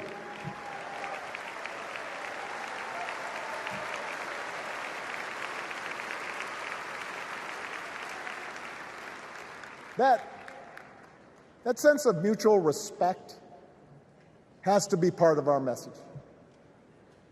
Our politics have become so polarized these days that all of us across the political spectrum seem so quick to assume the worst in others, unless they agree with us on every single issue. We start thinking that the only way to win is to scold and shame and out-yell the other side. And after a while, regular folks just tune out, or they don't bother to vote. Now, that approach may work for the politicians who just want attention and thrive on division, but it won't work for us.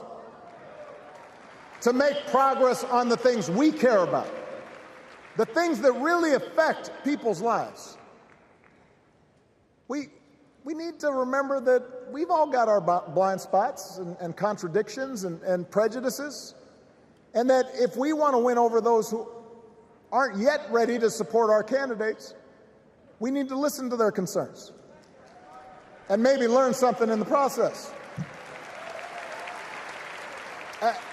After all, if a parent or grandparent occasionally says something that makes us cringe, we don't automatically assume they're bad people. We recognize that the world is moving fast, that they need time and maybe a little encouragement to catch up. Our fellow citizens deserve the same grace we hope they'll extend to us.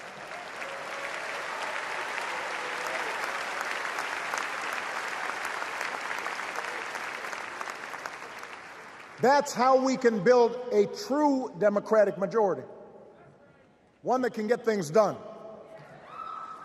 And by the way, that does not just matter to the people in this country. The rest of the world is watching to see if we can actually pull this off.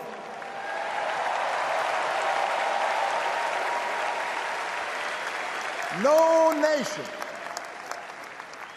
no society has ever tried to build a democracy as big and as diverse as ours before. One that includes people that over decades have come from every corner of the globe. One where our allegiances and our community are defined not by race or blood, but by a common creed. And that's why when we uphold our values, the world's a little brighter. When we don't, the world's a little dimmer, and dictators and autocrats feel emboldened. And over time, we become less safe. We shouldn't be the world's policemen, and we can't eradicate every cruelty and injustice in the world. But America can be and must be a force for good, discouraging conflict, fighting disease, promoting human rights, protecting the planet from climate change, defending freedom, brokering peace. That's what Kamala Harris believes, and so do most Americans.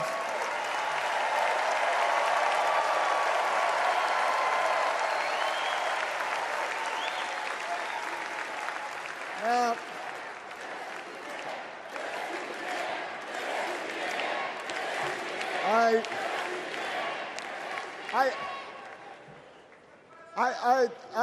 know these ideas can feel pretty naive right now. We live in a time of such confusion and rancor, with a culture that puts a premium on things that don't last. Money, fame, status, likes. We chase the approval of strangers on our phones. We build all manner of walls and fences around ourselves, and then we wonder why we feel so alone. We don't trust each other as much because we don't take the time to know each other. And in that space between us, politicians and algorithms teach us to caricature each other and troll each other and fear each other. But here's the good news, Chicago. All across America, in big cities and small towns, away from all the noise, the ties that bind us together are still there. We still coach Little League and look out for our elderly neighbors. We still feed the hungry in churches and mosques and synagogues and temples. We share the same pride when our Olympic athletes compete for the gold. Because the vast majority of us do not want to live in a country that's bitter and divided. We want something better. We want to be better. And the joy and the excitement that we're seeing around this campaign tells us we're not alone. You know, I've spent a lot of time thinking about these past few months because, as Michelle mentioned, this summer we lost her mom, Ms. Marion Robinson. And I don't know that anybody has ever loved their mother-in-law any more than I love mine. Mostly it's because she was funny and wise and the least pretentious person I knew. That, and she always defended me with Michelle when I messed up. I'd hide behind her.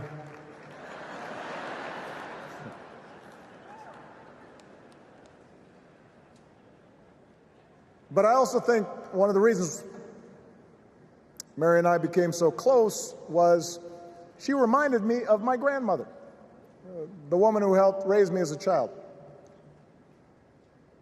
And on the surface, the two of them did not have a lot in common. One was a black woman from right here, south side of Chicago, right down the way. Went to Englewood High School. The other was a little old white lady born in a tiny town called Peru, Kansas. Now, I know there aren't that many people from Peru. And yet they shared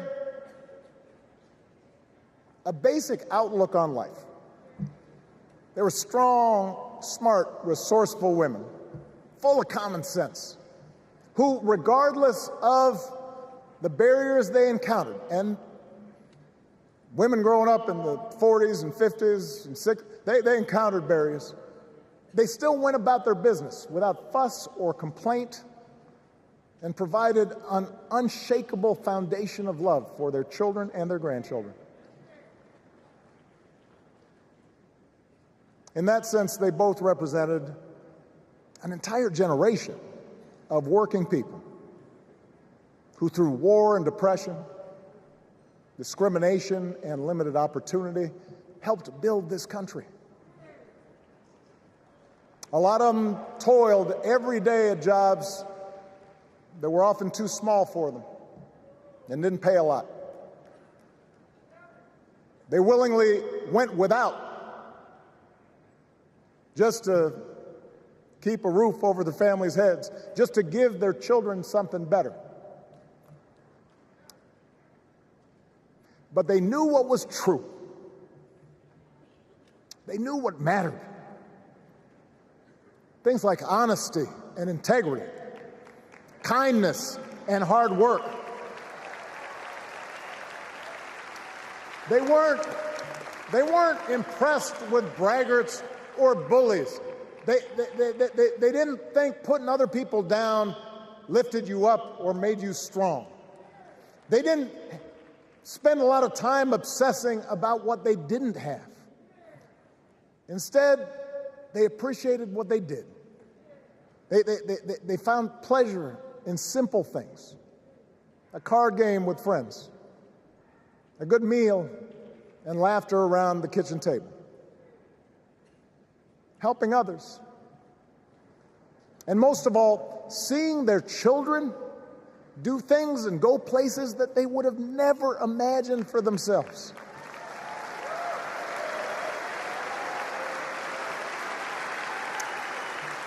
Whether you are a Democrat or a Republican or somewhere in between, we have all had people like that in our lives. People like Kamala's parents, who crossed oceans because they believed in the promise of America. People like Tim's parents, who taught him about the importance of service. Good, hard-working people who weren't famous or powerful, but who managed in countless ways to leave this country just a little bit better than they found it. As much as any policy or program, I believe that's what we yearn for. A return to an America where we work together and look out for each other.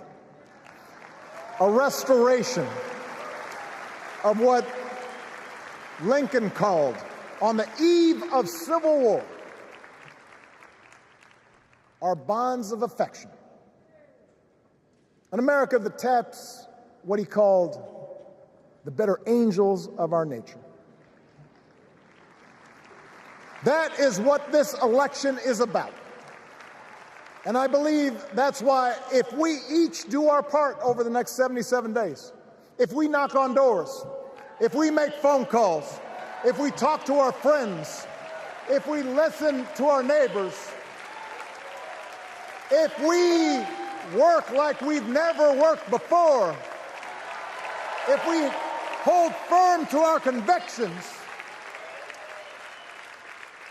we will elect Kamala Harris as the next President of the United States, and Tim Walz as the next Vice President of the United States. We will elect leaders up and down the ballot who will fight for the hopeful, forward-looking America we all believe in, and together we too will build a country that is more secure and more just, more equal, and more free. So let's get to work. God bless you. And God bless the United States of America.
Please stand if you are able for this evening's benediction, offered by Bishop Samuel L. Green Sr. and His Eminence Archbishop Alpidophoros of the Greek Orthodox Archdiocese of America.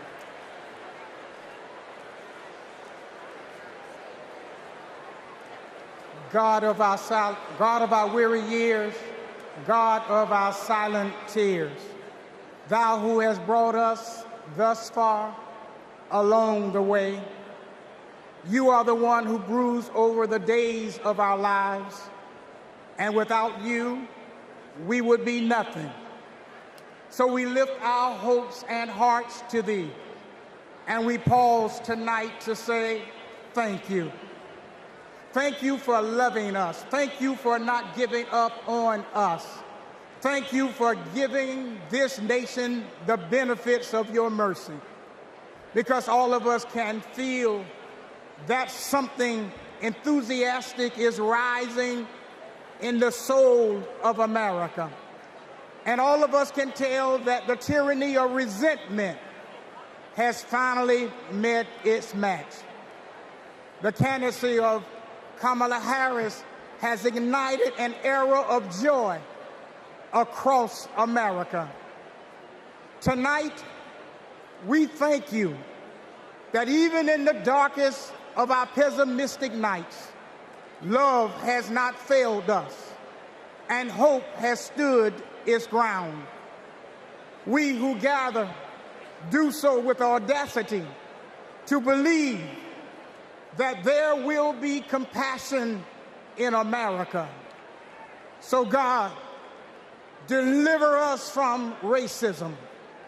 Deliver us from sexism.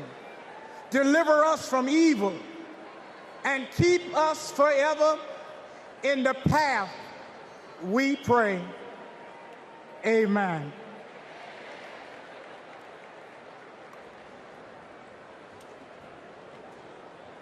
It is now time